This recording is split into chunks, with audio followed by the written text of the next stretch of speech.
Chapter 1. The cold wind was blowing, and the atmosphere was solemn. In the classical and solemn martial arts hall of the Fong family, two groups of people stood opposite each other. A young girl in a black suit stood in the middle of the hall, holding her proud head and coldly glancing at the group of people in front of her. She said rudely, "Where is Fong Yen? Let Fong Yen come out to fight. My son is dressing up and will come out soon." A middle-aged man with a refined face answered. He frowned slightly because he didn't like the aggressive attitude of the girl in front of him. He was Fong Yixing, the successor of Fong's Tai Chi, because he liked poetry and painting. He didn't look heroic like a martial artist. Instead, he looked a bit gentle and elegant. Yi Ro sneered and said, "Dressing up? Are you too scared to come out? You're going too far." Fong Yixing looked embarrassed. But he didn't inherit the nature of martial arts from his ancestors, so he couldn't scold this girl to death even if he was a scholar. He felt very uncomfortable because of the stuffy anger in his chest. "Brother Fong Yen will come out soon. He will definitely teach you a lesson." A dignified boy waved his fist and said fiercely. As soon as the boy finished his words, the group of people burst into laughter. When can Fong Yen beat Yi Ro? The Fong family and the Yi family have a competition every year. Since the first competition 10 years ago, when did Fong Yen beat our Ro? Right. He was beaten badly the first time and couldn't get out of bed for more than 10 days, right? Ro is a rare martial arts genius in the Yi family. Her left leg was broken the second time, and 2 front teeth were knocked out the third time. Let's talk about the last time. She was beaten by our Ro and pretended to be dead on the ground. Oh, what a funny look, gossipy kids. Fong Yixing looked embarrassed. He pointed at the men of the Yi family who mocked his son and scolded, "Gossipy kids." This time, he wanted to argue for his son, but what could he do? What the other party said was the truth. Yi Ro simply waved her hand and said, "It's useless to say more. Let Fong Yen come out to fight. If he's not a talkative child, then let's see who's the real deal." Fong Yixing turned to look at his wife and said, "Go and call Fong Yen out. The men of our Fong family would rather die in battle than endure such humiliation." "Master, something bad has happened, something bad has happened." A young disciple ran over with an anxious look on his face. "What's not good? Let's talk things out." Fong Yixing hated it the most when his family and servants were flustered and didn't have a calm demeanor. "Young master ran away. The young master ran away," the young disciple said with a sad face. "Ran away?" Fong Yixing's face twitched. "Why did you run away? Where did he go?" "I don't know," said the disciple. "Young master left a letter." "Quick, open it." "It's not for master. It's for Miss Yi." Fong Yixing felt that he was in a bad mood. Was this son his own? Cowardly rat. Yi Ro was stunned for a moment before she sneered. "Give me the letter." The young disciple didn't dare to disobey this violent woman, so he quickly passed the letter in his hand over. Yi Ro opened the letter and found that there was only a doggerel left behind. "Stinky woman, a good man doesn't fight with a woman, a good dog doesn't block the way. I'm leaving, never to see you again. Fong Yen." Yi Ro's eyes were filled with murderous intent. She clasped her hands together and rubbed them together. The simple yet elegant letter turned into a puff of smoke. "Even if you run to the ends of the earth, I will still crush your bones and scatter your ashes." Rosefinch Secondary. The best private high school in Huacheng. Fong Yen stood at the school gate and looked at the young girls who were wearing white shirts and short skirts. They were full of youthful energy as they walked past him. He took a deep breath of the fragrant air and said to himself with a face full of infatuation, "I firmly believe that the student girl wearing a translucent white shirt with a black bra underneath is the sexiest goddess. It's better to sneak away than to get beaten up every year." Fang Yan's handsome face showed a hint of ferocity. Yi Ro, you damn bitch, I'm afraid you never thought that I would come to school to be a teacher, right? Want to beat me? No way. Am I the kind of pitiful, weak, and undignified man who gets beaten up by others casually? After asking this question that didn't need anyone to answer, Fang Yan felt an inexplicable sadness in his heart. At least I have to beat up that wild woman Yi Ro once a year. Just like cats eat fish and dogs eat meat, Ultraman has to beat up small monsters, this is the rule. He adjusted the collar of his white shirt, took out a pair of black-rimmed glasses from his left pocket and put them on. He took out a small mirror from his right pocket and looked at his facial features, hairstyle, and made sure there were no unidentified objects in the corner of his eyes. He couldn't help but praise, what a handsome man. A fat middle-aged man trotted over, passed by Fang Yan, and quickly retreated like a ball. He looked at Fang Yan in confusion and asked, "Are you Mr. Fang Yan?" "I am." Fang Yan nodded. "Are you really Fang Yan?" Zheng Jing's face was full of disbelief. "Didn't you say I'm here to pick up a new teacher? How come it's such a ridiculously young guy? If he stood on the podium and gave a lecture, how embarrassing would it be for the slightly older students sitting under the podium? You're older than the teacher." Would this sentence become the most vicious verbal attack in Rosefinch Secondary? Absolutely. Fang Yan said with a smile. "I'm the director of the headmaster's office, Zheng Jing." Zheng Jing looked up and down at Fang Yan carefully again. After eliminating the possibility that this was a prank, he raised his heavy head and said, "The headmaster wants to see you." Vice headmaster's office. Fang Yan looked around the bright, spacious, but elegantly decorated office. He was sure of two things. First, Rosefinch Secondary was very rich, and the teachers' benefits were very good. Second, the headmaster in charge of human resources was a woman. The headmaster wasn't there. The fatso who brought him in poured him a cup of tea and left in a hurry, leaving him alone in the empty room. Fang Yan waited for a long time. The hot water cooled down, and the aroma of the tea dissipated, but the headmaster who wanted to see him was still nowhere to be seen. He stood up and stretched, then he walked around the office and looked around. Soon, his eyes were attracted by a tall vase in the corner. The streamlined agari connected from head to tail, and the gorgeous yellow agari decorated it lazily in echelons. It looked very beautiful. Stairway to Heaven? Fang Yan was stunned. He didn't expect to see a difficult flower arrangement like Stairway to Heaven here. He squatted down to admire it carefully, then he shook his head lightly. Not good enough. He wanted to turn around and leave, but he stopped. After hesitating again and again, he finally couldn't help but pick up the scissors on the windowsill and start trimming.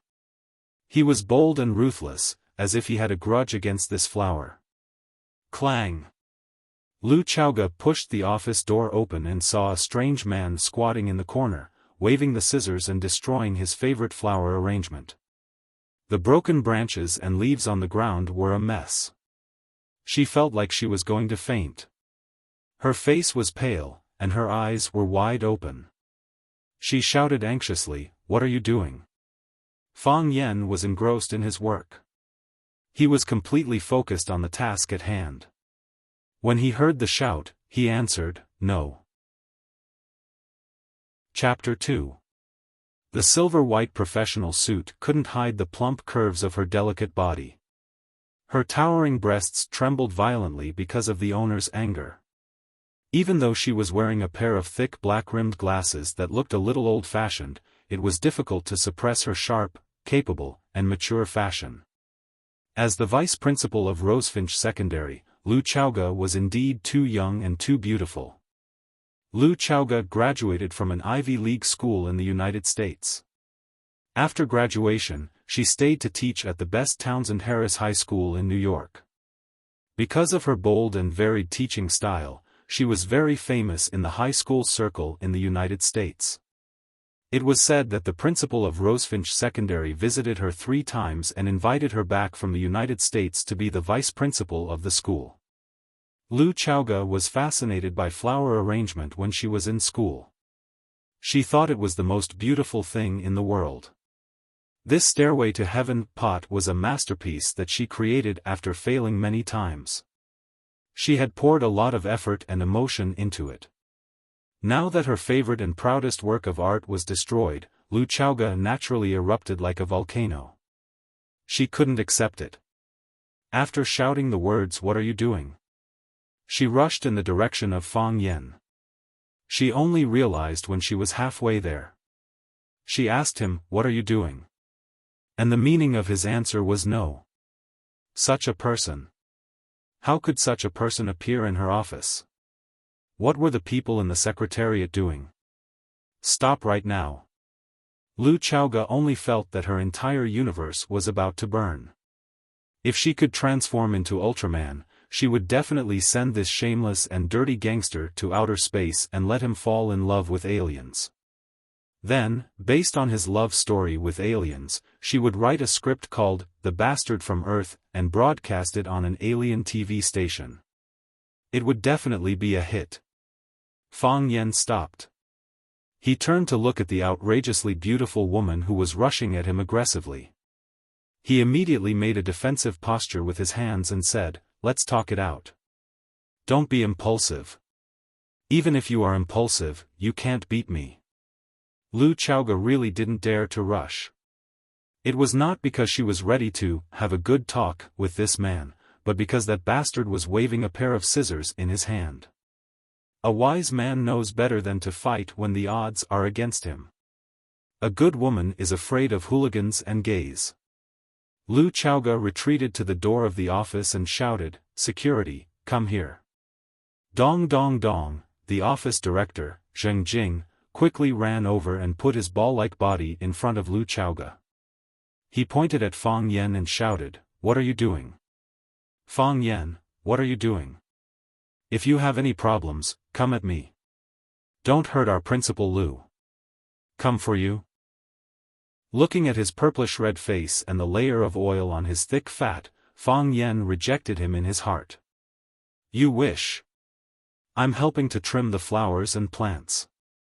Fang Yan smiled shyly and pointed at the stairway to heaven that she had trimmed.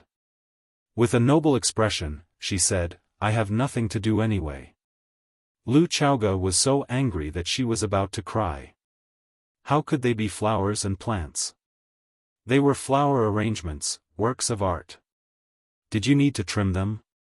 Could ordinary people trim them? However, listening to the conversation between them, it seemed that Zheng Jing knew this rascal. Fang Yan? Wasn't he the new teacher she was going to see? Fang Yan? Lu Chaoga looked at Fang Yan as if she was looking at a monster. Would such a guy be a teacher mislead the students? No, this matter had to be carefully considered. If this guy didn't have real talent, no matter who introduced him, she would keep him out of the door. As the vice principal of Rosefinch Secondary, she was responsible for the school and the students. Fang Yan, this is our principal Lu. Zheng Jing introduced them in the middle. Seeing that Fang Yan was still holding the scissors in his hand, he scolded, "Put down the knife in your hand. What do you want to do with the knife? Who do you want to scare? I'm telling you, as long as I'm here, don't even think about touching a hair of our principal Lu. I'm not a hairdresser. Why would I touch your principal's hair?" Fang Yan explained. "Besides, I'm not holding a knife in my hand. It's a scissor." Knife and scissors were two different concepts. If the other party had the intention to pursue responsibility, the consequences would be extremely different. When Fang Yan spoke, he still obediently turned around and put the scissors back on the windowsill. With the scissors back in place, the danger was resolved. Lu Chaoga quickly walked to the vase, pointed at her stairway to heaven and asked, "Who let you touch it? How can you touch other people's things without their permission? Do you have any manners? Do you have any manners?" "It was art who let me touch them," Fang Yan explained. What? Lu Chaoga widened her already big eyes. Who was Art? Was there such a person in the school? What right did she have to let someone touch my flower arrangement? It's the heart of art.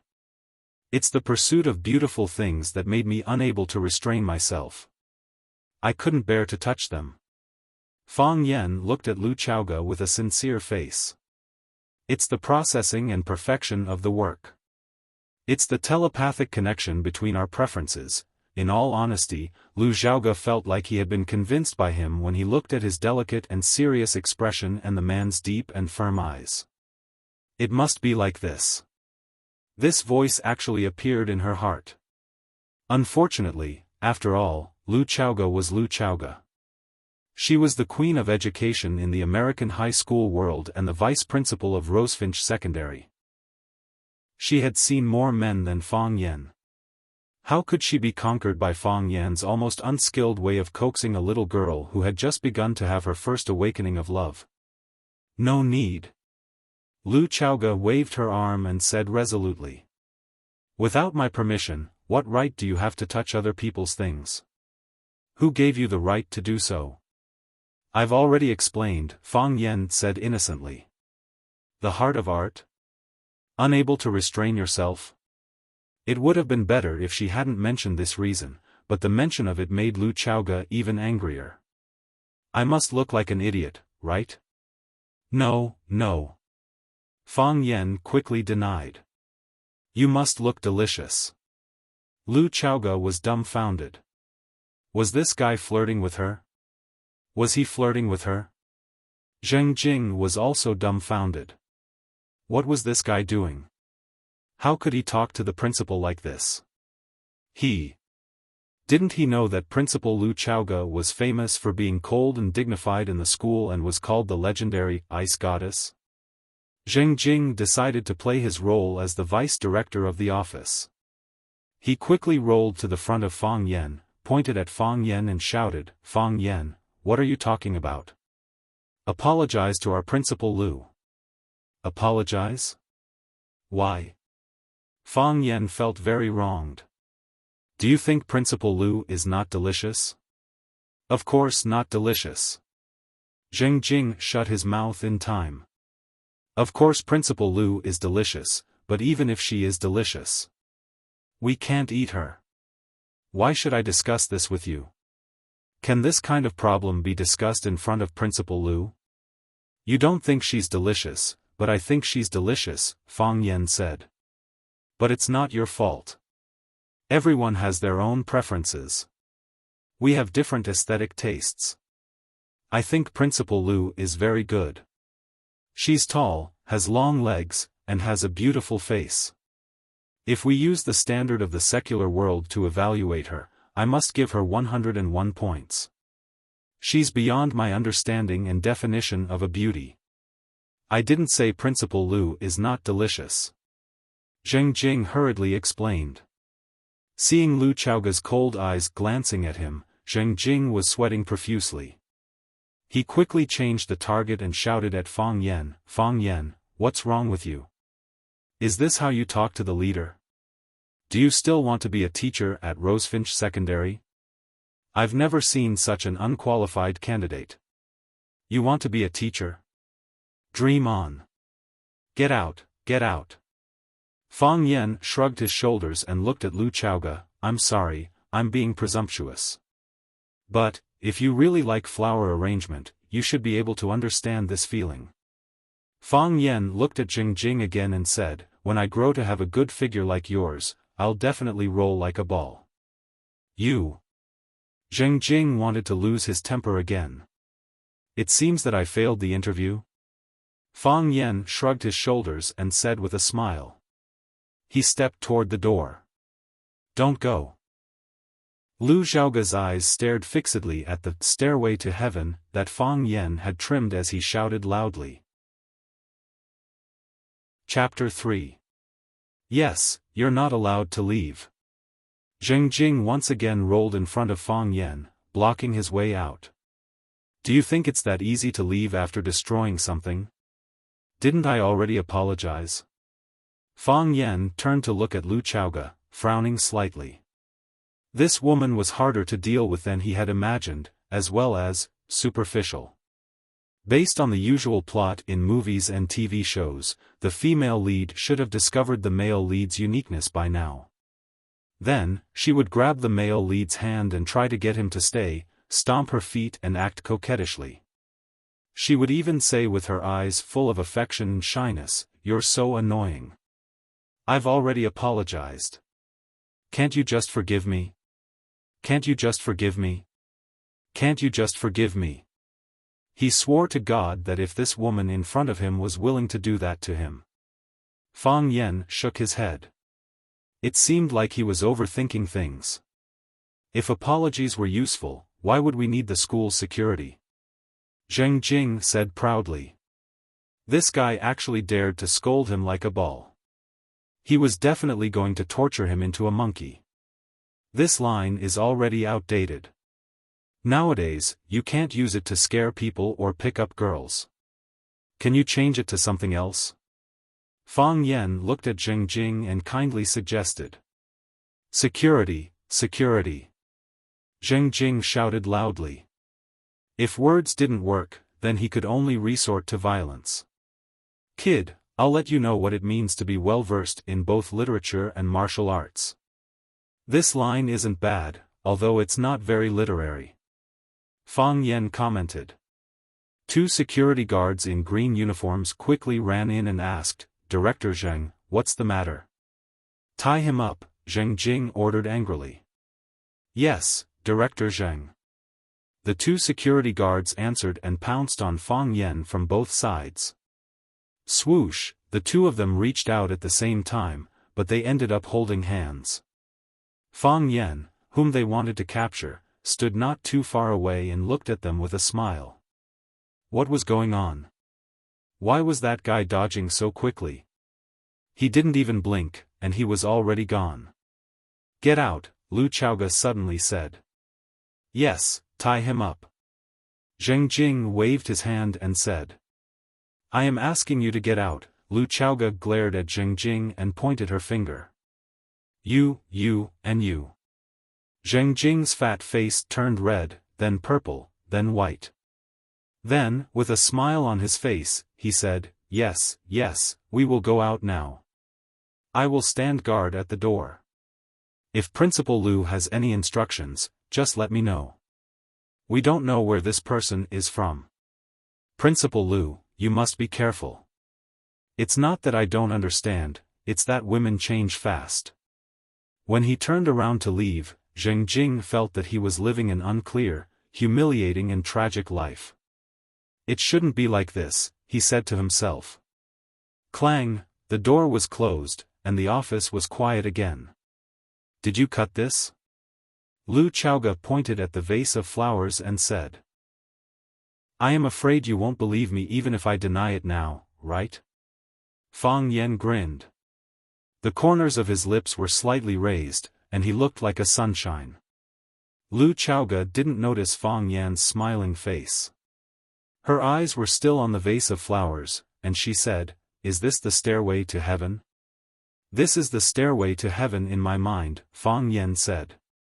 He knew that this woman should have noticed the change in the flower arrangement. Fortunately, it was not hopeless. The stairway to heaven in your mind? Flower arrangement is like painting. A good artist shouldn't be restricted by some rules and regulations. Besides, because the materials are similar, it is impossible to have two vases of the same work. Is that right? Yes. Lu Chaoge nodded.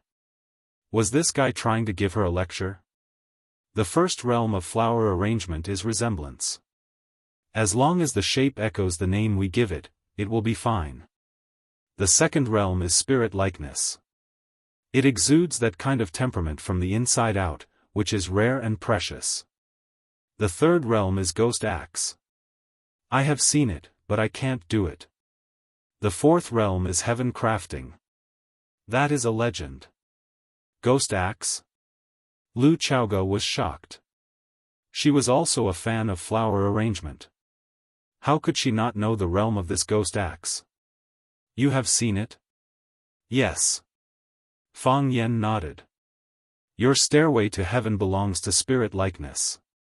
Do you have any objections to my evaluation? Although she was unwilling, Lu Chaoge still nodded frankly and said, I am also a beginner. Have you been to Wudong Mountain? Fang Yen asked. No. Lu Chaoge shook her head. Have you seen the stairway to heaven? On TV or in pictures, there is a mountain road on Wudong Mountain. Yes. Lu Chaoge nodded. Simple and unadorned, surrounded by mist. When you look up, you can't see the end. Fang Yen walked to Lu Chaoge's side and stood side by side with her. He pointed at the flower arrangement and said, the origin of the name Stairway to Heaven is based on the Stairway to Heaven in Wudong Mountain, right? Yes. Although the linear eucalyptus that you chose echoes from the beginning to the end, the bad part is the beginning. What is heaven? What can't be seen or touched is heaven. I cut out the Euclid to give the imagination a lot of room for imagination. Heaven shouldn't have boundaries. And this yellow handrail, although the layout is lazy and relaxed, it doesn't match the theme of the stairway to heaven. What doesn't match? Complexity. The stairway to heaven is a path that goes straight into the clouds. It is simple and straight. Although these yellow handrails add beauty to it, they are also a burden. This is a common problem of female flower arrangers when they create art. They feel that every flower is beautiful and they don't want to abandon every leaf. In the end, it became this happy ending. The stairway to heaven doesn't need too many embellishments, and it doesn't need too bright colors. It's domineering and direct, simple and spiritual. I only need 3 flowers. The flowers aren't the main point, the eucalyptus is. I understand. Lu Chaoge sighed softly. I also have the same problem that those women often have. It's normal. Fang Yen smiled. Because you are also a woman. Lu Chaoge glared at him fiercely. Then she remembered that when she asked him what he was doing, he replied with the word no. She walked back to her large desk and sat down. She looked up at Fang Yen standing in front of her and said, You want to be a teacher? Yes. Fang Yen smiled and nodded. Why? Lu Chaoge asked. Why do you want to be a teacher? My grandfather is a teacher. Fang Yen answered without any hesitation. Before coming to the interview, he had already guessed that the head examiner might ask such a lousy question. Therefore, he had already filled in a perfect answer sheet in his heart. My grandfather's grandfather is also a teacher. My father is a teacher. Even my mother was a kindergarten teacher before my father hooked her up with my mother. Silkworms will only dry up when their threads run out when they die. Yes, being a teacher is very tiring. There's an endless supply of chalk and homework. But being a teacher is also very great. Peaches and plums don't speak of each other. Every new year, countless students will call to express their concern. There are even more people who personally come home to visit their teachers. There are even people who specially fly back from the United States and Canada. To be honest, I am very envious. I am very envious of them. Therefore, when I was very young, I made up my mind to be a glorious teacher of the people. I want to dedicate my youth, my talent, my body. As long as there is light, there will be warmth. Fang Yen looked at Lu Chaoge with a burning gaze and said, Principal Lu, please give me a chance to do anything for the students and you. Lu Chaoge sat there in a daze for a long time without saying anything. To be honest, she didn't know how to deal with this freak in front of her. She had never experienced such a blatant way of applying for a job, and she had never met a person who promoted the profession he was going to be in to be so noble and great. Listening to his words, it made people feel that he was not going to be a teacher, but the Guanyin Bodhisattva Buddha who saved people from suffering. If you said he was fake, his expression was so serious. If you said he was real, you couldn't help but doubt the level of your IQ. Principal? Fang Yen waited for a while and didn't get the response he deserved, so he couldn't help but remind her. Did he overdo it? It shouldn't be. When he was practicing in front of the mirror in the morning, even he was touched. Well. Lu Chaoga's brain returned to normal.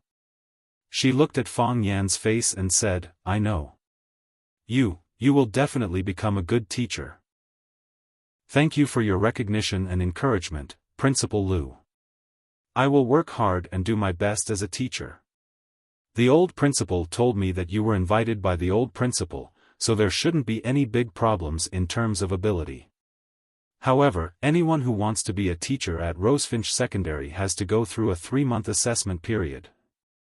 If after 3 months, you can't pass the school's assessment standard, then, I'm sorry. I will persuade you to resign. Zheng Jing. Lu Chaoga shouted toward the door. Zheng Jing trotted in and asked with a smile, Principal, are you looking for me? Take teacher Fang Yen to go through the formalities, and then send him to grade 1 class 9 to get to know the students. He will be taking over the language class for this class. Yes, Principal. Headmaster, Zheng Jing answered quickly. After the door closed, Lu Chaoga left her seat and walked to the corner of the room. Looking at the increasingly vivid stairway to heaven, she sighed softly and said, It's so beautiful that I'm crying.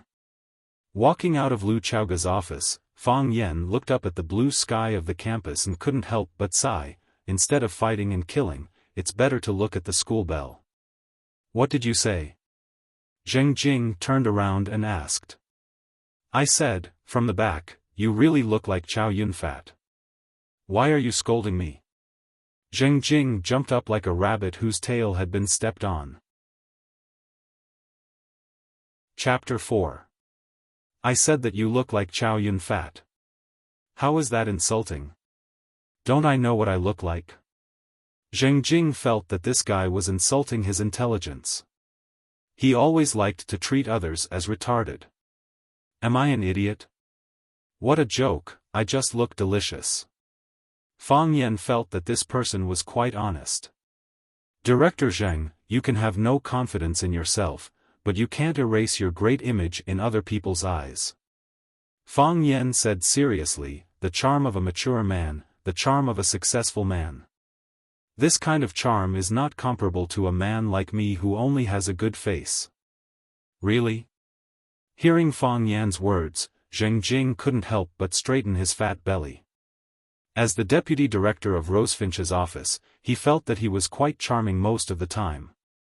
Didn't the new clerks like to joke with him and wink at him? That's right. Fang Yen nodded with certainty. My goal in life is to be Director Zheng. I don't know when I can become a model of a successful man like Director Zheng. I'm afraid I won't have a chance in this lifetime, right?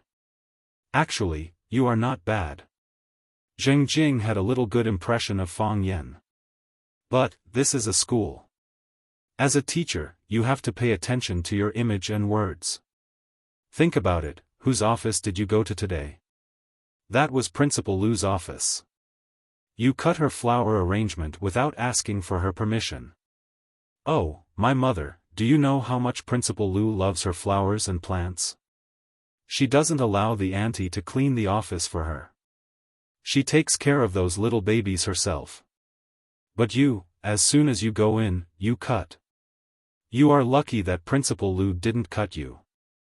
By the way, why didn't Principal Lu cut you?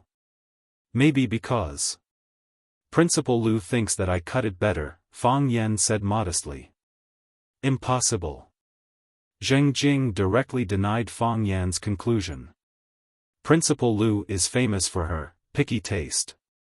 How can an ordinary person enter her eyes? I think it's because of you that you don't know the rules. As a leader, Principal Lu should also sympathize with the new staff, right? However, you can't do it again. You can't do it again. I definitely won't. Fang Yen hurriedly promised. That. Director Zheng, I say, why do I feel that you are a little hostile towards me? I just got here and don't know the rules. Did I do something wrong to make you angry? Zheng Jing glanced at Fang Yan coldly and said, Do you know who President Liu is? The vice principal of Rosefinch Secondary. What else? I don't know. If you don't know, then there's no need to know. Zheng Jing's tone became a little fierce, and he said with a sneer, However, you should respect Principal Liu in the future. Don't talk with a cheeky face, and don't think that a toad can eat swan meat. Otherwise, hee. Do you have a crush on her? Fang Yan asked in a low voice. Zheng Jing was shocked. He glanced around and found that no one heard their conversation. Then he was relieved and said angrily, Fang Yan, don't talk nonsense. How can I like President Liu? Is there someone else who likes her? You shouldn't know these things. Remember my words. Stay away from President Liu. Don't be like those other guys who don't know the immensity of heaven and earth. Otherwise, you will have to bear the consequences. Director Zheng. Fang Yan took Zheng Jing's fat hand and said, Do you think I deserve President Liu? Of course not, Zheng Jing said resolutely. Only that legendary figure was worthy of Principal Liu. He's a ninth heaven flying dragon, and you're just a small loach in a pond. Then what else are you worried about? Fang Yan said with a smile. I don't have any obvious shortcomings, but I have a lot of advantages. One of them is knowing one's own limitations. I just want to flatter President Liu and ask her to take care of me in the future. As for the rest, I don't even think about it. I don't dare to think about it. A poor teacher wants to hit on the vice president of the school. Isn't that asking for trouble? That's true. Zheng Jing nodded. Let's go. I'll take you to go through the procedures and then take you to the 9th class to see your students. Class 9, that's not a place that makes people worry. Work hard. Otherwise, if you can't pass the probation period, you will still be kicked out. Rosefinch Secondary is not a school where cats and dogs can be teachers. That's right. How can cats and dogs be teachers? Just let them catch the rats and guard the gate, Fang Yan said in agreement. Zheng Jing walked a few steps and turned to stare at Fang Yan and said, Why do I feel like you are scolding me again? Director Zheng, I'm innocent. You are my light and my idol. How can I scold you? The uniform of Rosefinch Secondary was very beautiful. The girls wore white shirts and a red and black checkered skirt. A few girls wore beautiful leggings, but most of them revealed a large part of their smooth and beautiful calves. The guy was wearing a white shirt with a black zipper tie, a pair of black pants, and a pair of white sneakers. He looked fashionable and casual. If it was autumn or winter, they would wear a dark blue blazer. Fang Yan stood on the podium and looked at the students below the podium. The students also looked at Fang Yan, who was standing on the podium, strangely. Another new student? Looks like this guy is a bit old. Someone whispered. But he looks quite handsome. Wow, he's smiling. He looks so good when he smiles. That's my favorite dish. Zheng Jing cleared his throat and suppressed the whispers below the stage. He then said, Dear students, let me introduce you. Standing next to me is the new teacher, Fang Yan. Teacher Fang Yan will be in charge of your language class from now on. Boom, the whole class was in an uproar. He's a teacher? Are you kidding me? I thought he was a student. How can he be our teacher at such a young age? The school won't give up on our class, right? Wow, that's great.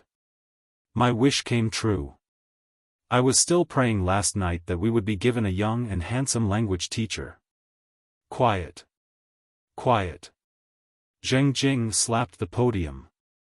Originally, it was the dean's job to introduce new teachers to the students. But because he and Fang Yan got along well, he personally sent him over. He didn't expect these students to not give him face at all. They questioned the new teacher in public, making him feel embarrassed. Let me tell you, don't be fooled by teacher Fang Yan's young age. He's a very capable teacher. As for what he's capable of, you'll slowly understand him in the future. The school didn't give up on you. Not only did the school not give up on you, but they also value you very much. That's why we specially invited teacher Fang Yan to be your language teacher. I hope you'll work hard in the future. Under the leadership of teacher Fang Yan, you'll achieve even better results. Shuimu University is waving to you. A bright future is saying hello to you. Worried that the students would ask weird questions again, Zheng Jing decided to leave quickly. He turned to look at Fang Yan and said, Teacher Fang Yan, I'll leave this place to you. Get to know the students better and communicate well. I believe they'll accept and like you. Okay. Thank you, Dean Zheng. Fang Yan said gratefully. After sending Zheng Jing out, Fang Yan walked into the classroom again. His eyes met dozens of eyes in the class. Fang Yan wanted to sing a song. Our school is a garden. The flowers in the garden are so bright. Big sister, come quickly. Little sister, don't run away. Hold hands and sing that song. How happy our life is. Waha, waha. How happy our life is. With Fang Yan's sharp eyes, he had already found a few beautiful girls in the class. This filled him with even more passion and anticipation for his future career. Is he really a teacher?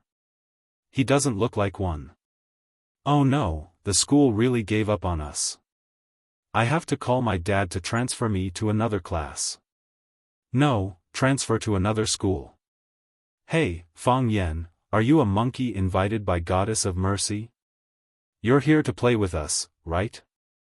Mockery and doubt filled the air.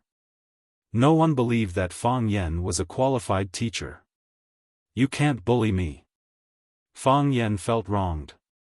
He looked at the students and said, I was just bullied. Chapter 5. You can't bully me, I was just bullied. What kind of bullsh*t reason is that? The classroom was quiet for a moment, then the students became even noisier. Teacher, does your mom know you're so cute? So you were just bullied. Who's helping the people get rid of the evil? Waha, he's really a monkey hired by Goddess of Mercy to make us happy. Mr. Fang, do you know how to do a somersault? Do a somersault for us. Fang Yan was not angry. He stood on the podium and smiled as he watched the students make a ruckus at him. Gradually, the students realized that something was wrong. Silence was the precursor of a storm. This guy had such a wretched smile as if he had a card up his sleeve. He definitely had a killer move that he hadn't used yet. Some of the smarter students shut their mouths. 1, 2, 3, more and more people became silent, and the classroom became quieter. What right do you have to be my teacher? A sudden voice came from the back. The students turned around and saw that the person who stood up was the muscular man who wore a pair of thick glasses and studied the 24 histories all day long. Their eyes were filled with excitement. There's going to be a good show. Huang Haoren was a smart person, but he didn't stay silent like the other students. Some things that others didn't say, he would say. Some things that others didn't do, he would do. Huang Haoren's father was a reporter from the Wuxia Metropolis Daily, and his mother was a university professor. Strictly speaking, his family was also a scholarly family. Huang Haoren's language level was very good, and his writing skills were excellent. Because he was the first in his class during the high school entrance examination, he was appointed as the temporary language class representative of Class 9 when he entered Rosefinch High School. His dream was to become a reporter who exposed the abuses of the times. Therefore, he was like a sponge absorbing knowledge and nutrition. However, the school sent them such a language teacher. Student, what did you say just now? I didn't hear it clearly. Fang Yen looked at Huang Haoren and asked aloud. I say, what right do you have to be my teacher? Huang Haoren looked straight into Fang Yen's eyes, not evading at all. Fang Yen narrowed his eyes and smiled. He only asked Fang Yen why he was my teacher and not our teacher, which showed that he was quite a proud guy. In his eyes, the other students were not worthy of being mentioned in the same breath as him. Fang Yen was a little curious about him. He wanted to know what kind of freaks were in this worrisome Class 9. I'm curious. What are the requirements to be your teacher? Fang Yen asked. Huang Haoren closed the 24 histories in his hand and said in a loud and clear voice, my teacher must be erudite from the past to the present, widely read and memorize, to be familiar with the official history by heart, and to have unofficial history as a model. Rich social experience, understanding of ideas. This kind of person is worthy to be my teacher. Huang Haoren stared at Fang Yen unkindly and said sarcastically, what can you do? Provocation. A naked provocation. Many students had flames flickering in their eyes, and even more people's mouths were twitching. Fun, it was really fun. They were very curious to see how this child teacher would deal with Huang Haoren's challenge. If he couldn't give a satisfactory answer today, if he couldn't suppress the arrogance of a super scholar like Huang Haoren, then it would be difficult for him to stand in this class in the future. If a teacher couldn't even deal with his students, who would still respect him? Fang Yen sighed softly. After his eyes swept across the audience, he said with infinite emotion, now that things have come to this, I can't hide it anymore. I've always been a very low-key man. What's the saying again? The bird that sticks out gets shot. I'm not a person who likes to be in the limelight. But, since you insist on an answer, and there should be a harmonious environment for frank communication between teachers and students, I've decided to confess to you. Holding their breaths, everyone was looking forward to it. Fang Yen straightened his back and stood straight on the podium. His gaze was deep, and his eyebrows were raised. He enunciated each word clearly, I am knowledgeable, and have a strong memory. I know the official history by heart, and the unofficial history as a mirror. Rich in social experience and well-informed in thinking. I am the kind of teacher you want. Silence. Dead silence. What kind of answer was this? Was this an answer? Wasn't this too shameless? How could he say such a thing? Pfft, someone couldn't help laughing. Sorry, I didn't mean it. A little fatso's face was red and he waved his hand to apologize. This laughter seemed to be a secret signal. After a few seconds, the others also laughed. Mr. Fang, don't be so nice, okay? I found that I kind of like you. Teacher Fang, why don't you stop teaching language and teach us how to tell jokes? Really too shameless, Huang Haoren's expression was extremely embarrassed. Untalented and incompetent, yet arrogant and conceited. Such a teacher, he was completely disappointed. Pa, Fang Yen knocked on the table with an eraser and shouted, quiet. Quiet. Everyone be serious, we're in class. So, everyone laughed even more happily. This guy was too funny. Fang Yen also grinned and said, you don't believe me? I don't believe you, all the students answered in unison. How can I make you believe me? I'll ask you 3 questions. As long as you can answer them correctly, you pass. Huang Haoren said aloud. Don't worry, I won't deliberately make things difficult for you. If you think it's unfair, you can also ask me 3 questions. Is the scope of the test limited to high school Chinese knowledge? Huang Haoren sneered and said, you only know high school Chinese knowledge. I'm afraid that when I set the questions, the content is beyond high school Chinese knowledge, and you'll say that I'm cheating. Fang Yen said. Then let's start. Huang Haoren snorted coldly. In addition to being an instrument, the bell and drum also refer to time in ancient times. What time does the drum refer to? Night. Fang Yan answered without hesitation. Huang Haoren was not surprised that Fang Yan could answer this question correctly. This was a common-sense question. If one had a broader knowledge, such a question would not be difficult for many people. Which historical story does the swan goose sending letters originate from? Fang Yan looked at the students and asked, "Do you know the answer?" "I don't know."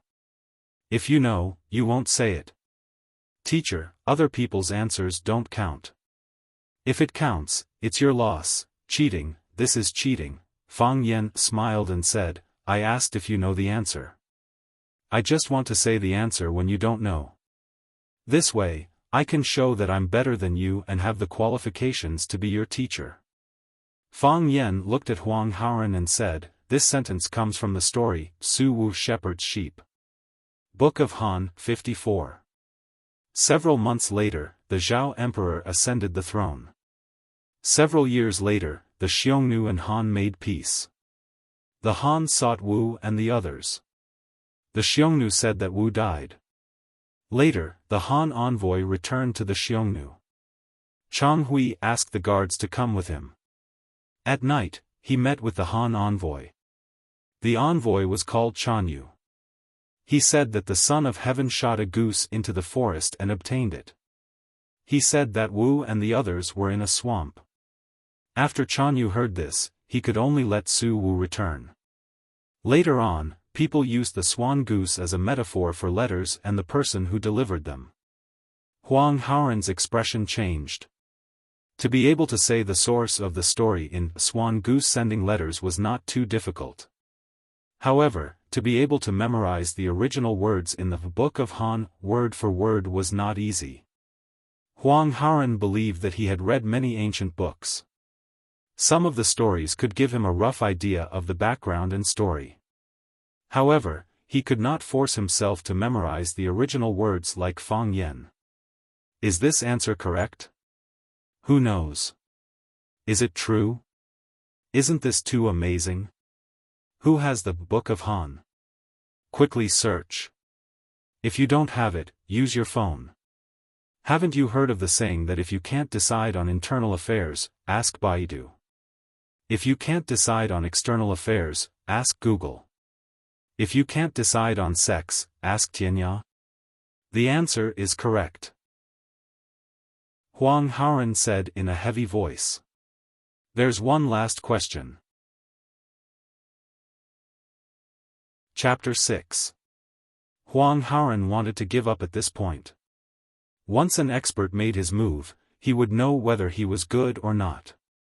He deliberately chose two questions that belonged to the field of Chinese but were a little obscure to test Fang Yan. Fang Yan quickly said the answers.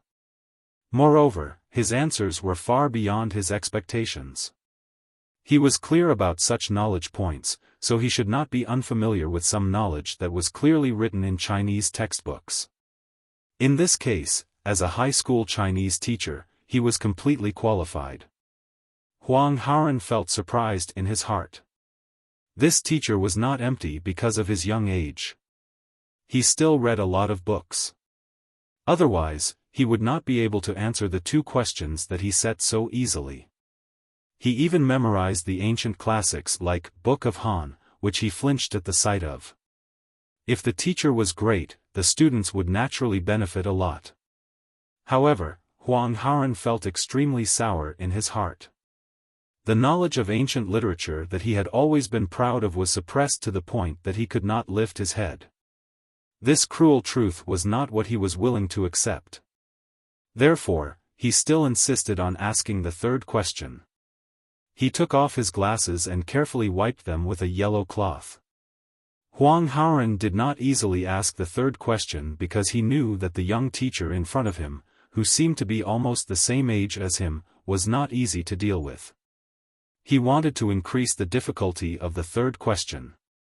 He wanted to use this third chance to test Fang Yan. This was a little impulsive and deliberately made things difficult for others. But, he wanted to win. If he won this time, he would win back a little pride and self-esteem. Fang Yan looked at Huang Haoran. All the students in the 9th class looked at Huang Haoran. After losing 2 battles, Huang Haoran definitely wanted to win back a lost city. The 3rd question was his last chance. What would he be tested on the 3rd question? Huang Haoran put on his glasses, held the glasses cloth tightly in his palm, and said softly, "Recite, Laozi 5001. What? Many students did not understand. What was Laozi 5001? It's Tao Te Ching. A student replied. Wow, all the students stared at Huang Haoran as if they were looking at a madman. Wasn't this man too vicious? Many people weren't familiar with Laozi's 5,000 writings, but they more or less had some understanding of Tao Te Ching. Not to mention that the ancient texts were difficult to memorize, just the length of the Tao Te Ching alone was enough to give people a splitting headache. The name Laozi's 5,000 writings was already very clear.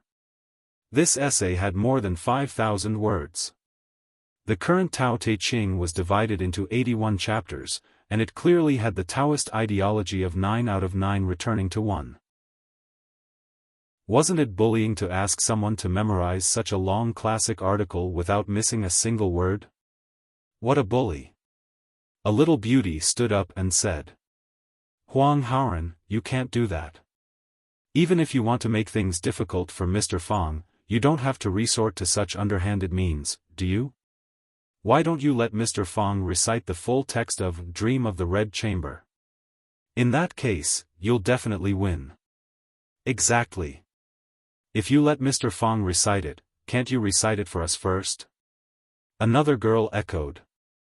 Mr. Fang, don't listen to him. You have already won. You are qualified to be our teacher. A third girl stood up. Fang Yan suddenly began to miss home. He missed his beloved parents. Thank you, Dad, Mom. Thank you for giving me such a beautiful appearance. It was good to be handsome. Although he couldn't use his face to swipe a credit card at the bank, but it was easy to gain the support of female students. As an idle teacher, Fang Yan felt that his life was completely stress-free. Huang Haoran sneered and said to the girls, I said it before. If I test him on 3 questions, he can also test me on 3 questions. If he finds it difficult, then he can use this question to test me. Everyone fell silent. A bookworm was truly terrifying. He could even recite the complete Tao Te Ching. In this world, what could stop them from advancing? Are you sure you want to test me on this question? Fang Yan looked at Huang Haoran calmly and asked in a gentle voice. Talented people could always easily gain the respect of others. To be honest, Fang Yan originally had some dissatisfaction with Huang Haoran. The other students were conquered by his domineering aura and accepted the arrival of a new teacher without a word. Why was he the only one who had a big mouth? Why are you my teacher? Look at how low the standard of this question was. It made people unhappy when they heard it. Now, Fang Yan forgave Huang Haoran and even had a good impression of him. As a student who could recite the entire Tao Te Ching, he had the qualifications to be more arrogant. Profound knowledge of literature, a character with flesh and blood, a personality that wouldn't easily compromise with reality. He had what many students lacked. If everyone in the 9th class was like Huang Haoran, Fang Yan wouldn't have the face and qualifications to stay as a teacher. Because of the existence of Huang Haoran, Fang Yan found the value of his trip. Not bad. Huang Haoran looked at Fang Yan firmly on the stage. If you find it difficult, I will recite it word for word. Mr. Fang, I call you teacher now. You are qualified to be our teacher. But, this time, I want to win against you.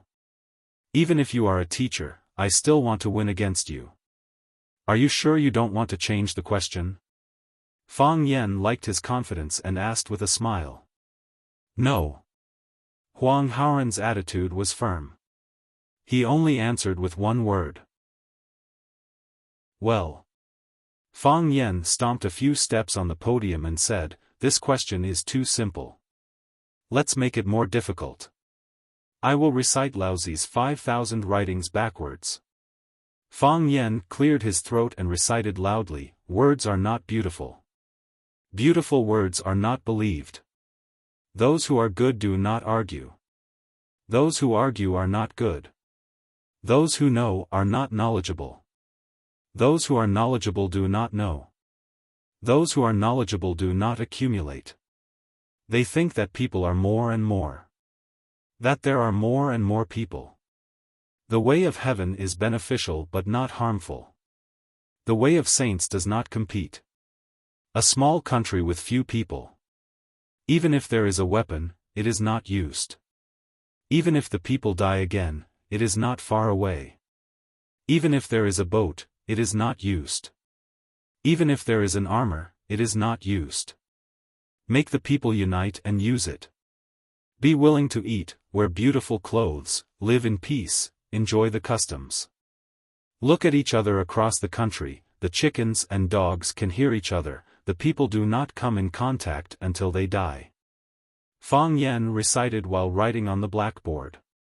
Lines of beautiful cursive script flowed out from the bottom of his hand like mercury, creating a wonderful rhythm with his voice. He recited faster and faster, his hands moved faster and faster, the chalk rubbing against the blackboard made a clicking sound. The incantation was clear and carried with it an awe-inspiring righteousness, the calligraphy was elegant and smooth, the reciter, the blackboard writer, and the 1,000-year-old classic, Tao Te Ching, merged into one. He was Li Bai's 100 drinking poems, he was a beautiful youth dancing in the bamboo sea, he was Ji Kang's Guangling San before his execution. Any kind of artistic expression to the extreme could exude a soul-stirring and conquering beauty. The Tao can be said, but it is not the Tao. The name can be named, but it is not the name. The nameless beginning of heaven and earth. The name is the mother of all things. Therefore there is no desire to observe its wonders. Often there is desire to observe its wonders. These two come from the same source but have different names, both are mysterious. The mystery of the mystery, the door of all wonders. Finally, when he finished reciting the first sentence of the Tao Te Ching, the chalk in his hand broke because he used too much force. The youth's smile was clear and bright, his posture wild. The sunlight outside the window was warm, smearing a layer of gold on his body. At this moment, he was like a god. Silence. Then, all the students stood up. Clap, clap, clap, the applause was like a clap of thunder, the corners of their eyes glistening with tears. Chapter 7. So cool. He was so handsome that bubbles were popping. That was what all the students in the 9th class thought. Before this, no one had thought that ancient literature, which was boring to them, could be presented in such a cool and spectacular way. Was this the national culture that they had abandoned? Was this the antique that they were unwilling to talk about or look at? If I could do this, how many girls would I be able to pick up? Many boys secretly thought to themselves. Thinking of the beautiful and lascivious future, they looked at Fang Yen with deep love. What a good teacher, they thought to themselves. The school really takes care of them. Huang Haoran's eyes were also red. He took off his glasses again and wiped the corners of his eyes with a cloth. Then, he put on his glasses and walked to the middle of the aisle. He bowed deeply to Fang Yen and said, "Mr. Fang, I lost. I'm convinced of my loss." Fang Yen looked at him with a smile and said, "Isn't it too early to admit defeat?" To be honest, if Huang Haoran had other problems, or if he had to memorize another ancient text, Fang Yen really wasn't sure that he could memorize it. However, he actually asked for Tao Te Ching. Fang Yen was born in a Tai Chi family. His father, who was an old pedant, couldn't practice martial arts, but he pinned the hope of the family's martial arts revival on his precious son. Fang Yen also worked extremely hard, but he met Yi Rou, the rare freak of the Yi family in 100 years. Therefore, he could only fight and lose again and again. She knocked out his front teeth, broke his hair, and beat him until he lay on the ground crying for his parents. Fang Yan really couldn't imagine how she would trample on him this year, so he simply left his books and ran away from home. His father, Fang Yixing, not only forced him to practice martial arts, but he also forced him to be well-versed in both literature and martial arts. He had been reading extensively under his father's guidance since he was a child, and Tao Te Ching, which was known as the highest classic of Taoism, was the fifth book that Fang Yan first read. In order to comprehend all things and improve the Taiji realm, Fang Yan read and thought about it every night, dissecting it word by word. Therefore, when he heard that Huang Haoran's third question was to recite the Tao Te Ching, he really had the urge to laugh out loud. He was impulsive, but he didn't laugh out loud. Instead, he boasted that he would recite the Tao Te Ching backwards. The performance was perfect, and the effect was amazing. Seeing their fanatical gazes, Fang Yan secretly gave himself 32 thumbs up in his heart. Huang Haoran looked at Fang Yan in confusion, not understanding what he meant by that. "We've agreed that you'll give me 3 questions, and I'll give you 3 questions, Fang Yan reminded. "Don't tell me you've already forgotten." "Teacher, there's no need for the test, right?" "Huang Haoran definitely can't beat you," a lively girl shouted loudly. "That's right, I always thought that Huang Haoran was a top student, but now I realize that Mr. Fang is the flower of the top students." A naughty boy said that Huang Haoran was no match for Fang Yan. "Mr. Fang, do you have a girlfriend?" Was he preparing to attack? Hearing that Suing asked Fang Yan if he had a girlfriend, all the students in the class laughed out loud. Suing was a cute girl with an oval face. After asking this question, she was embarrassed. However, seeing that all the students in the class were laughing at her, she angrily rolled her eyes and said, "I like Mr. Fang, so what? If you don't like him, don't fight with me." "We won't fight, we don't like men," a boy said deliberately. Seeing them laughing and joking, Fang Yan also felt comfortable in his heart. This was the taste of youth, this was the smell of freedom, this was a carefree life. It was really good to be a teacher. It couldn't be better not to be beaten.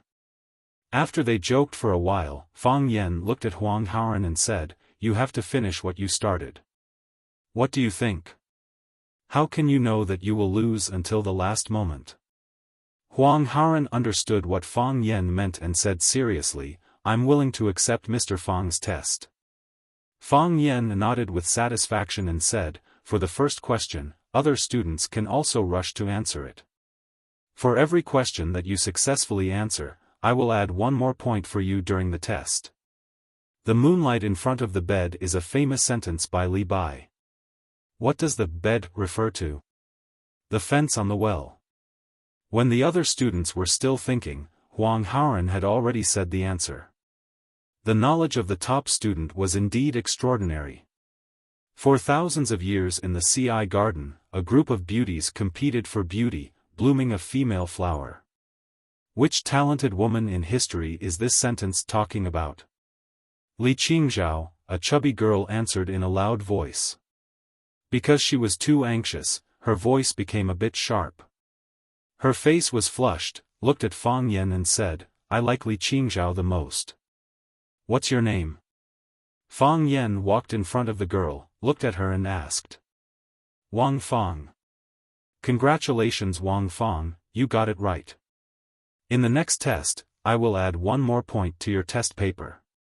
"Thank you, Mr. Fang," Wang Fang said happily. Seeing Wang Fang could have such an intimate conversation with the new Mr. Fang, the other girls were envious. Everyone secretly made up their minds to be the first to answer the next question. No one knew whether it was intentional or unintentional, but Fang Yan's actions suddenly aroused the enthusiasm of the students to learn, and let everyone follow his train of thought. This was the necessary quality of an excellent teacher, or the ability to control the field. The third question, which is also the last question. Fang Yan glanced at the whole audience and said, "Who can recite the complete disciple rules?" No one answered. Fang Yen looked at Huang Haoran and asked, "Can you?" "Yes." "Why not?" "Because."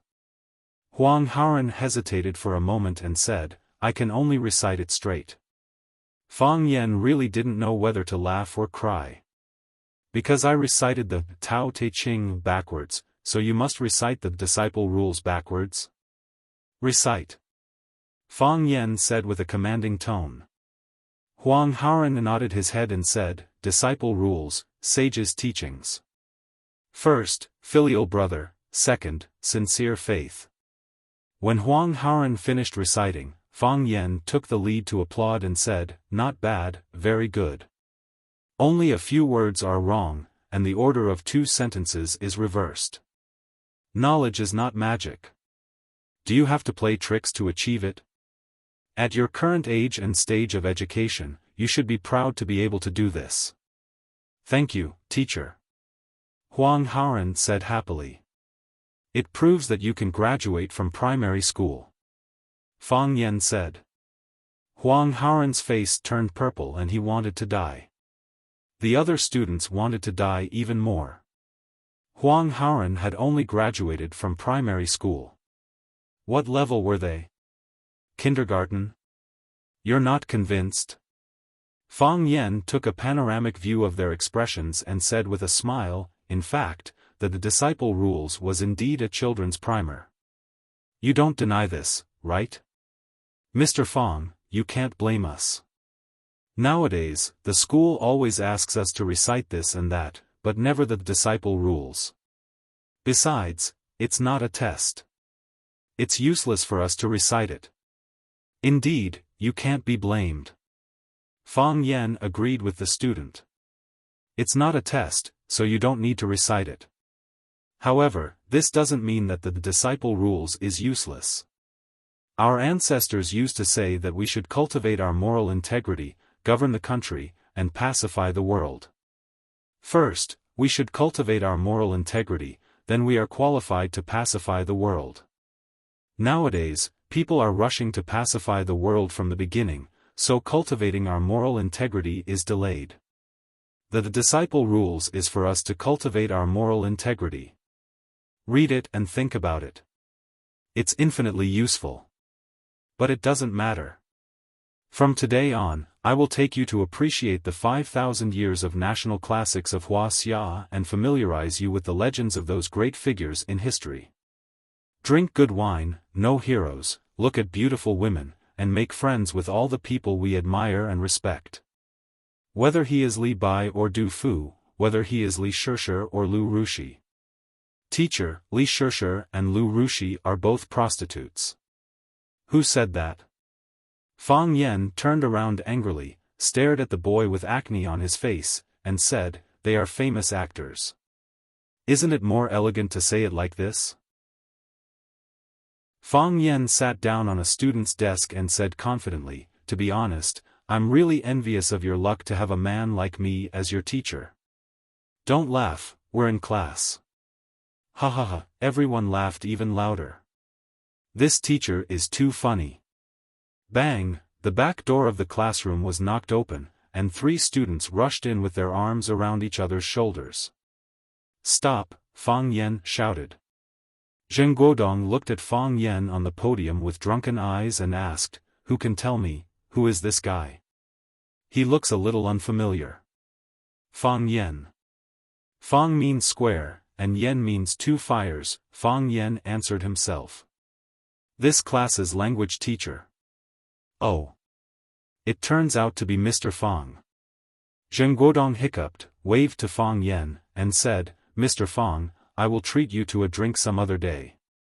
Fang Yen smelled the strong smell of alcohol in the classroom, frowned, and said, "You 3, get out of here.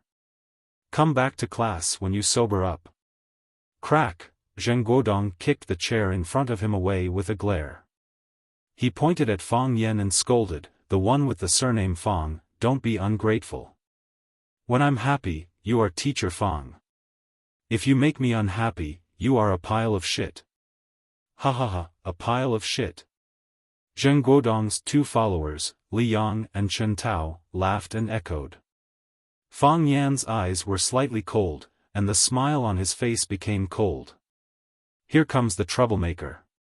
According to the rules of Jianhu, both sides should be masters of their own sects, and the winner would be the king. Fang Yan decided to send himself. Chapter 8. A teacher's job was to teach and answer questions. There was one more thing that Han Yu was too embarrassed to say: beat up students. Look at these literati. They didn't say what they should say and always liked to mislead the audience. If a student behaved like a hooligan, he or she was a hooligan. First hooligans, then students. Beat them up. Fang Yan had seen some movies about teachers. In those movies, bad students flirted with girls, drank, and slashed people. He just laughed it off and didn't take it to heart. However, his current identity was a glorious and great teacher who had to work hard for the girls of Rosefinch Secondary and Luchaoga. He had the responsibility and obligation to strictly supervise and reprimand these bad students in his class. In fact, it was fine if they behaved like hooligans. Their parents didn't care, and Fang Yan could turn a blind eye to it. When they barged into the classroom drunk, they affected the normal learning of the other students and filled the class with the unpleasant smell of alcohol. The most intolerable thing was that they called Fang Yan a pile of sh*t in front of the whole class. Being called a pile of sh*t by a pile of sh*t, Fang Yan felt that he had been insulted twice as much. Fang Yan's jumping, reciting the sacred text of Tao backwards, and acting cute was effective. Seeing Zheng Guodong insulting Fang Yan, some students couldn't stand it anymore. Zheng Guodong, what are you doing? How can you talk to Mr. Fang like that? The top student Huang Haoran was the first to stand up. That's right, you're too much. You have no manners at all. Suing also felt that it was unfair. The smell of alcohol is so bad, get out, Zheng Guodong sneered. He walked shakily to Huang Haoran, pressed his head, and threatened, Little Four Eyes, do you believe that I'll make your head explode? Don't you dare. Huang Haoran was not convinced. Do you think I dare? As Zheng Guodong spoke, he slapped Huang Haoran's head hard. Huang Haoran was a skinny student, and when he was slapped, his head hit the desk with a loud thud. When he raised his head, his glasses were cracked and his forehead was purplish red. Ah, the girls in the class screamed. Shut up. Zheng Guodong roared. Who else dares to stand out? You'll end up like Huang Haoran. The class quieted down. All the students looked at Kong Guodong in surprise. It seemed that they were extremely fearful of him. Fang Yan sneered in his heart. It seemed that these guys were very prestigious. Fang Yan stepped down from the podium and walked towards the back door. Zheng Guodong stood beside Huang Haoran and stared at Fang Yan provocatively. Even Zheng Guodong's two followers, Li Yang and Chen Tao, didn't care about Fang Yan's identity as a teacher. They crowded behind Zheng Guodong with smiles on their faces and looked at Fang Yan proudly. Fang Yan stood in front of Zheng Guodong and said, You're a student of Class 9. Class 9, Zheng Guodong.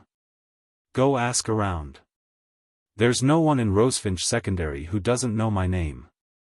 Zheng Guodong proudly announced his name. I say, teacher Twofold Fire, it said that a new official has to change his ways. But I advise you not to burn me first. I'm afraid that you'll burn yourself instead of others. You too are also students of Class 9? Fang Yan looked at Li Yang and Chen Tao and asked. Of course we are. Otherwise, why would we be standing here? The burly Chen Tao replied without a care in the world. You guys are students of Class 9. As a language teacher of Class 9, I request that you guys, get out, Fang Yan said sternly as he looked at the three delinquents in front of him with a cold expression. You guys are affecting the normal studies of other students. Is there an effect? Zheng Guodong grinned as he scrutinized the other students and shouted, am I affecting you guys? No one answered his question. Zheng Guodong laughed and said, Teacher Two Fires, do you see that? They say that their studies are not affected at all. Because of our arrival, they are instead filled with the passion and desire to learn. Fang Yan was a little disappointed with the other students' cowardice or avoidance, but he also understood that he was new and didn't have deep ties with the students to the point where they would be willing to offend a bunch of bullies who would do anything just to protect him. He pointed at the door and said, This is a language lesson. You're affecting my teaching. Get out. Zheng Guodong was enraged and scolded, Say, are you really Teacher Two Fires or are you an idiot? Didn't you hear what I said clearly? When I'm in a good mood, I only acknowledge you as my teacher. If you anger me, you're just a pile of dog sh*t, a pile of stinky dog sh*t that will be stepped on and chased out of Rosefinch Secondary at any time. Unfortunately, I'm angry now. Get ready to scram out of Rosefinch. No one in this world can save you. Do you have hemorrhoids in your mouth? Fang Yan stared at Zheng Guodong and asked seriously. Why do you always have the stench of sh*t when you speak? People with literary talent would scold others viciously. Who asked them to have a rich vocabulary and vivid metaphors? F*ck, how dare you scold me? Zheng Guodong flew into a rage out of humiliation. He wanted to retort, but he found that he really couldn't say anything more vicious than this. In extreme anger, he punched Fang Yan's left cheek. A student hitting a teacher was really not afraid of death. Fang Yan stretched out his right hand and drew a circle around Zheng Guodong's arm. Sweeping dust. Dong, Li Yan covered his eye and screamed. He was just watching the show. How did this punch land on his eye socket? Zheng Guodong was stunned for a moment. He just thought that he drank too much and his limbs were not nimble. With a roar, he punched Fang Yan's chest again. Fang Yan drew a circle again and then pushed the back of his hand. Spreading phoenix tail. Bang! Chen Tao's chest was hit, and his body retreated continuously. Chen Tao and Li Yang were stunned. What was going on with their boss? Why did he specifically attack them? Why aren't you coming to help? Zheng Guodong was drunk and hatred attacked his heart. He pounced on Fang Yan while shouting. Today, I will tear this bastard apart. Chen Tao and Li Yang quickly stood up to help. They didn't dare to let Zheng Guodong suffer. Thus, the whole class saw a magical scene. I will kill you. You dare to poke my eye. Li Yang punched Chen Tao's face. You bastard, you kicked my balls. I will fight you. Zheng Guodong's nose was hit. You dare to hit me, you dare to hit me. Zheng Guodong chased after Li Yang and beat him up. Fang Yan was surrounded by 3 people, but he was still relaxed. From time to time, he would wave his hand and draw a circle. It was better than taking a leisurely stroll. On the surface, it seemed that the inelegant melee that was taking place had nothing to do with him. He was just an outsider who was in the game. I thought they were good brothers. It turns out that 2 of them are spies. A student was stunned for a long time and said with infinite emotion.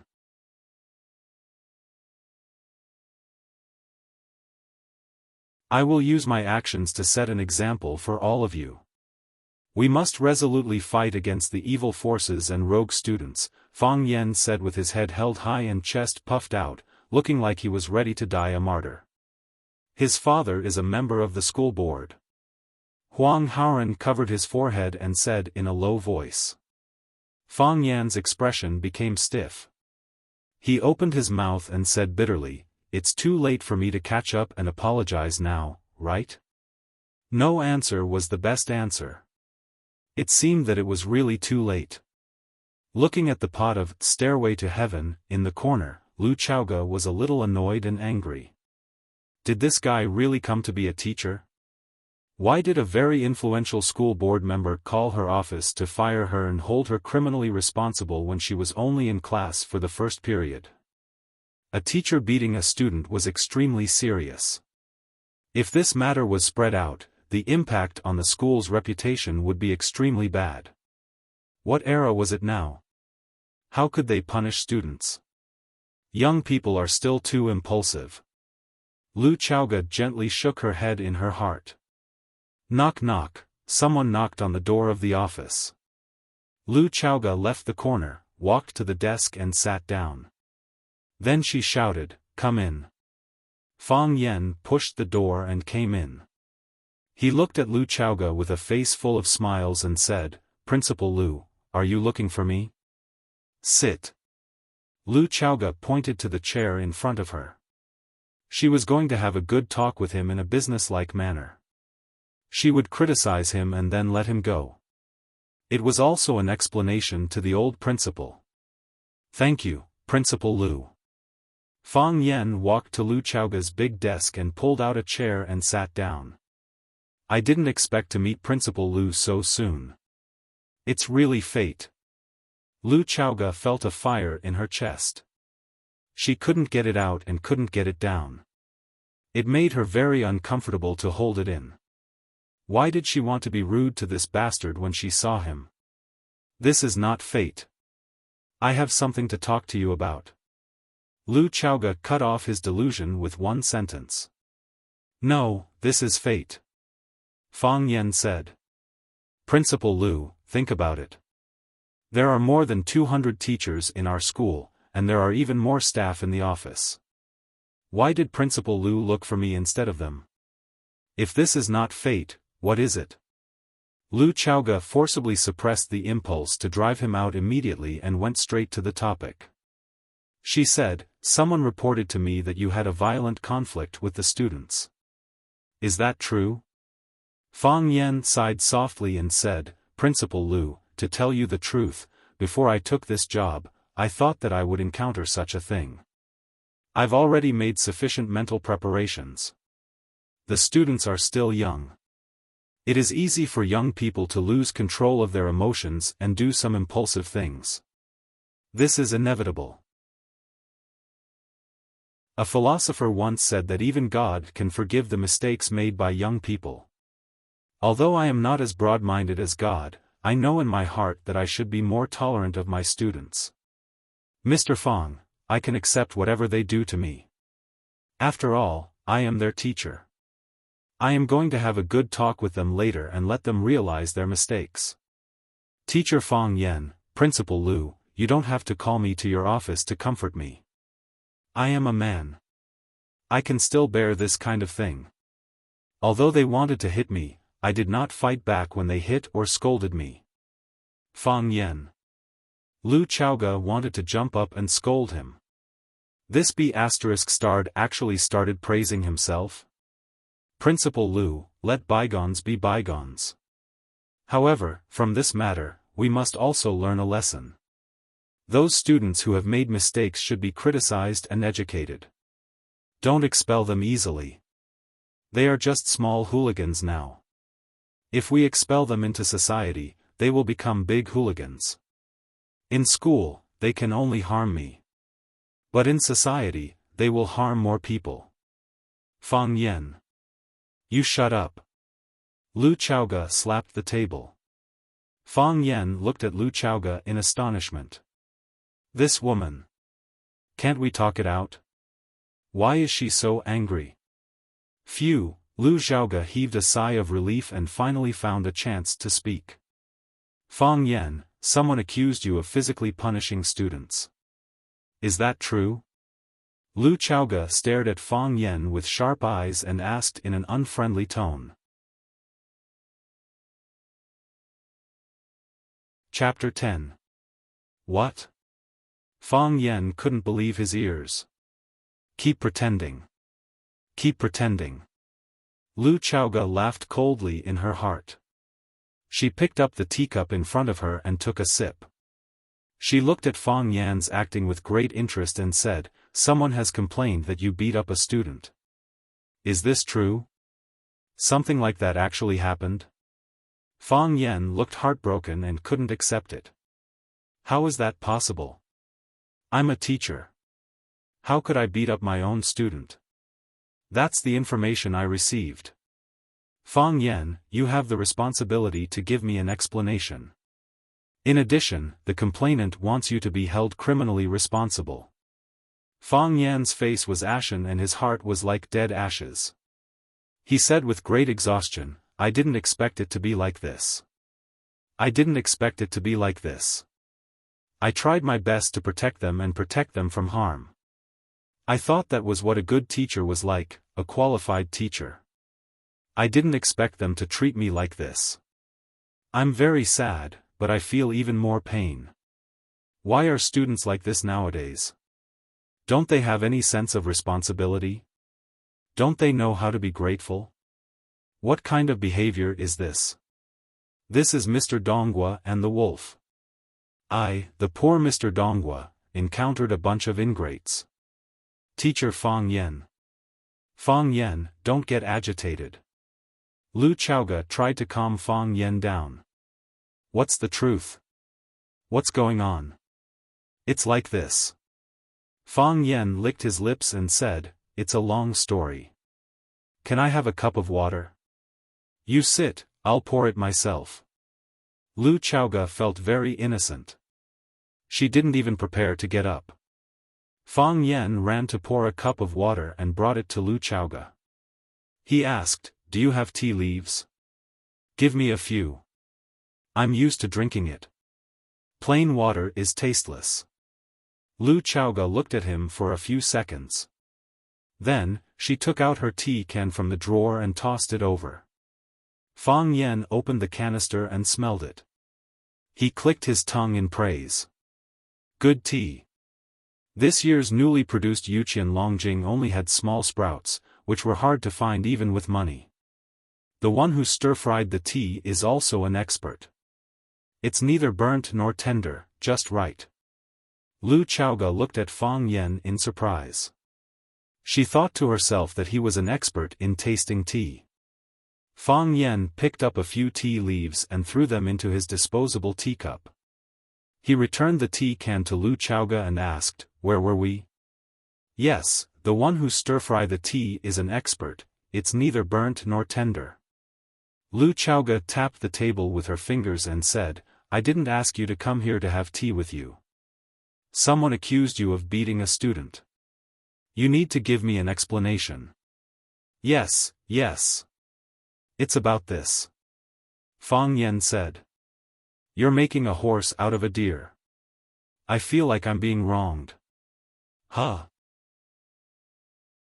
This matter isn't about a teacher physically punishing a student, but a teacher being beaten by a student. Fang Yen glanced at Lu Chaoga arrogantly and coldly and said, you definitely can't believe it, right? Before today, I couldn't believe it either. Rosefinch Secondary is one of the best private high schools in Wuxia. I came here because of its reputation. I want to dedicate my youth and body to this famous school and to you. If we have children in the future. Lu Chaoga's face turned red. She slapped the table and shouted angrily, who wants to have children with you? Don't misunderstand, Fang Yen said with a wave of his hand.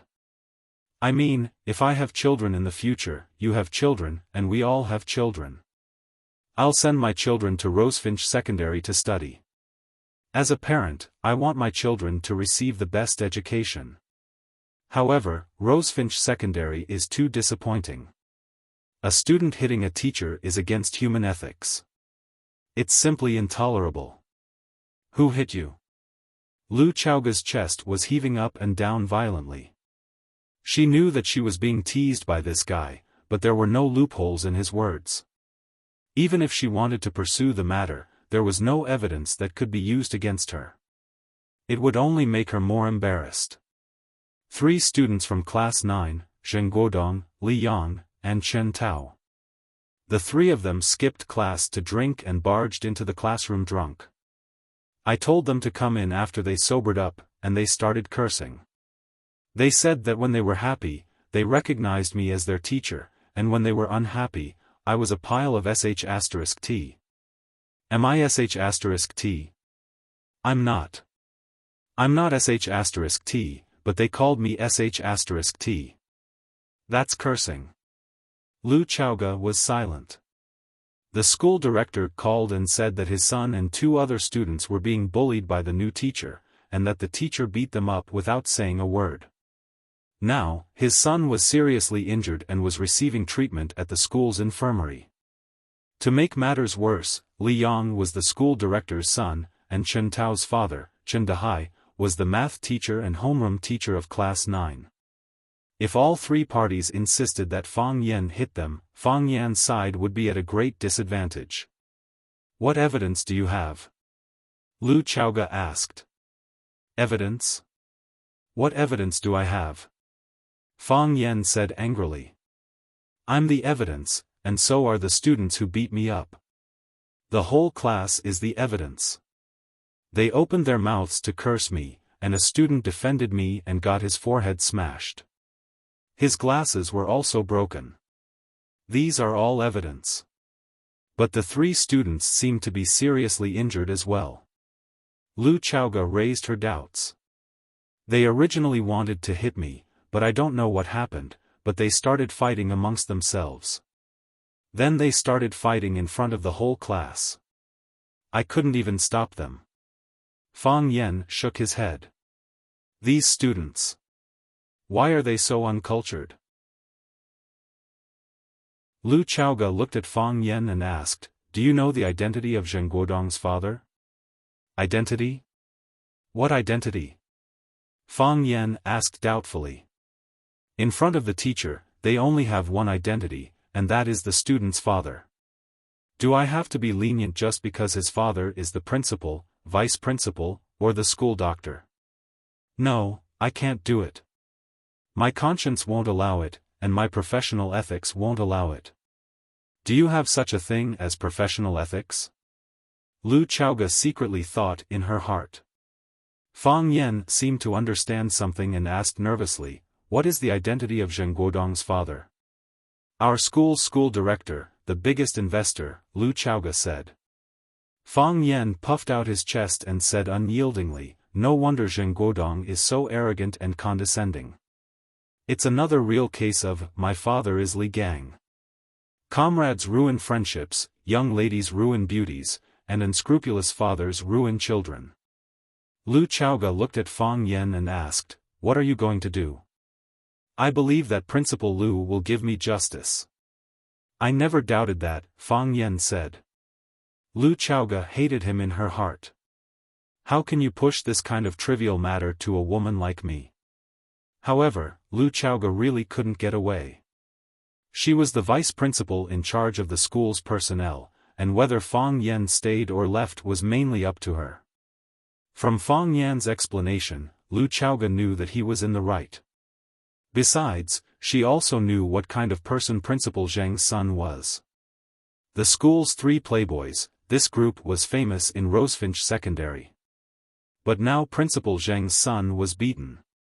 If she didn't give them an explanation, Principal Zheng would definitely not let it go.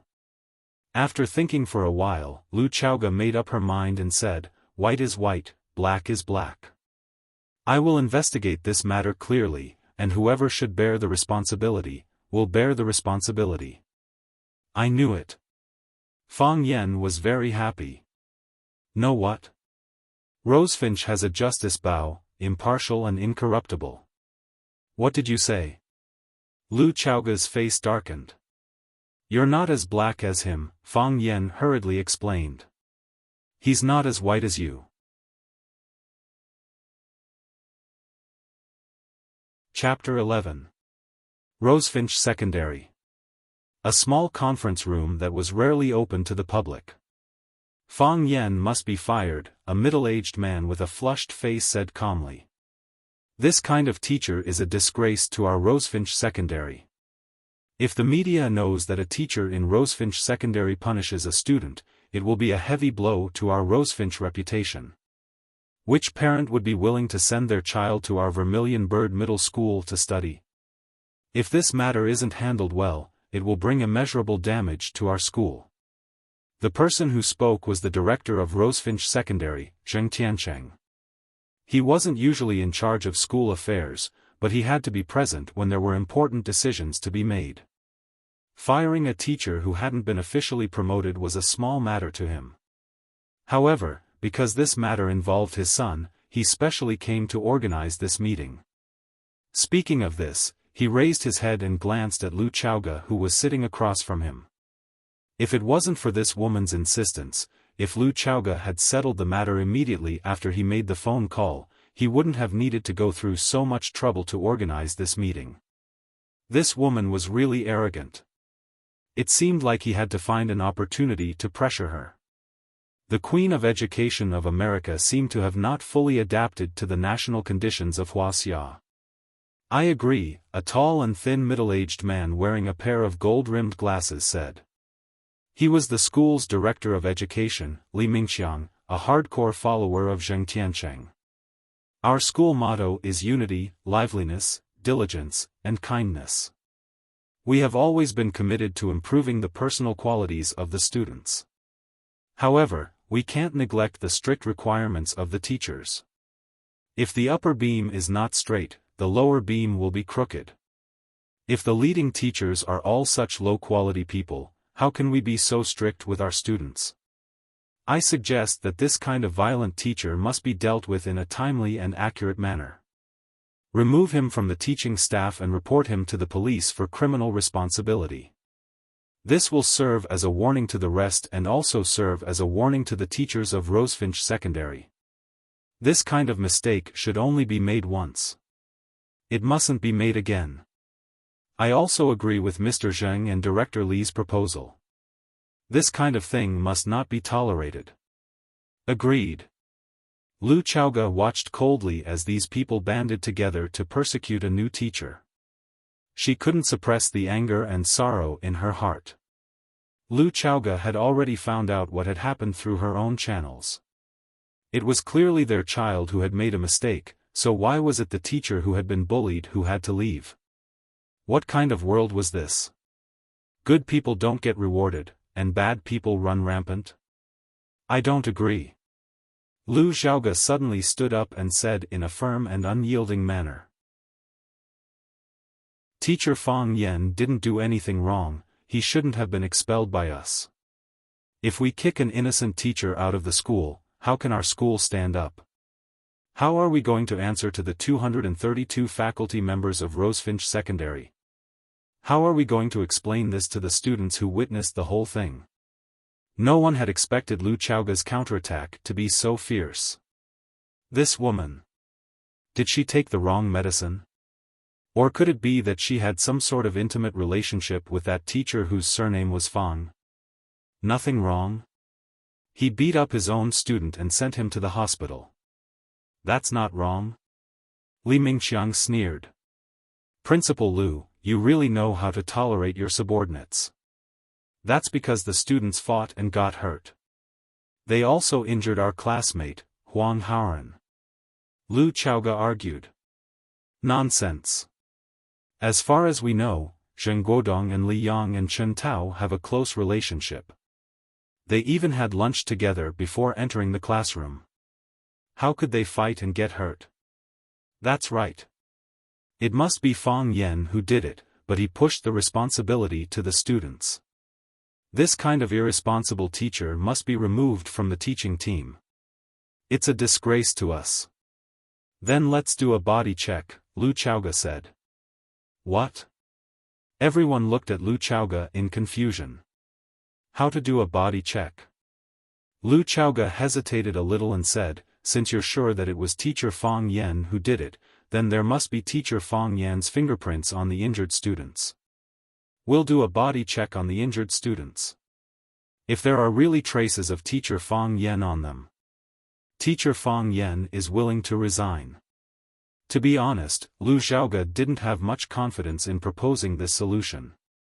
He believed that Fang Yan didn't hit the students, but there must have been some physical contact during the collision, right? If they really found Fang Yan's fingerprints on the 3 students, would they really let Fang Yan resign? However, this solution was proposed by Fang Yan himself. He was full of confidence in himself, and the current situation wouldn't give Lu Chaoga any more choices. Then let's do a body check. Zheng Tiancheng made a decision.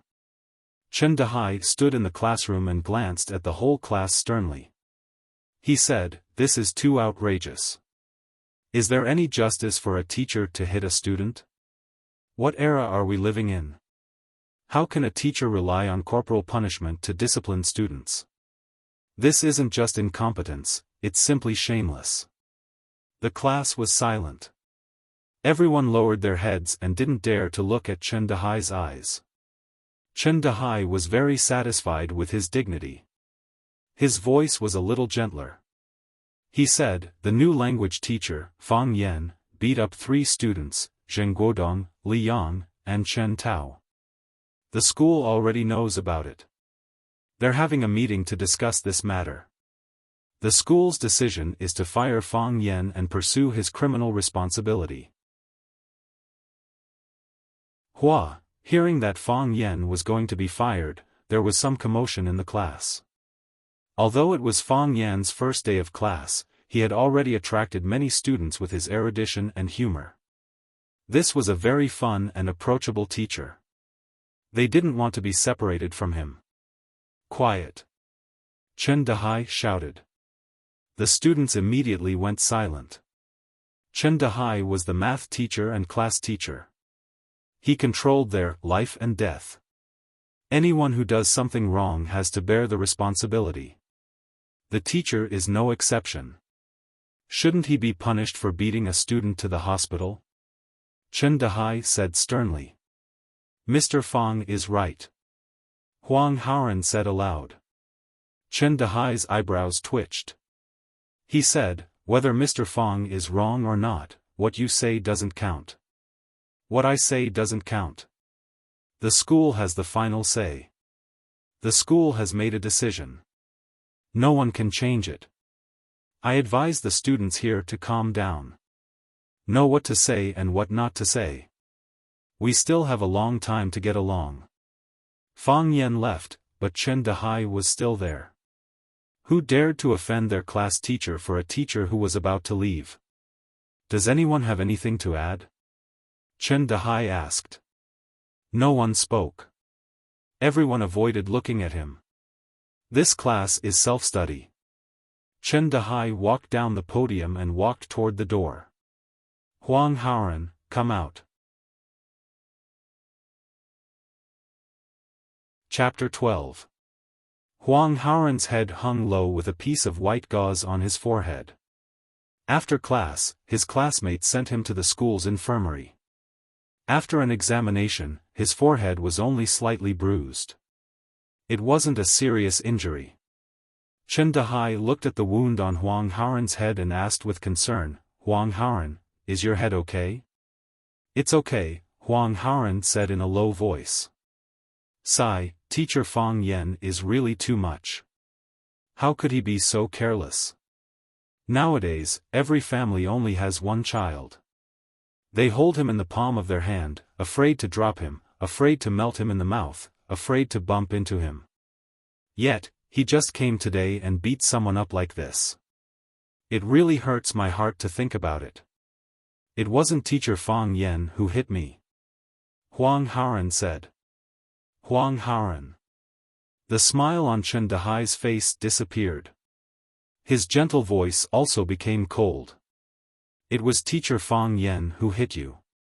He originally wanted to hit Zheng Guodong, but he accidentally hit you. It's not like that." Huang Haoran clenched his teeth and insisted. Chen Dehai was silent.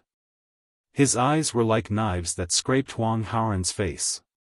In middle and high school, there weren't many students who dared to disobey their teachers. "Huang Haoran, in front of me, you're still a child, but you're not young anymore. As a high school student, you should think like an adult." Chen Dehai tried to persuade him. "You can't go wrong listening to the teacher, right? Do you think the teacher will harm you?" Huang Haoran kept his mouth shut and didn't answer. "Huang Haoran, you're a smart child.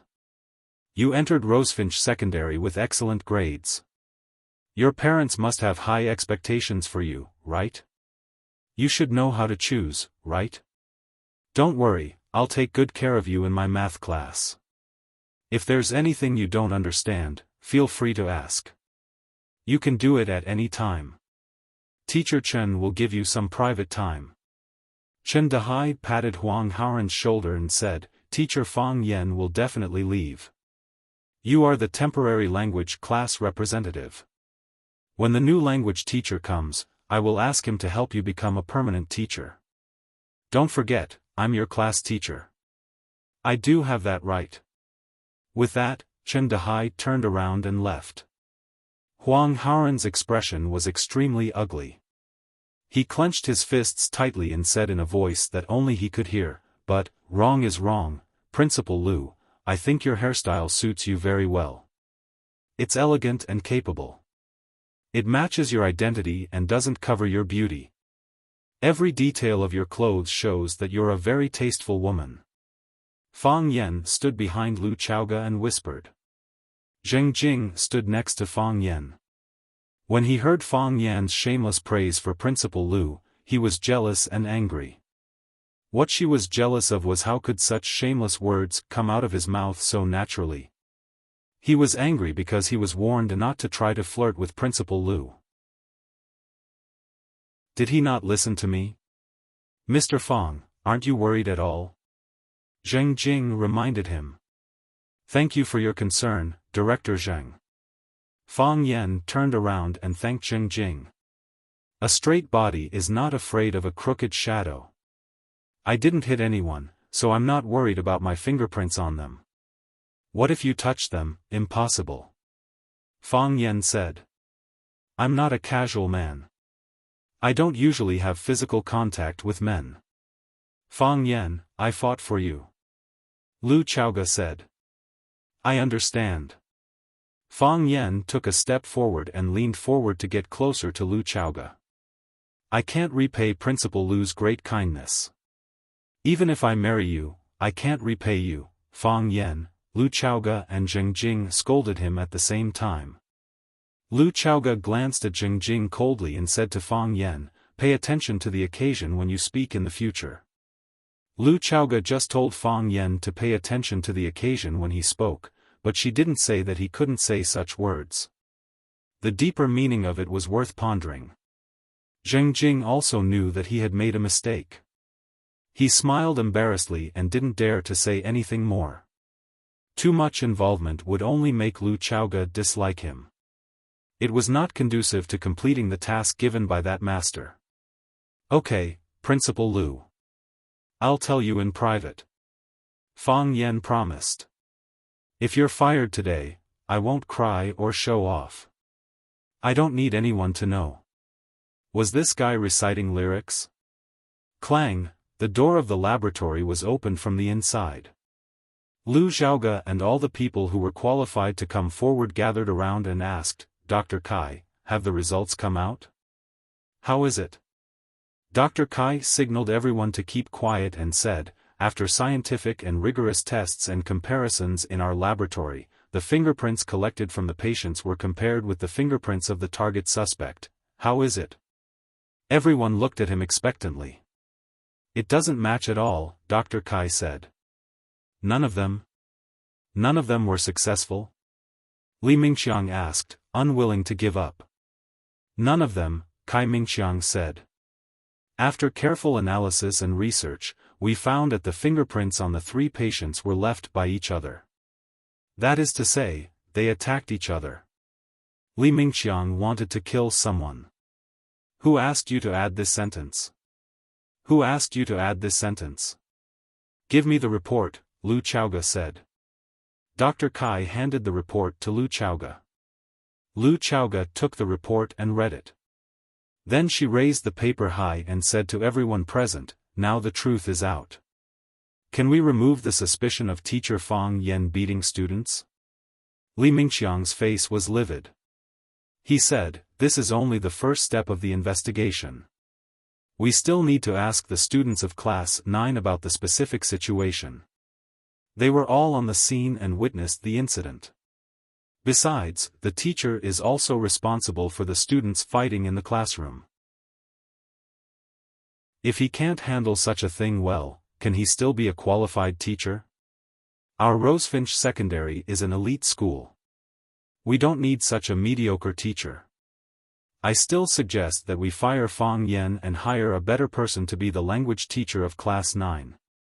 Lu Chaoge was about to speak, but Fang Yan magically appeared in front of her.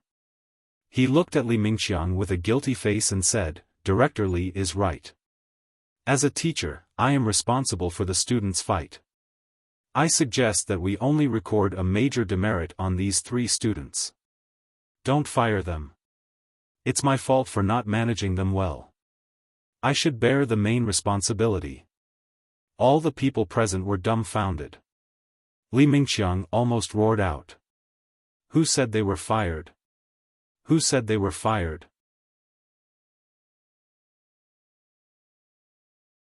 Chapter 13. Lu Chaoge understood and immediately said, "Skipping class to drink, making a scene in class, beating students, insulting teachers.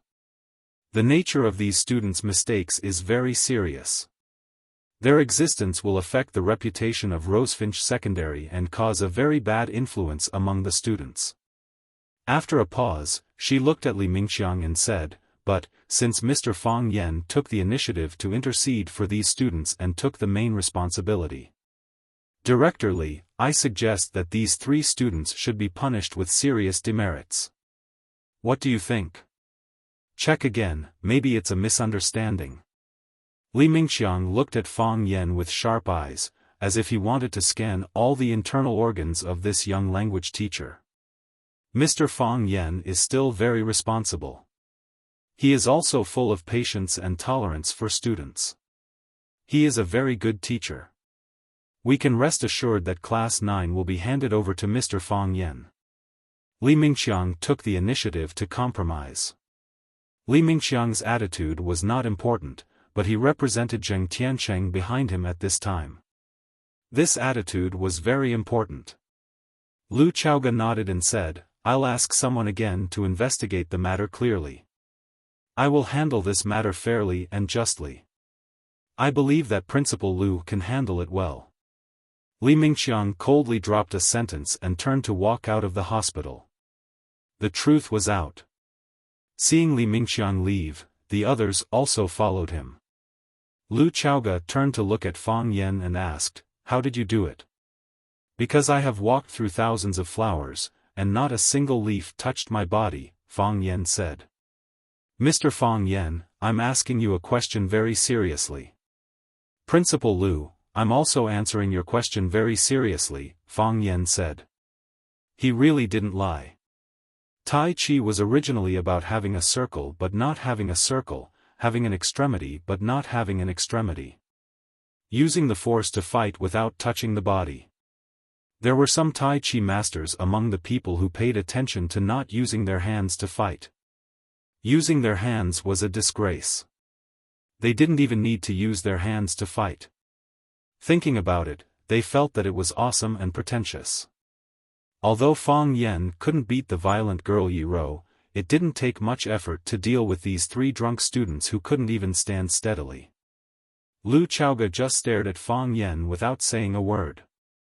She felt that she couldn't get a word from this guy. Even if she tried so hard to help him just now. Fang Yan knew that Lu Chaoge didn't believe him and said, "Look into my eyes, look at me. Do you see my sincerity?" I saw a lump of eye wax. Lu Chaoge was so angry that he turned around and left. Zheng Jing wanted to scold Fang Yan. But he knew it. Zheng Jing wanted to reprimand Fang Yan. However, when the words reached his mouth, he knew it was useless. He quickly chased after Lu Chaoge.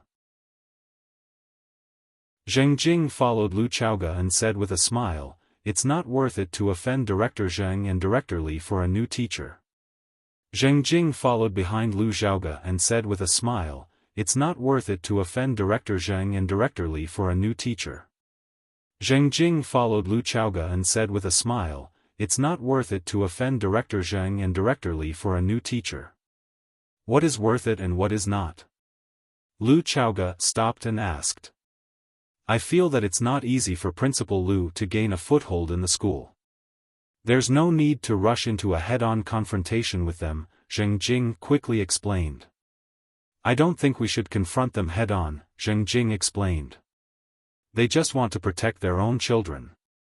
Have they ever thought about what will happen to the other students if they succeed? I'll do what is right, and I won't do what is wrong. Lu Chaoga sneered. They just want to protect their children. Have they ever thought about what kind of influence they will have on other students if they succeed?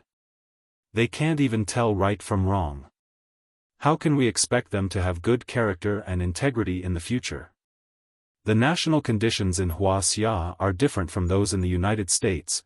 The sun represents day and the moon represents night. Bamboos have joints, and trees have tendons. Black is black, and white is white. This is the same in any country. This is Rosefinch Secondary, and I'm the vice principal of Rosefinch Secondary. I want them to be the same, and he must be the same, Lu Chaoga said firmly. I can compromise on many things, but there are some things I'd rather bleed. Lu Chaoga walked away with her head held high, leaving behind an unyielding expression and a graceful silhouette. The sound of her high heels hitting the ground was like a blow to the soul. Zheng Jing stood rooted to the ground. After a long time, he exhaled. This is the first time I feel that her domineering attitude isn't so annoying. After some thought, he clenched his teeth and cursed, it's all Fang Yan's fault. I'll teach you a lesson. Zheng Guodong, Li Yang, and Chen Tao stayed in the same ward. Their injuries weren't serious, but in order to frame Fang Yan, they changed their appearances. Li Yang's head was wrapped in white gauze, Chen Tao's left hand was in a cast, and Zheng Guodong's eyes were purplish red. Zheng Guodong wasn't pretending. His eyes were still burning from being punched by Chen Tao or Li Yang. That kid dared to offend us. We'll teach him a lesson, Chen Tao cursed. When we get out, I'm afraid we won't be able to find him. Li Yang laughed. When I came in, I called my dad. He said that a teacher like this isn't worthy of being a teacher. Since my dad said that, he can forget about staying in Rosefinch. My dad also said that he'll ask about this matter. Zheng Guodong was playing a game on his phone. With Uncle Zheng, that kid is dead meat. Li Yang and Chen Tao looked at each other and laughed. The kid you're talking about is me, right?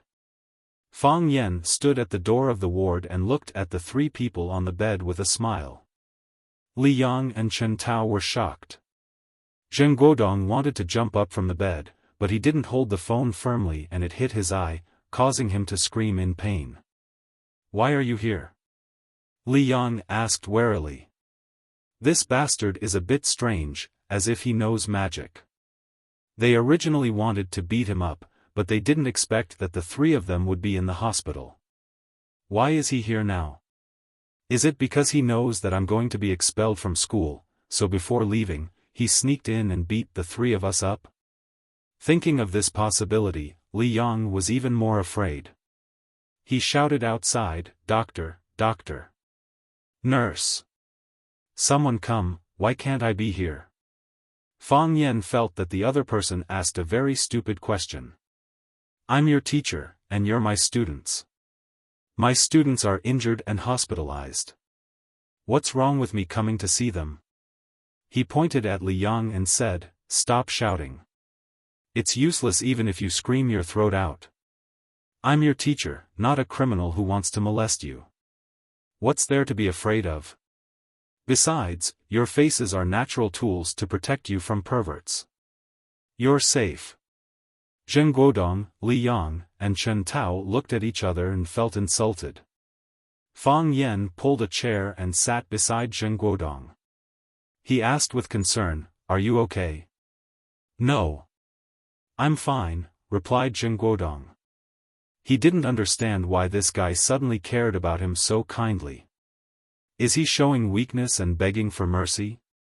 Humph, unfortunately, it's too late. I'm very sad to hear you say that. Fang Yan said with regret, why don't you say that you have something to lie to me?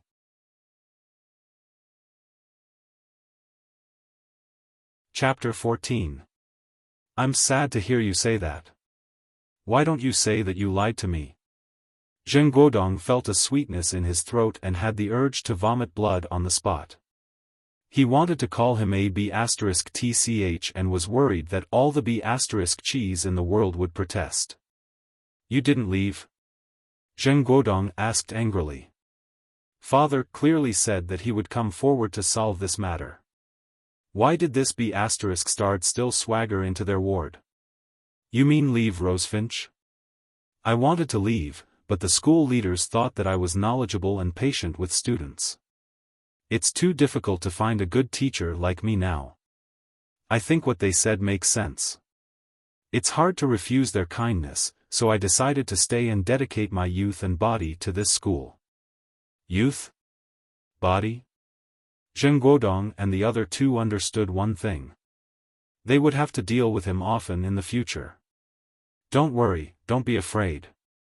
Fang Yan waved his hand generously and gestured for everyone to sit down. He said, I'm not the kind of man who holds grudges. Anyway, I've never suffered losses before. In terms of age, I'm your elder.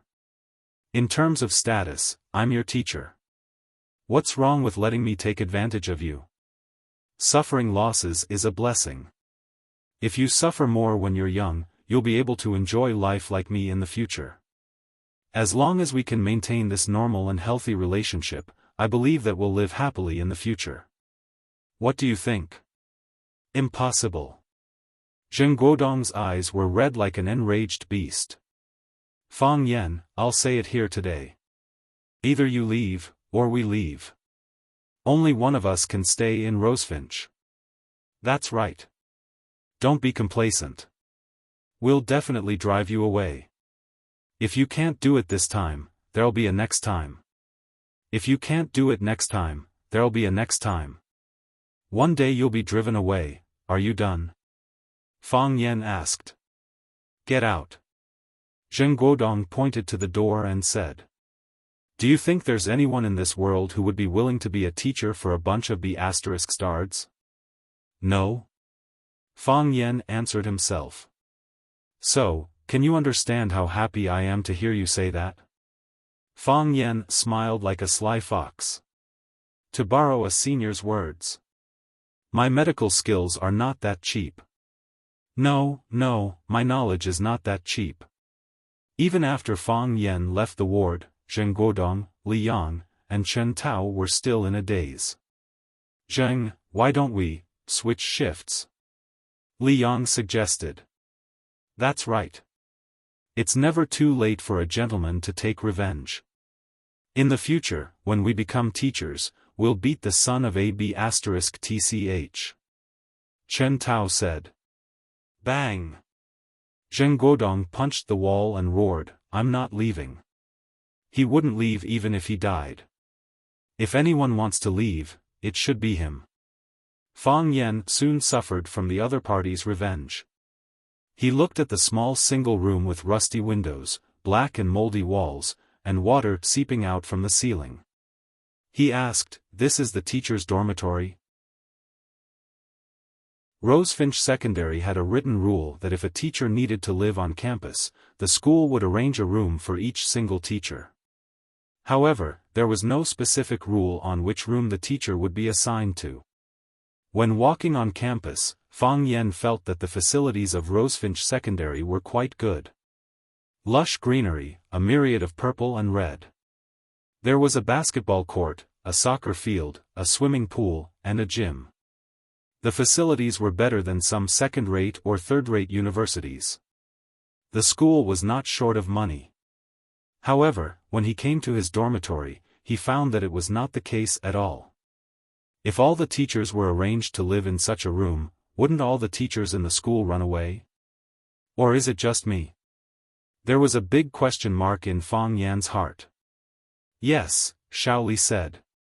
Xiaoli was a staff member of the school's logistics department. He was responsible for arranging Fang Yan's food and accommodation. As for who the head of the logistics department was. Sorry, Fang Yan's rank was too low. He didn't even have the chance to meet the head. Other teachers live here too? Fang Yan stretched his head and looked outside. How come I don't see any other teachers here? Not only did he not see any other teachers, there was not even a shadow in the entire corridor. Could it be that all the teachers were busy with classes today? Other teachers don't live here.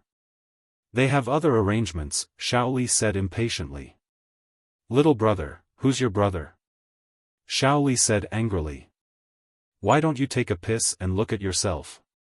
You think you're much older than me? Working in society, people were afraid of being called young.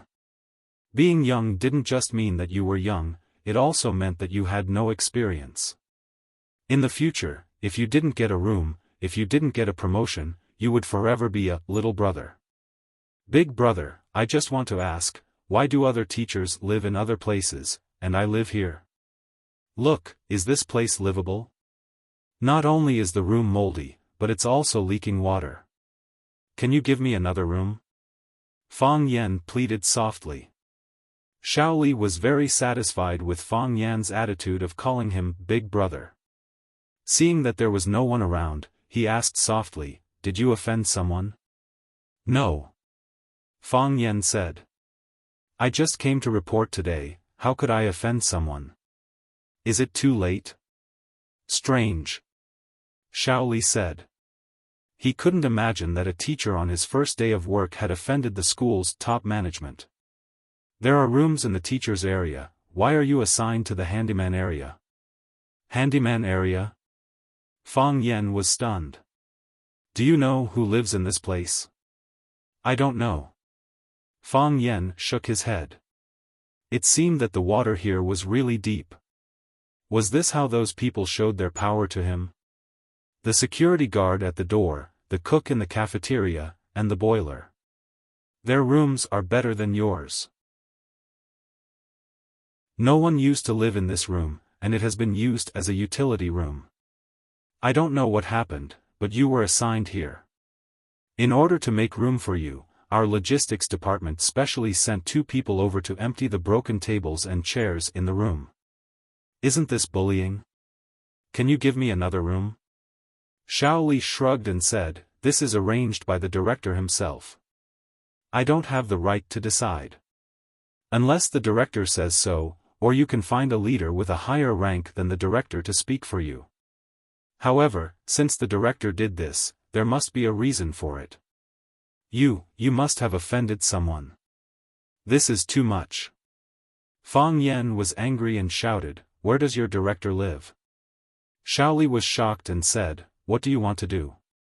Don't you mess around. He told this to Fang Yan. If Fang Yan went to find trouble with the director, he would have to bear the consequences.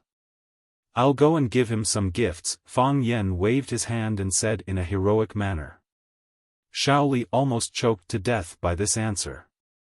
He stood there in a daze for a while, then he grinned. You have a good understanding. Xiaoli gave a thumbs up to Fang Yan. Chapter 15. As a teacher of the people with integrity, Fang Yan would never give gifts to the leaders. Besides, even if he wanted to, he didn't have the money. When he ran away from home, he took some cash from the drawer. He didn't dare to take bank cards or credit cards with him, and he didn't dare to use them. With the power of the Fang family and the Yi family, if he dared to withdraw money from a bank card in this city, a large army would come to kill him the next day. After that, they would kill him. He could imagine the anger of Yi Rou and his father when he ran away from home during the annual contest. Forget it. I'm not happy today. I'd better not think about these desperate things. It was not necessary to ask the director for help. Since he dared to do this, he must have been instructed by the higher-ups. If I go to him, I will only humiliate myself. Is Fang Yan stupid? That's a stupid question. It's possible to ask a leader with a higher rank than the director for help. However, the old principal retired and didn't care about school affairs. He just came here today, and the only leader he knew was Lu Chaoga. Should I ask her for help? Fang Yan shook his head.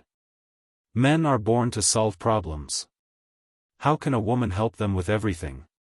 Fang Yan decided to solve this problem by himself. The way to solve this problem is... Damn it, I don't live on campus anymore. If they don't let me sleep here, I have my own place to sleep. What an unyielding man. Fang Yan would rather suffer losses than bow to the forces of evil. He was so touched by his own actions that he almost couldn't breathe. Fang Yan had a place to live. After he ran away from home, he rented a house in Huacheng. 500 yuan a month, 1 for 2, that's 1,500 yuan. He didn't have much money left in his pocket. For the first time in his life, he encountered a survival crisis. That was also the reason why Fang Yan wanted a room on campus. If the school approved it, he would talk to the landlady and see if he could get a refund for the rent. Originally, Fang Yan wanted to bargain or negotiate with the landlady. However, the landlady's words made him give up the idea. My daughter has to pay tuition. Tractor Village. This was the urban village of Huacheng, and it was also the place where Fang Yan rented the house. In Huacheng, an international metropolis, there were people who drove colorful luxury cars, and there were people who lived in mansions that overlooked the mountains and the sea. There were countless luxury stores and feasts from different countries that cost tens of thousands of yuan. However, most of them were from the ant tribe who were tired and had dark circles under their eyes from working overtime. They took the subway and took the bus back to their rented house to reunite with their wives and children. It was only at this moment that they would smile without any scruples. In this small, cozy house, they were heaven.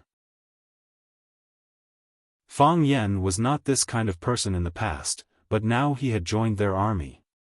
Fang Yan returned to the courtyard. The landlord's sister Li was washing vegetables in the courtyard and preparing to cook. Xiaofan, you're back.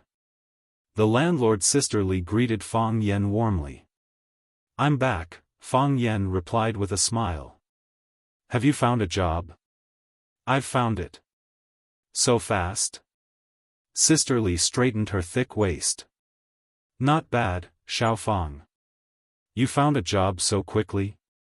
The current employment situation is grim, and it's not easy for a new graduate to find a job. Think about it, without any work experience, which company would dare to hire you? The company can't afford to hire useless people. I'm luckier. Fang Yan smiled modestly. Yes, you're luckier. You've only just arrived, and you've already found a job today. In the past, there was a university student who rented my house, but he couldn't find a job for half a year. After half a year, he bought a bus ticket to go back to his hometown. I had to get the money from my family. The sister-in-law continued to wash the vegetables. Oh, what job are you looking for? A language teacher at Rosefinch Secondary. As Fang Yan spoke, he had already opened the door to his room. Rosefinch Secondary is a good school, and it's very famous. The sister-in-law praised. Her voice suddenly rose, and she asked in surprise, What? You're a teacher at Rosefinch Secondary? Yes. Fang Yan turned around and looked at her. Are you okay? Sister Li looked at Fang Yan from head to toe with a strange gaze, and asked again, Are you really a teacher at Rosefinch Secondary? Yes. Fang Yan understood what she was thinking. It was still because he was too young, which made people think that it was impossible for him to become a high school teacher. You're not lying? Fang Yan smiled bitterly and said, Sister Li, why would I lie to you about this? Amazing. Sister Li praised again and again, but her eyes were shining. That's amazing. Mr. Fang, go back to your room and rest for a while. You're not allowed to eat outside today. I'll cook a few more dishes. When your Uncle Jiang comes back, you two can have a few drinks. Sisterly, you don't have to be so polite. Fang Yan said. Wasn't this treatment too fast? Not only did the address change, but he was also treating her to a meal. No need to be polite. You can rent my house, this is also fate between our two families. In the past, when other tenants came over, would also treat them to a meal. That's settled. I'll go prepare now. If you're hungry, I have bread at home. I'm not hungry. I'm not hungry yet. Fang Yan quickly said. Okay.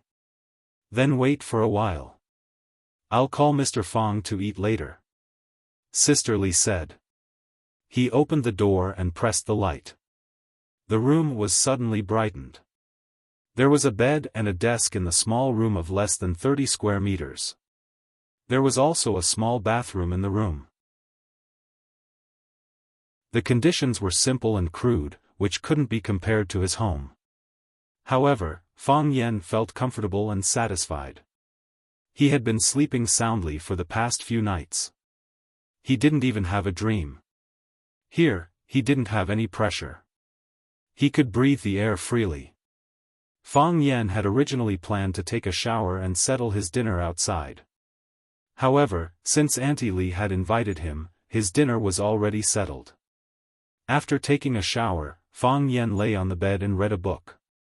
He fell asleep unconsciously. In a daze, he felt someone pushing the door open and entering the room. He remembered that Sister Li said she would call him for dinner. He thought that he would pretend to get up when Sister Li called him for the second time. If he jumped up when she called him, it would make people think that he had been waiting for dinner. How embarrassing would that be? To his surprise, Auntie Li did not call for help. Instead, she approached him step by step. Huh? What does Sister Li want to do? Fang Yan was a little nervous. He was more nervous than when he met Yi Rou. No, he was as nervous as when he met Yi Rou. Could it be that Sister Li found me handsome and aroused her evil thoughts? So she wants to touch me when I am asleep? No, I can't let her succeed. Fang Yan made up his mind. His innocence couldn't be ruined by a fat waist. She reached out. Fang Yan felt that she reached out to him. He couldn't bear it anymore. He didn't have to bear it anymore. Fang Yan suddenly sat up on the bed as if he had just had a nightmare. Bang! Fang Yan's head bumped with another person's head. Ouch! It was a young girl's voice that moaned and screamed. What's going on? It's not Auntie Li. Fang Yan thought it was a little strange. Fang Yan's heart was filled with guilt when she saw the face of the girl who was covering her head and glaring at her. I just wanted to touch you, didn't I? Why don't you be generous and let me touch you? What's the big deal? Are you all right? Fang Yan asked with concern. The girl was very hot-tempered. She pointed at Fang Yan and shouted, "How dare you touch the butcher's daughter? Do you believe that my father will chop you to death?" Chapter 16. How dare you touch the butcher's daughter? Believe it or not, my dad will chop you to death. This was the first sentence that Jiang Qin and Fang Yan said when they first met. Many years later, the two still laughed when they thought of this scene. Jiang Qin knew that the cottage in the yard was rented to someone else, but these days she left early and came back late, so she didn't see Fang Yan at all. When she just came back from school, her mother said to her sneakily, "Honey, do you know who we rented the house to?" "Who?" "A person." "That's not an ordinary person." "Is it a Superman?" "Damn child, what are you talking about?" "Let me tell you, the young man who rented our cottage is a language teacher at Rosefinch Secondary." Jiang Qin pursed her lips and said, "Isn't it just a teacher? What's so great about it? Why can't you understand?" Li Guiying was anxious and poked her forehead with her finger. "Didn't your teacher teach you to get close to the water tower first? Jiang Qin's eyes widened and said, "No way. Mom, you want me to hook up with a teacher? Hook up? Screw you." Li Guiying raised the spatula and hit her head, scaring her into stepping back. "Think about it, if we hire a teacher from Rosefinch Secondary to tutor you every day, you can also get into Rosefinch High next year, right? The Prime Minister's son is with the Prime Minister every day, but it doesn't mean he can be the Prime Minister, right?" Jiang Qin retorted. "I'm not going to find someone to tutor me. The school tutors us every day, and we can't even finish our homework. No, you have to listen to me on this." Li Guiying decided everything. "Honey, you're already in the 3rd year of middle school. In another year, you'll be taking the high school entrance exam. This is the final sprint stage of the year. I don't need to say how precious time is, right? If you can't get into a good high school, how can you get into a good university? If you can't get into a good university, how can you get into a good job? Look at the life of college graduates, they can't even eat hot food, they eat instant noodles all day. That's because they're stupid. Don't tell me they don't know how to soak instant noodles and eat it. You little girl, do you believe that I won't hit you with a spatula?" Li Guiying was really annoyed by her daughter, who had been spoiled since she was a child. She said, "Anyway, I've already talked to Mr. Fong and invited him to tutor you in Chinese. You don't have a good foundation in Chinese, so this is a good opportunity. Do you know how important a point is during the college entrance examination?" She neatly put the dish on the plate and said, "I'll make another seafood soup. You go and invite Mr. Fong to dinner. Go by yourself. Are you going or not? If you don't go, you'll lose your allowance this month." "I'll go, all right." After the above conversation between the mother and daughter, Jiang Qin was sent to call Mr. Fong for dinner. The door was unlatched, and light shone from inside. She gave the door a gentle push and it opened. Then, she saw Fong Yen, who was sleeping on the bed. "Oh my God, it can't be." Jiang Qin's eyes widened. "This teacher is too young, isn't he? Impossible, absolutely impossible. How can such a person become a high school teacher? Liar, he must be a liar, specializing in deceiving my mother, an uneducated and ignorant old woman in the city." Jiang Qin secretly labeled Fong Yen as a very unfriendly person in her heart. Of course, her understanding of her mother was even more maddening. She took out her cell phone from her pocket and prepared to take a photo of Fong Yen.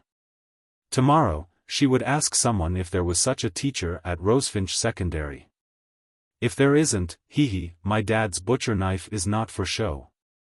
Her cell phone's pixel was not good, and the photo taken from afar was too blurry. Therefore, she decided to walk closer. When Fong Yen suddenly jumped up, it really gave her a big fright. To make matters worse, she was taking the photo with her body bent down. Due to the shock, she lost her balance and leaned forward. Their heads collided fiercely. She only felt that there were golden flowers in her eyes, and the fire in her heart was rising. Her whole body was like a small stove that was about to burn. "I didn't touch you," Fong Yen hurriedly explained. If Sister Li and her butcher husband misunderstood, it would be a big problem. "This is not touching," Jiang Qin said, pointing to her forehead. "It's all red." Only then did Fong Yen feel relieved. This touching was not that touching. When she said touching, it was just touching. When he said touching, it was harassment. "I didn't touch." Fong Yen thought about it and said, "I didn't touch on purpose. Look, my forehead is also red. If you are red, you deserve it. If I am red, you have to pay for it. This is too unreasonable, isn't it? This is my room. You didn't even knock on the door to enter my room. This is my room. I'm only renting it to you temporarily. Also, I knocked on the door. You didn't hear me." Fong Yen knew that the girl was lying. If someone knocked on the door, with his sensitivity, how could he not hear it? I asked you to pay for it. Did you hear me? The girl's voice was clear but domineering. Pay for what? Jiang Qin thought about it and had an idea. He said, you are not allowed to tutor me. What? Fang Yan was confused. You are so stupid. Jiang Qin rolled his eyes and said. Didn't you promise my mother to tutor me in Chinese? When we eat later, you can say that you are busy with work and may not have time to tutor me. Refuse this job for me. Understood. Fang Yan nodded and said. I will refuse it. That's great. Jiang Qin waved his fist happily. Great. Fang Yan was also happy in his heart. Seeing that Fang Yan was still looking at her, she glared and said, what are you looking at? My mother asked you to eat. Hey, who is a hey? I am not a hey. I said, I am a teacher. Why don't you respect me at all? I don't believe that you are a teacher. Jiang Qin said. Besides, even if you are a teacher, you are not my teacher. You don't teach me anything. Why should I respect you? You can't say that. Being a teacher is a great profession and a glorious team. I am not your teacher, but I am the teacher of other students. I'm the same as tens of thousands of teachers. We all contribute selflessly to the students.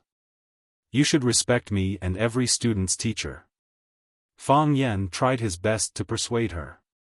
Jiang Qin thought about it and said, you mean that other people's teachers are also my teachers? Yes. Fang Yan nodded. If you have a daughter in the future, will you give her money to spend? Yes. Fang Yan said. What kind of question was that? I am not your daughter, but someone else's daughter. As a father, you should pity all the daughters in the world. Jiang Qin stretched out her white and tender little hand to Fang Yan and said, give me 300 yuan to spend. You don't want to? Isn't the profession of a father great? Isn't it a glorious team? Jiang Qin looked at Fang Yan with disdain and pressed him step by step. Don't provoke me. Fang Yan was angry. What if I provoke you? I have no money to give you even if you provoke me. Fang Yan jumped up from the bed and quickly walked toward the door. Hurry up and eat. We can't let the elders wait for too long. Jiang Qin giggled behind him and shouted to Fang Yan, hypocritical guy.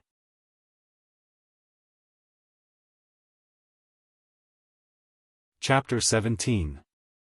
Mr. Fang, have a chicken leg. Mr. Fang, my pan-fried squid is the best. It goes well with wine. Teacher Fang, go ahead and eat. Don't stand on ceremony.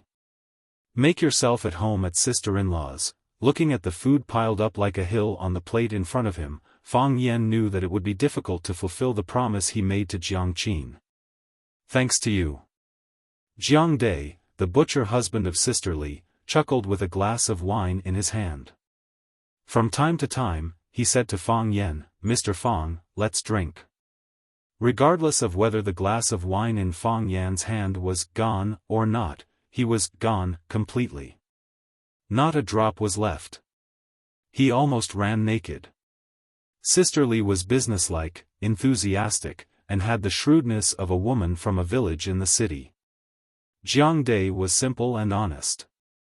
Except for, Mr. Fang, let's drink, he had almost nothing in common with Fang Yan. Sister Li had a thick waist and round butt.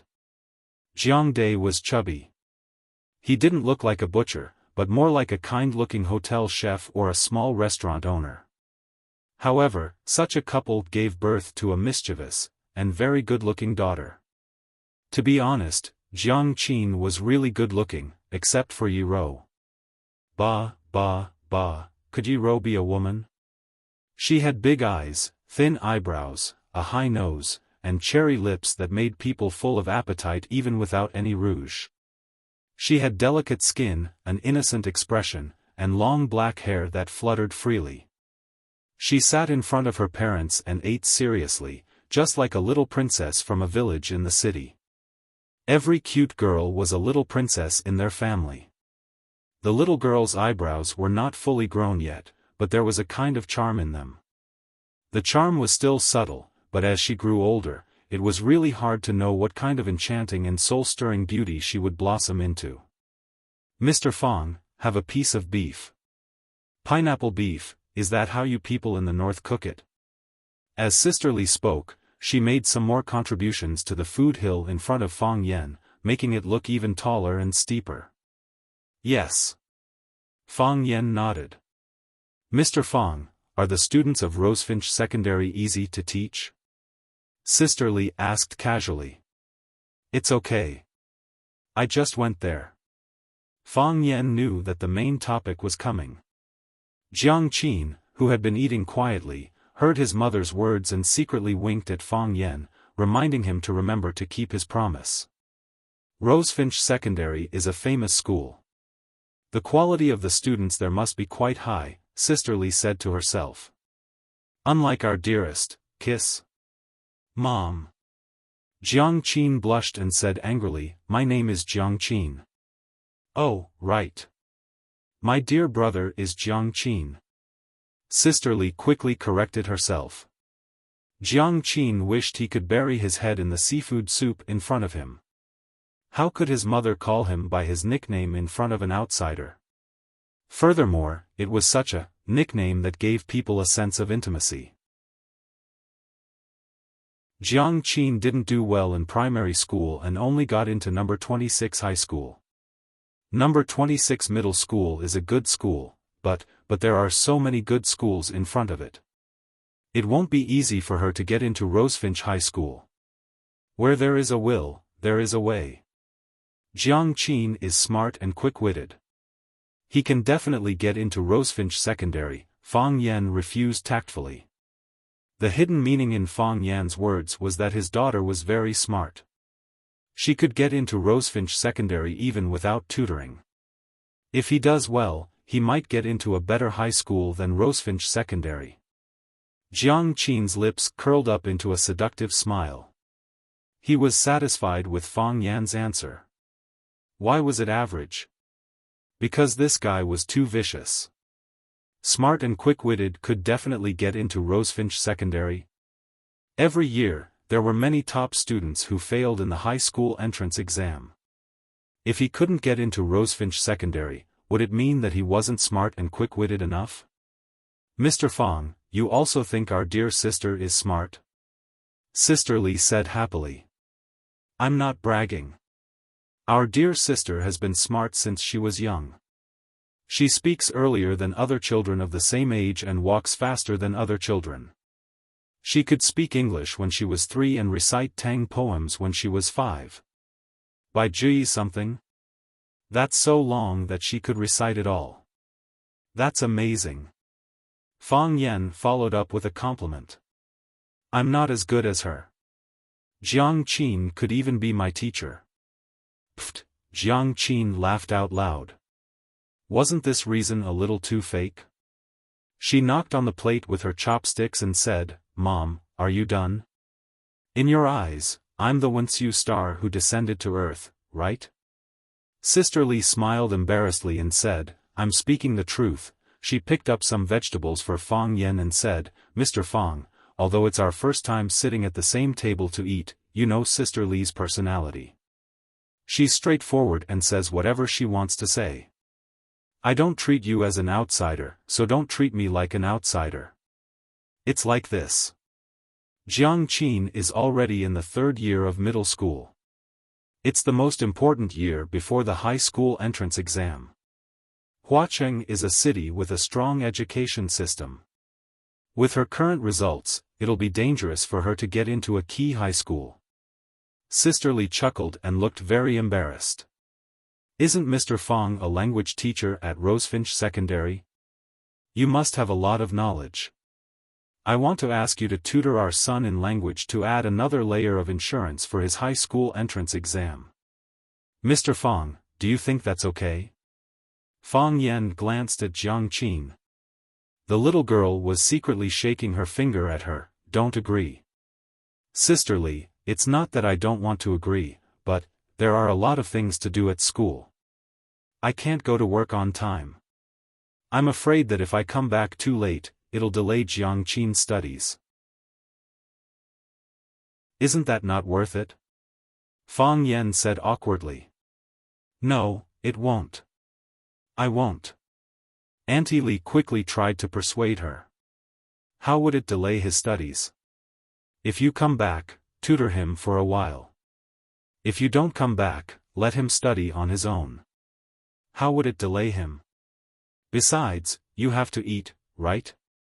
In the future, you can eat at Sister Li's place when you come back at night. Isn't it just an extra pair of chopsticks? Sister Li will make whatever you want to eat. Our old Jiang is a butcher.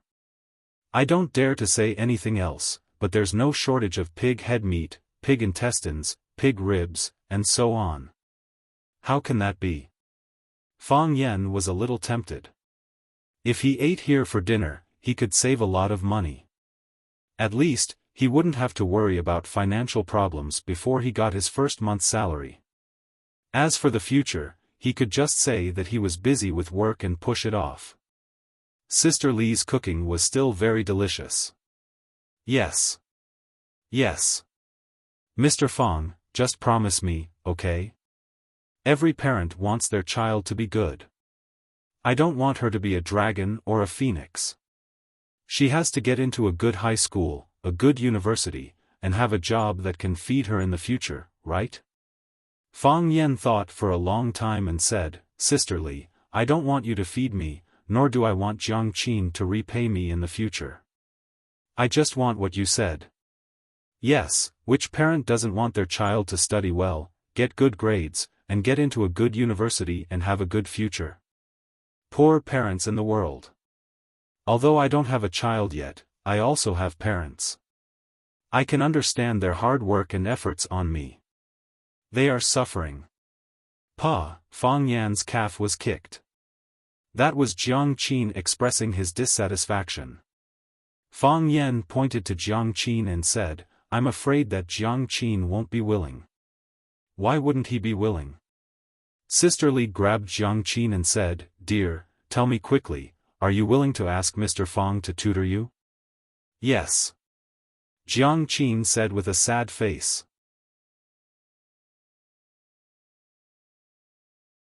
Chapter 18. On the way to work, Fang Yan felt that someone was following him. He turned around abruptly and saw Jiangqin, who was wearing a blue school uniform, standing not far away and glaring at him angrily. His cheeks were puffed up high, and he looked like he had suffered a lot. Liar, Jiangqin scolded angrily. How am I a liar? Fang Yan turned around and left. Dong dong dong, Jiangqin quickly caught up and followed behind Fang Yan. She scolded, Aren't you a liar? You promised me that you wouldn't tutor me.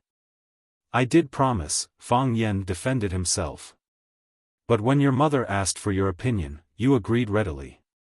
I thought that you had a certain understanding of me after spending a short time together and realized that I was a knowledgeable and upright teacher, so you changed your mind.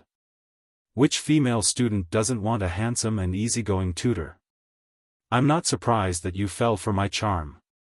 Ahaha. Jiangqin laughed until she couldn't breathe. Fang Yan. Teacher, how can you be so thick-skinned?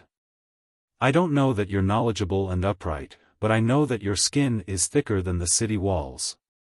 How can you say such shameless words?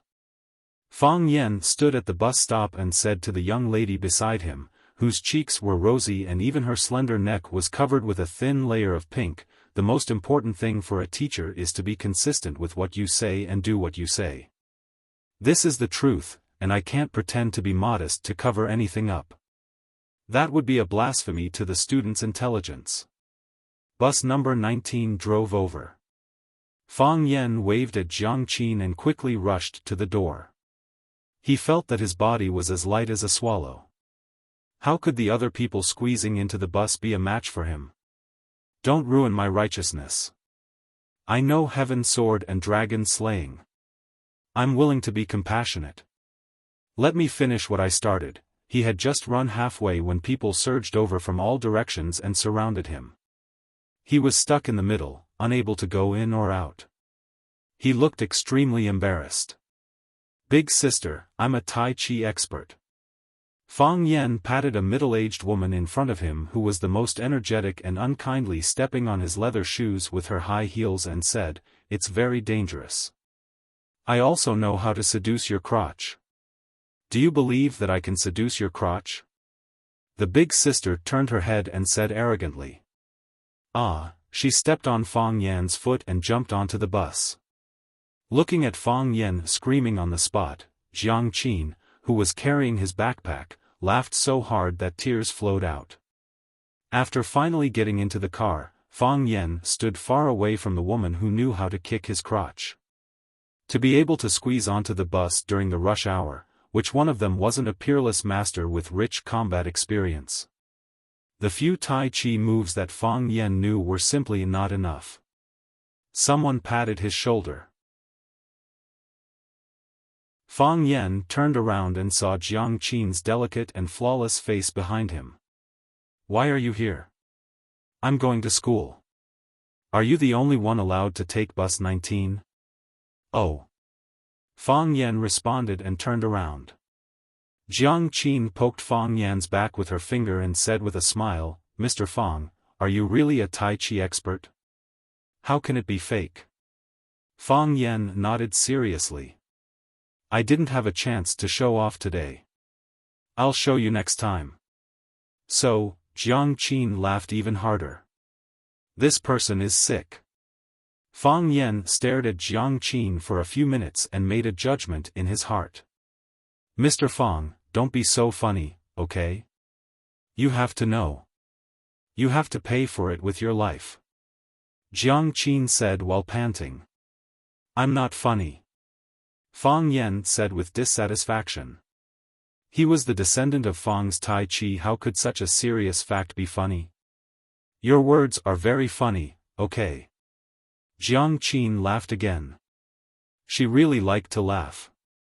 Fang Yan was silent. He didn't want to talk to this brat who didn't know anything. "Hello? Are you angry?" Jiang Qin stood behind Fang Yan. Because she wasn't as tall as Fang Yan, she could only stand on her tiptoes when talking. Otherwise, it would seem like a little girl talking to the back of a young man. "No." Fang Yan faced the window and looked at the morning view of watching outside. "Humph, petty. You're angry. Are you really a teacher?" "Yes." "Are you really a language teacher at Rosefinch Secondary?" "Yes." "I don't believe it." "Whatever. Prove it to me." "No." "Liar. What did I lie to you?" "You lied to me that you're a teacher at Rosefinch Secondary. I really am." "Liar." The car was crowded. Everyone only had a little space to stand. Fang Yan and Jiang Qin were very close. In order to talk to Fang Yan, Jiang Qin's chest was almost pressed against Fang Yan's back. However, the little girl was still very reserved. She used her hand to support Fang Yan's back and tried to make a small gap between the two. "Ah!" Jiang Qin suddenly exclaimed. Her body also fell heavily on Fang Yan's body. Fang Yan suddenly straightened his waist and caught the girl's body. Only when Jiang Qin straightened her body did Fang Yan turn around. "What's wrong?" Fang Yan asked. "He pushed me." Jiang Qin pointed at a middle-aged man in a black suit behind her. "Who pushed you?" The man adjusted his glasses. His attitude was very bad. "The car was bumpy. I accidentally fell on top of you." "Who told you to be so close? Why were you standing so close?" Jiang Qin was not a timid person. She accused the middle-aged man of his crime. "The car is so small. Where can I stand?" "Afraid of being squeezed?" "If you're afraid of being squeezed, take a taxi." You. Jiang Qin was speechless. She really did not have a better way to fight back against this tall and shameless man. Fang Yan looked at the middle-aged man from head to toe and said to Jiang Qin, "I'll handle it." He pulled Jiang Qin to the front and stood where Jiang Qin was standing. His body just happened to separate Jiang Qin and the middle-aged man. Fang Yan turned around and looked at the middle-aged man who looked gentle with glasses and said, "How do you feel?" "What?" The man's face was full of disgust. He was very dissatisfied with Fang Yan's behavior of changing seats. "I saw it all." "What did you see?" "I don't know what you're talking about." The man dodged his eyes and hurriedly explained. "Don't be so nervous, I'm not nervous. I didn't do anything." The middle-aged man did not like the look in Fang Yan's eyes. Fang Yan's eyes were very clear, but when he narrowed them slightly, they gave people a sharp and piercing feeling. He also did not like his smiling face. It was a look that said he knew everything but did not say anything. "Idiot!" Fang Yan scolded. "I didn't ask anything. You're busy saying you didn't do anything. Don't you know that this behavior is called trying to cover up makes it more obvious?" "Psycho!" The man scolded and prepared to leave. "You didn't zip up!" Fang Yan shouted.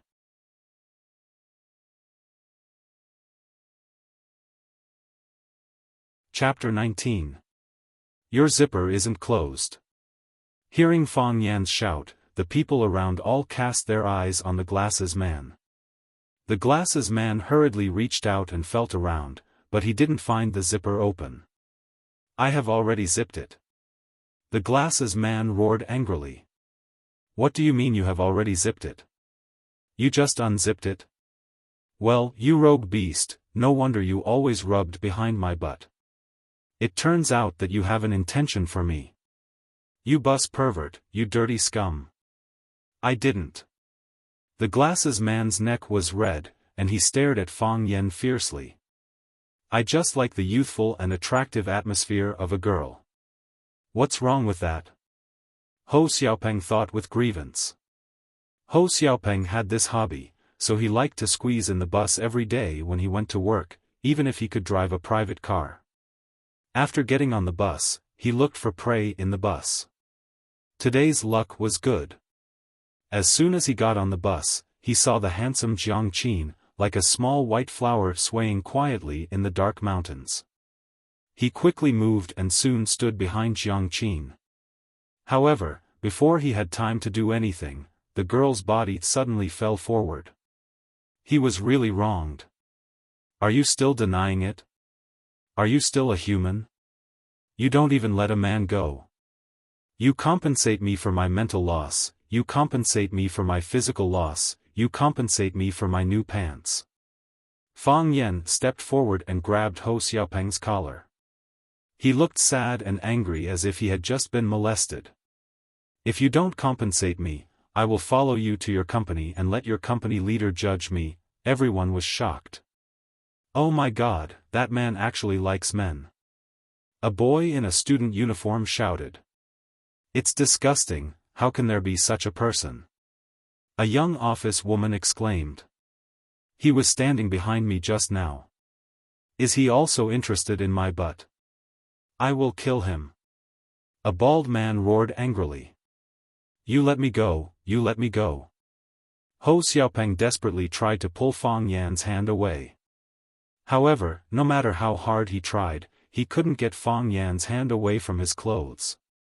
You compensate, I'll pay. I'll pay." Ho Xiaopeng shouted. He took out his wallet, took out all the money in it, and stuffed it into Fang Yan's hand. He shouted, "I'll pay you." Fang Yan let go, and the bus arrived at the stop. Ho Xiaopeng jumped out of the bus and fled. It could be believed that he would never dare to take the bus again in his life. "You dare to bully the butcher's daughter? You're courting death." Fang Yan stroked a handful of bills, feeling very proud. "You're so annoying." Jiang Qin blushed. You're annoying. At this moment, Jiang Qin felt that Fang Yan was not as annoying as he thought.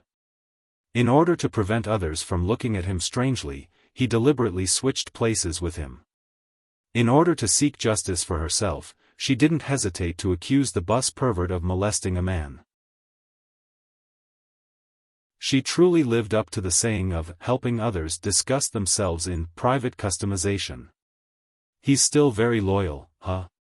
I'm saying this for you. Fang Yan said. The bus loudspeaker announced that they had arrived at number 26 middle school.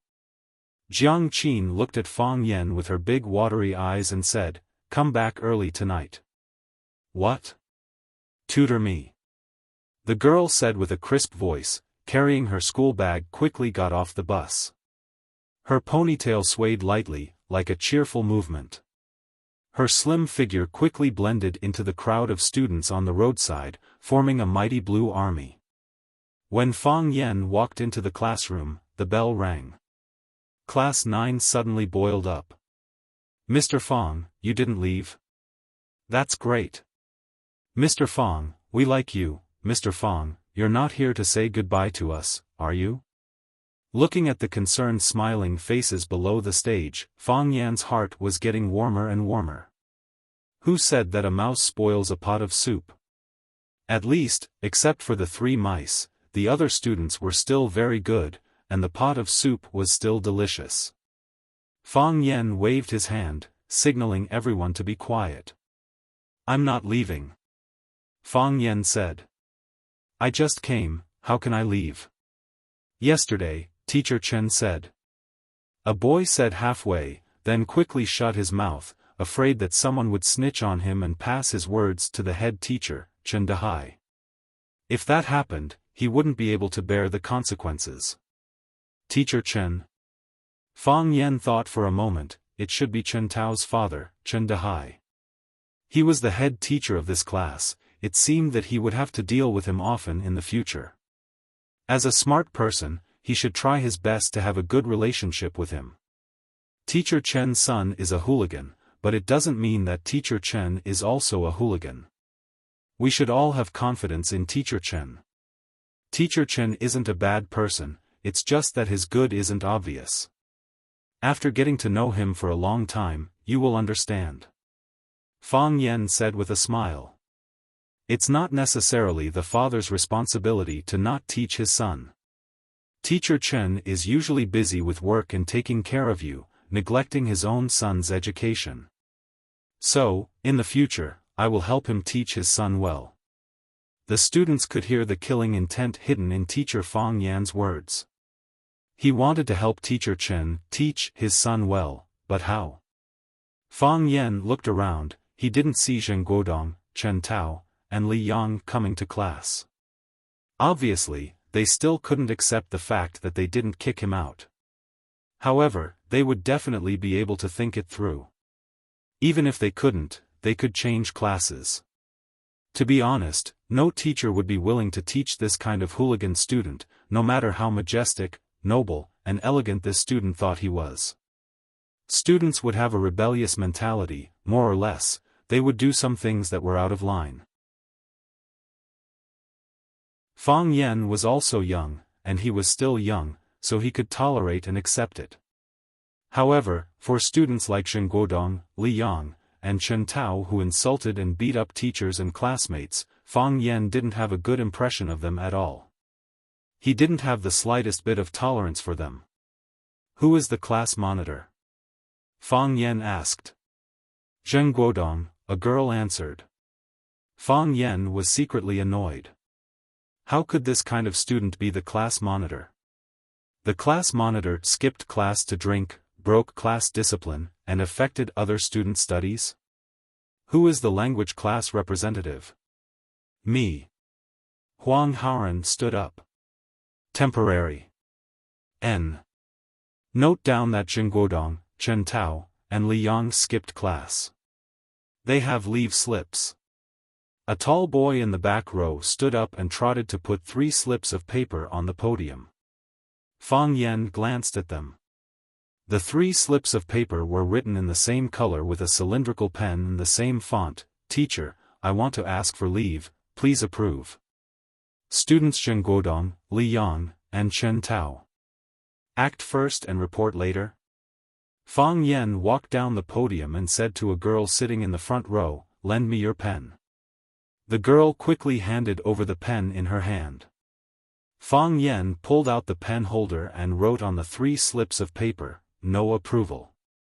Then he threw the 3 leave slips to the tall boy and said, they either come to class or skip class. The tall boy held the 3 leave slips as if he was holding a burning flame.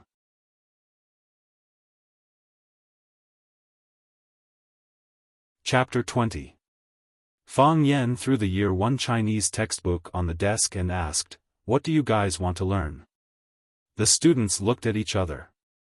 How could he choose this kind of thing? Don't you have to learn whatever your teacher teaches you? Fang Yen understood what they were thinking and said with a smile, how about this, each of you find an article in the textbook that you like the most. We'll study the one that is mentioned the most today. Teacher, I like Farewell to Cambridge Again, I like Spring in Spring Garden, Jing Ku assassinates Emperor Qin, this is so domineering. Fang Yen signaled for everyone to be quiet and said, many people like Farewell to Cambridge Again. Let's learn Su Jima's well-known poem today. Since we're going to learn Farewell Cambridge Again, let's go to Cambridge first to get the feeling. Sir, Cambridge is in England. Everyone laughed. Wasn't this teacher a little too nonsensical? Dozens of people came to Cambridge just to study a text. So everyone knows that Cambridge is from Cambridge University. This proves that everyone has a certain understanding of this article. Fang Yen was very satisfied with the students' reaction. Although we don't have Cambridge Bridge, we have Sparrow Bridge. The Sparrow Bridge was a bridge within the campus of Rosefinch Secondary. It was built on the Sparrow River and connected both sides of the river. Every time classes ended in the afternoon, Sparrow Bridge would be packed with people. There were also some young couples who liked to be lovey-dovey on the bridge, so many people liked to change the name of the Sparrow Bridge to the Magpie Bridge. The autumn wind was blowing, and the sun was shining warmly. The willow tree drooped, rippling gently. Occasionally, a fish would jump out of the water, drawing a beautiful arc on the surface of the water before quickly falling back into the shallow water again. The lotus flowers had long since withered, and the lotus leaves had also turned yellow and tattered. During school hours, the Sparrow River was serene and quiet, and there was an air of loneliness about it. The students stood on the Sparrow Bridge, feeling both happy and amazed. Teacher, why did you bring us here? Come to class, Fang Yen said. Today, we will stand on Sparrow Bridge and learn the poem, Farewell to Cambridge Again. Don't tease me, teacher. How do I learn it? That's right, there's no table or chair, and there's no way to take notes. We don't need to take notes, Fang Yen said with a smile. I want you to memorize it. Huang Haoren was the representative of the Chinese class.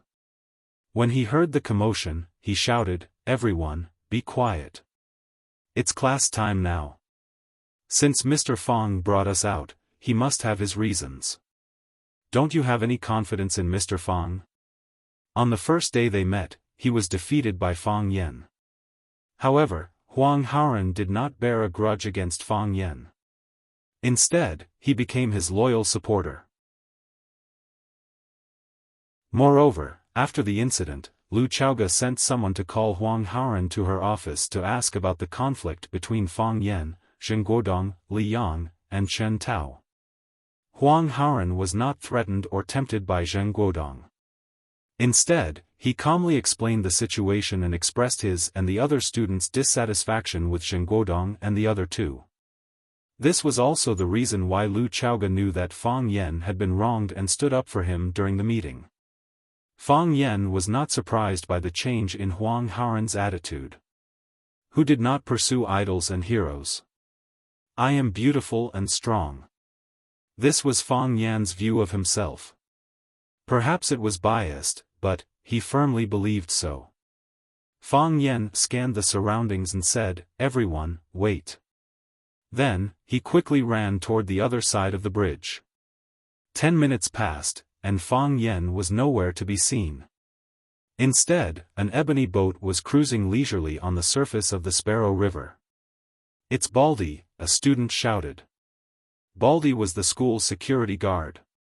Because his hair was sparse and there were only a few strands, the student simply ignored the few strands of hair that he treasured and called him Baldy. As time passed, Baldy's name became more and more famous. He could only let it be. The security guard was in charge of patrolling and fishing. Because there was a Sparrow River in Rosefinch Secondary, and the students liked to play by the river or on the Sparrow Bridge, their belongings often fell into the river. Although the river was not deep and did not pose any danger to the students, they could not be allowed to dive into the water to fish for their belongings. Every time this happened, Baldy would paddle the second-hand wooden boat that the school had purchased from outside. He would use a hook or personally dive into the water to pick up the belongings that the students had dropped. It was class time now, and there were no signs of people around. No one should have dropped anything. Why was Baldy paddling the boat? As the wooden boat approached, everyone realized that the person standing beside Baldy was their language teacher, Fang Yen. "Gently, I leave, just as gently as I came." A clear and melodious voice suddenly rang out in the middle of the Sparrow River. The students' gazes were immediately drawn over. It's Teacher Fang Yen. Teacher Fang Yen is reciting "Farewell to Cambridge Bridge" again. "Wow, so stylish," I waved gently, bidding farewell to the rosy clouds in the western sky. Fang Yen waved toward the west. His posture was elegant and affectionate. The golden willow by the river is a bride in the setting sun. The beautiful silhouette in the rippling light ripples in my heart. All the students' gazes turned to the willow trees by the Sparrow River. This was the first time they realized that the ordinary willow trees that they had ignored in the past were actually so alluring, beautiful, and beautiful. They seemed to have come to life in an instant, making people want to cherish and protect them.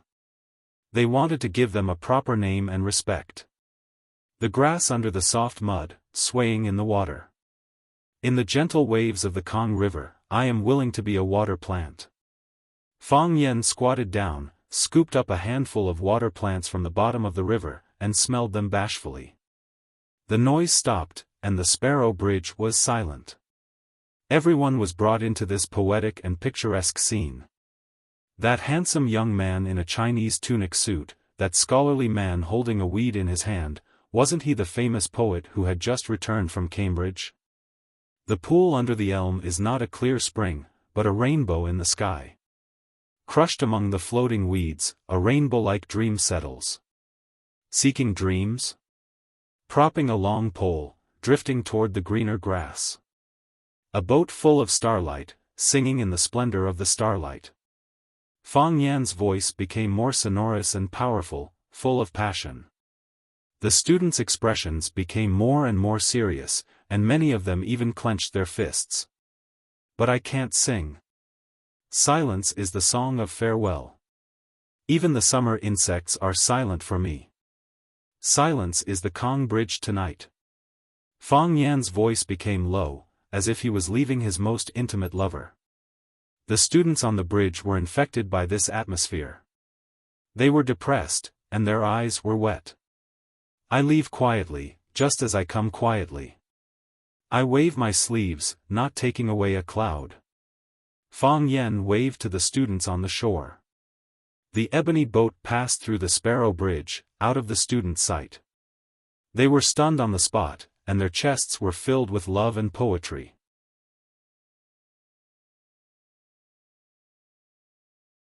Chapter 21. Mr. Fang, Baldy took the initiative to comfort Fang Yen as he rowed the boat. Young people shouldn't be discouraged easily. Back in the day, I wanted to be a musician too. But you ended up becoming the school's security guard? Fang Yen turned to look at Baldy and asked, "What are you trying to say?" Baldy chuckled and said, "Do your students not like you?" Impossible. Fang Yen denied his baseless guess.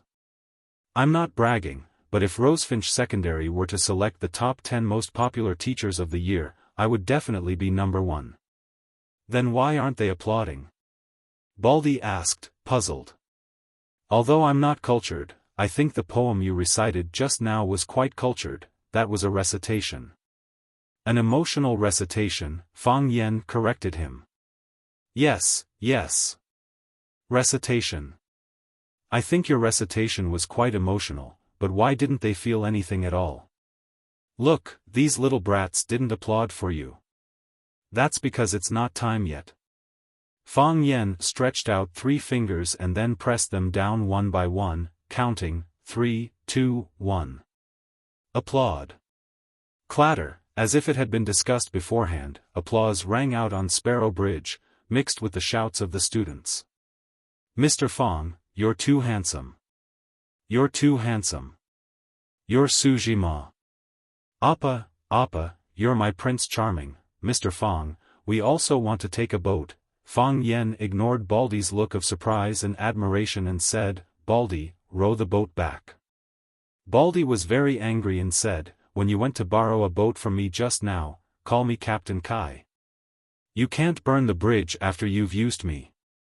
You're a teacher, you can't call me Baldy like those little brats. That will have a bad influence on those students. Okay, Baldy, Fang Yen said. Baldy felt helpless. Fang Yen walked over and patted Baldy's shoulder. Captain Kai, maybe those little bastards have told you before, or maybe they've temporarily forgotten about it.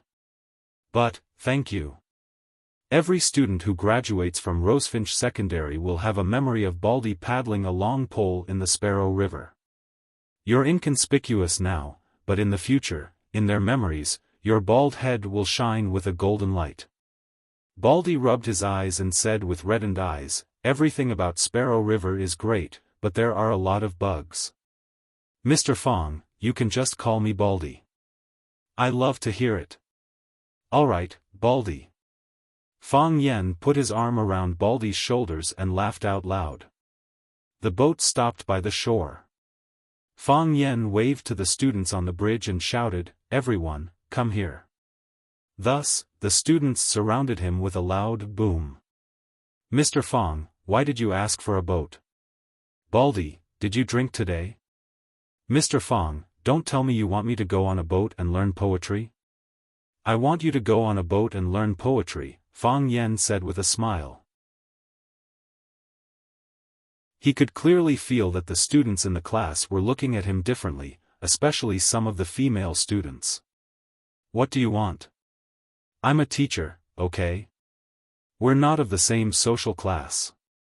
Don't tell me you want to woo me. Seeking dreams?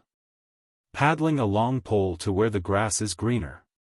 How can you paddle a long pole without a boat? What is a poem? It's only when it's expressed with emotion. Only by sitting on a boat will you be able to understand the romance and deep feelings expressed in this poem. Clap, the students spontaneously applauded.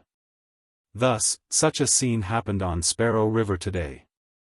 The wooden boat moved slowly on Sparrow River. One after another, students in Rosefinch Secondary's uniform stood at the bow of the ebony boat with their heads held high and their chests puffed out. They held books in their hands and recited loudly, seeking dreams? Paddling a long pole to where the grass is greener. In the process of reciting, they would do all sorts of strange actions that they created themselves. For example, when they recited, softly I leave, just as softly I come, they would blow a farewell kiss to the students on the shore.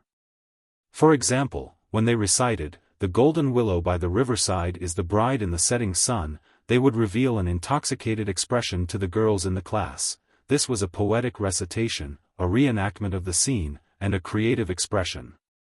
After a student finished reciting, Baldy dutifully sent him to the shore. Then, another student eagerly jumped onto the bow of the boat. The students had already formed a long queue, and they proceeded in an orderly manner according to the order of their student numbers. There were no arguments, no pushing, and only a happy tacit understanding. Dang dang dang, the electronic bell of the school rang. Ah! The students cried out in surprise. Why is the class ending so soon? That's right, it's not my turn yet, what should we do? I don't want to end class. When Fang Yan heard the commotion behind him, he waved his hand to signal for everyone to quiet down. He smiled and said, "Doesn't everyone want to go back?" "No," the students replied in unison. "Do you still want to continue your classes on Sparrow River?" "Yes," the students shouted loudly.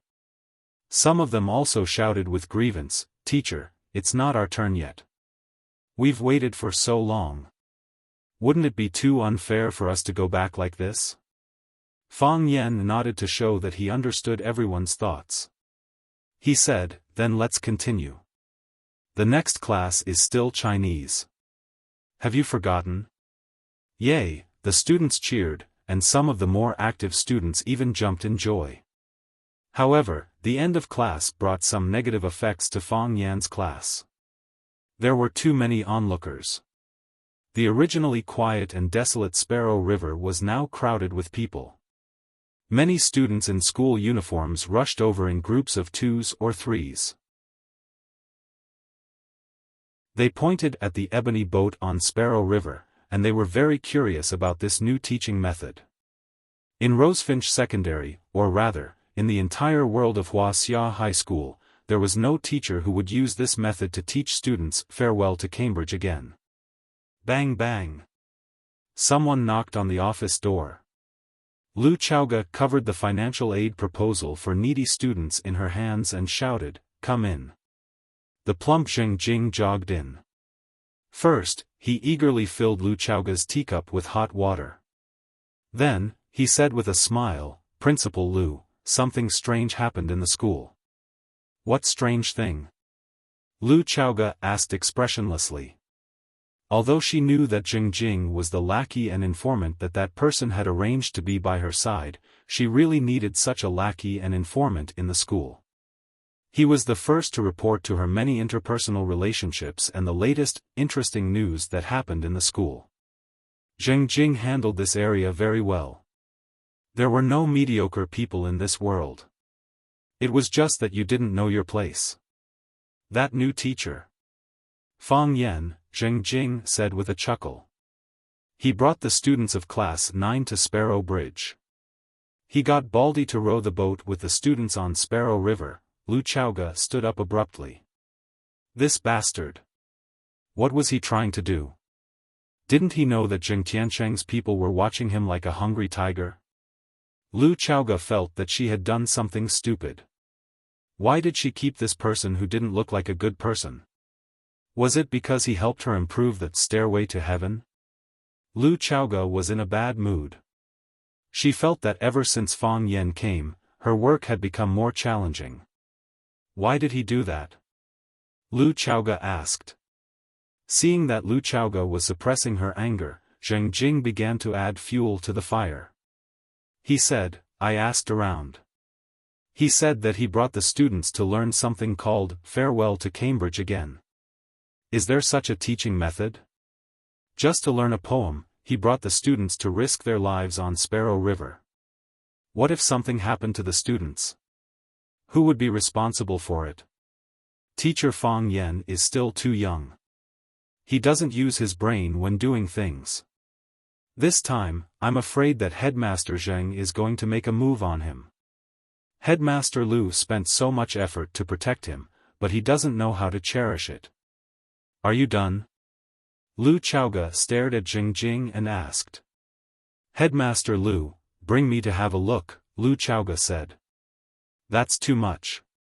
Chen Dehai barged into Li Mingqiang's office angrily and said, "Headmaster, you can't do that.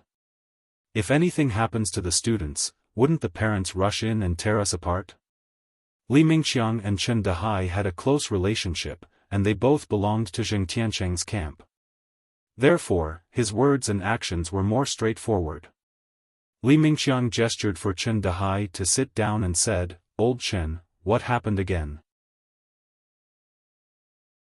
What made you so angry?"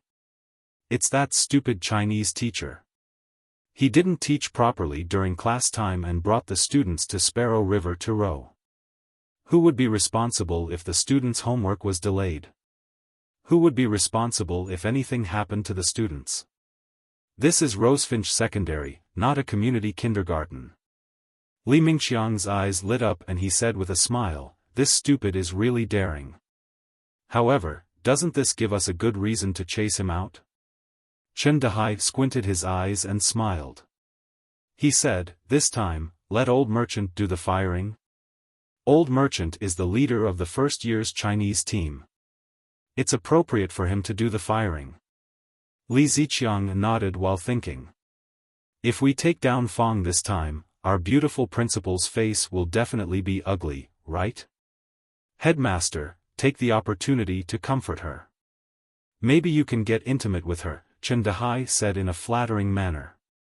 Li Ziqiang's sharp eyes swept over Chen Dehai and said, "Old Chen, some things can't be said carelessly. You'll bring trouble to yourself and me." "Yes. Yes. I understand, Headmaster." Li Dehai quickly apologized. He thought to himself that with the protection of that god, it would be like a mantis trying to stop a chariot if they wanted to touch that woman. He was full of powerlessness. Just be careful in the future. We're brothers. There's no need to apologize. Li Ziqiang waved his hand. Call Old Merchant over. I'll talk to him. This is such a serious matter. As the leader of the Chinese team, he has to stand up and say something. Okay.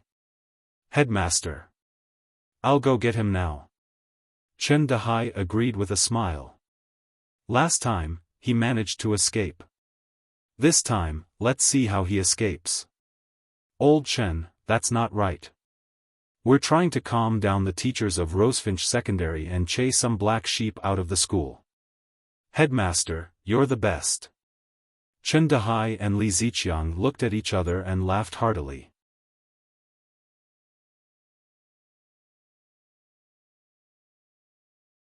Chapter 22. Innovation meant being different from others. Therefore, in everyone's eyes, you were a freak.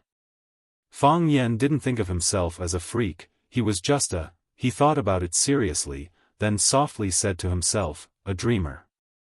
When he first read Farewell to Cambridge Again by Su Zhima, he had such a fantasy. In the evening, on a clear river where fish and seaweed could be seen swimming at the bottom, he would hold a long pole and leisurely travel between the green mountains and the blue water, looking for the romantic passion and the mood of parting that the poet wrote this poem. Or perhaps, he would enjoy this special leisurely and contented mood. He hadn't had the chance to experience this before. Now, he wanted his students to have no regrets. Some students didn't even have such a fantasy. But as a teacher, he not only had to impart knowledge, but he also had to understand how to open the mind. Wasn't that what teachers were supposed to do? Students were very sensitive to new things. This could be seen from the increasing number of students gathering on both sides of Sparrow River. Hey, how romantic. You must have a deeper understanding of the poem this way, right? Exactly. Why didn't our language teacher think of such a good idea? Grandstanding, this is the new language teacher from class 9 trying to attract attention. As Lu Chaoga watched the students recite their poems at Sparrow River, she listened to the discussions of the students around her. This confirmed her suspicions and worries. She said to Zheng Jing, who was following closely behind, "Zheng Jing, go and do two things." "Principal Lu, what are they?" Zheng Jing looked like he was about to make a move. Was she going to call Fang Yan over and give him a good scolding? "First, write an application form for extracurricular activities and leave it on my desk," Lu Chaoga instructed bluntly. "In Fang Yan's name." "Second, inform Jia Siding, the head of the first-year language team, and ask him to gather all the teachers at Sparrow River." Zheng Jing felt that his ears must have been damaged. "Principal Lu, isn't this too risky?" Lu Chaoga sneered and said, "It's risky if we don't do this." Lu Chaoga was a very smart woman. Although she hadn't been back in China for a long time, she still had some experience in the operation of the school and the political struggle in the office. Fang Yan's intention was naturally for the sake of the students, but he had pushed himself into danger by doing so. First, he didn't report to the school. If he didn't report to the school, he wouldn't get a risk assessment from the school. If something were to happen, who would be responsible? The people on Zheng Tiancheng's side were likely to use this as a target to find trouble with him. Now, what she needed to do was to help him fill in the application form. Although this application should have been submitted to the Chinese Literature Department, he was new and didn't know the rules. This excuse was still plausible. Secondly, his novel teaching method had not been discussed and approved by the language group. This would embarrass all the language teachers and make things difficult for them. If she took the initiative to make Fang Yan a role model, she could clearly and unmistakably tell everyone that Fang Yan's method was correct, then they could only learn from him without the right to question him. This would save Fang Yan a lot of trouble. Of course, it would also add a lot of burden to his teaching career in the future. Jealousy existed everywhere. If a new teacher became a role model in the school after only 2 days, what would the other teachers think of him? Of course, Lu Chaoge didn't care about this, and she believed that Fang Yan wouldn't care either. A person who didn't attract jealousy was a mediocre person. From this lesson with Fang Yan, she knew that the overly young fellow was actually the same type of person as her. Principal Lu, what I'm saying is that we don't need to go against Director Zheng and the others for a teacher like Fang Yan who likes to cause trouble. Even if we manage to save him this time, what about next time? You definitely won't understand. Lu Chaoge stared at Jing Jing with her beautiful eyes and said word by word, I'm not protecting Fang Yan. I'm protecting Rosefinch Secondary, protecting the students of Rosefinch Secondary. I don't quite understand. You don't need to understand. Lu Chaoge glanced at him coldly. Execute. Yes. Principal Lu. Zheng Jing was unwilling to give up. He glared fiercely at where Fang Yan was standing, then quickly ran towards the direction of the teaching building. Fang Yan didn't think too much. He was just doing what he wanted to do to his heart's content. Gossip was a fearful thing, but if you didn't do anything, that would be the truly terrifying thing. What were mediocre people's favorite things to do? To desperately drag you to the same starting line as them. This would make them look better, and they could proudly say to others, look, we're all the same. More and more students gathered to watch, and this created a lot of pressure for the students who were about to board the boat. Some students were very daring. The bigger the stage, the more excited they were. However, more students were afraid of being in front of the stage. The number of people watching from both sides of the Sparrow River was comparable to the number of students attending a large-scale school event. And the students of Class 9 were the performers on stage. I know you're all very nervous. Fang Yan looked at the remaining students who hadn't boarded the boat and said loudly, to be honest, I'm just as nervous as you are. Originally, I only needed to teach 40 students from Class 9, but now I have to teach all the teachers and students in the school. Everyone laughed, but it was a little forced. Actually, there are many ways to solve this. We can wait until the bell rings before continuing. I can also say that we're done now and bring you back to the classroom, but I don't want to do that. Why should I do that? Because there are too many students, I'll become timid? Because there are people watching, I'll choose to give up. I'm not the kind of brave soldier who can go on the battlefield and kill enemies, but I'm definitely not a coward who will run away when there are slightly more people. If we give up today, will we still choose to give up the next time we encounter a situation like this, or an even bigger one? Sometimes, giving up once is equivalent to giving up on your own life. You're all still young, and you have countless opportunities to give up. I'm also as young as you, and I also have countless opportunities to choose again. However, when we leave Rosefinch, enter university, and enter society, will become sophisticated, and will become old and tired.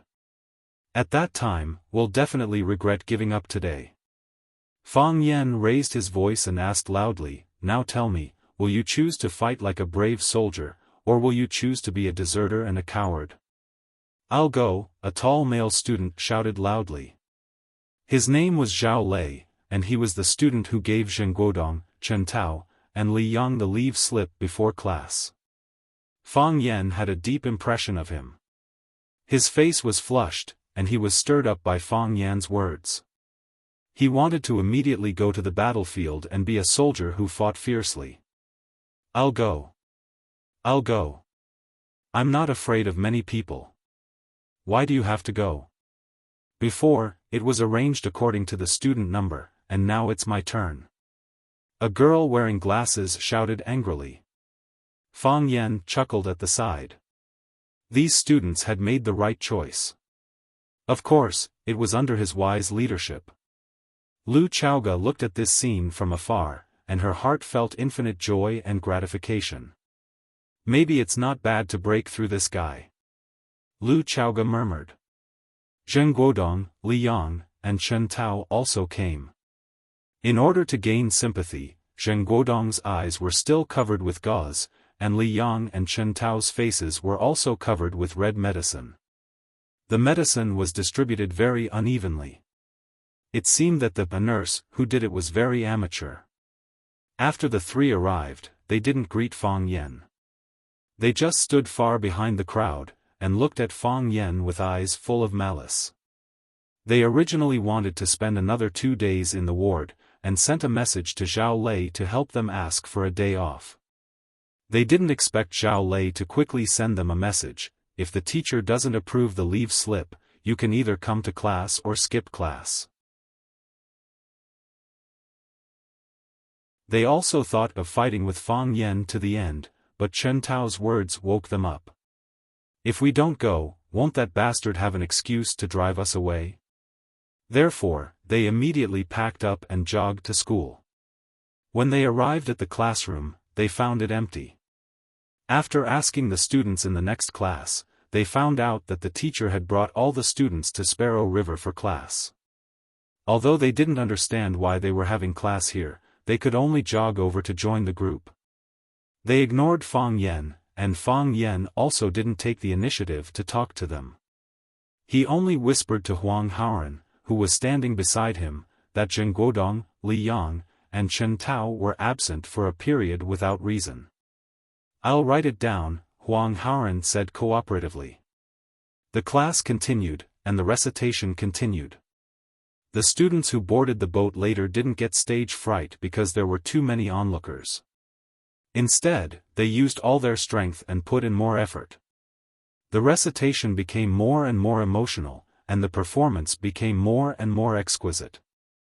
The tall boy called Zhao Lei performed so well that even Fang Yan praised him, and was the first to stand up and applaud him. When the bell rang, most of the onlookers on the riverbank dispersed, but there was still a group of spectators who stayed on the riverbank.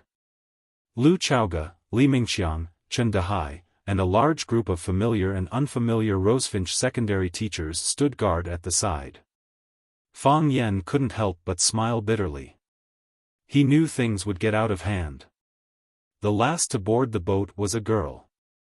Fang Yan patted her shoulder and said with a smile, "I'll give everyone a perfect ending." The girl pushed up her little red glasses and said, "Mr. Fang, I'll definitely work hard and won't let you down, it's up to you." The girl boarded the boat, and Baldy rowed it toward the center of the river. "Softly I leave, softly I come. Softly I wave my hand. Plop." The girl was so focused on reciting that she didn't notice that the boat under her feet slipped. She didn't tell everyone in advance and fell into the Sparrow River. "Mr. Fang," a student fell into the water. Baldy shouted toward the riverbank. "Save them." Fang Yan shouted anxiously. He jumped into the river with a plop and rowed toward the center of the Sparrow River with all his might.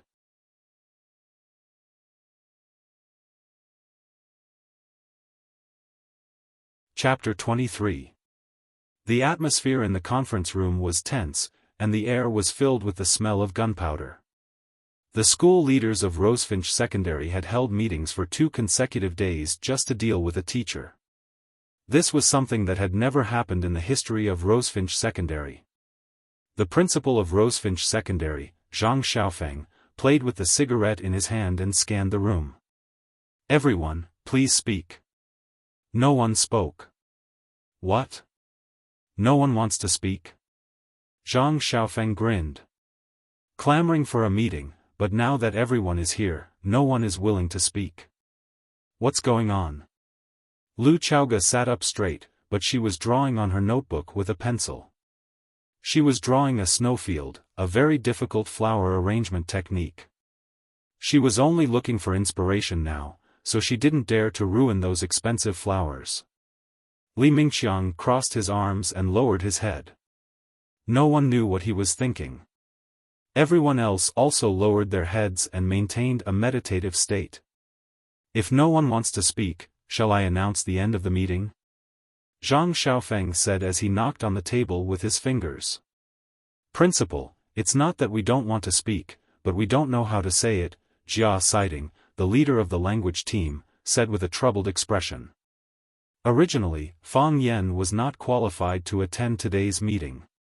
However, because Fang Yan was a teacher of the Year 1 Chinese literature team, and because the incident this time was indeed within the jurisdiction of the Chinese literature team, Office Director Fu Chang personally called him and invited him. "Huh?" Zhang Xiaofan frowned. "Leader Jia, what's the problem? This isn't the first day we've worked together. We're firm teammates, so what can't we just say?" "Principal, originally, the teacher would definitely be held accountable for this incident." Jia Siding glanced at Lu Chaoga and acted like he was ready to go all out. Taking students to Sparrow River during school hours and causing a female student to fall into the water, how serious of a dereliction of duty is this? Lu Chaoga's hand didn't stop drawing.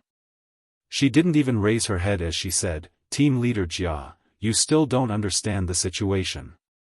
Teacher Fang Yan isn't bringing the students to Sparrow River to play. He's bringing them to study the essay Farewell to Cambridge again. This is something that all the teachers and students in the school know. How did it become a dereliction of duty in Team Leader Jia's mouth? Principal Lu, I'm the leader of the first-year language team.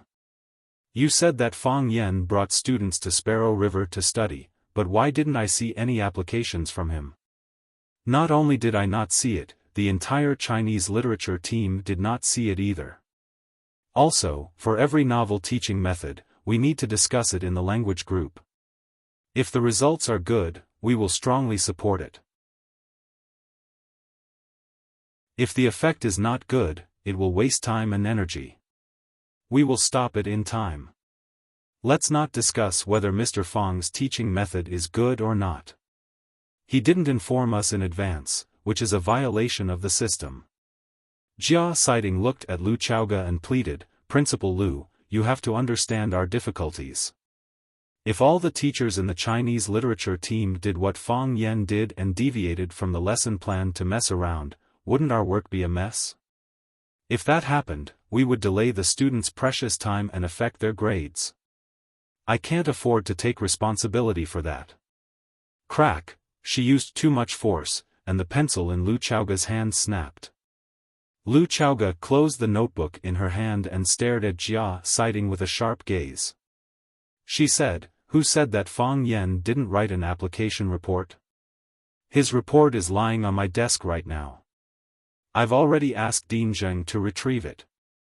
You'll see it very soon.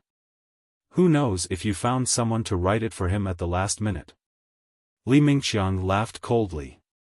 "Besides, the activity report should be sent to the Chinese literature team, not to you, the vice principal in charge of human resources, right?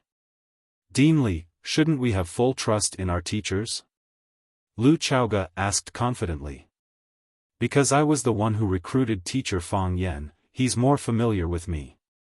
He's not very familiar with some of the school's rules and regulations, so he wrote the application and sent it to me.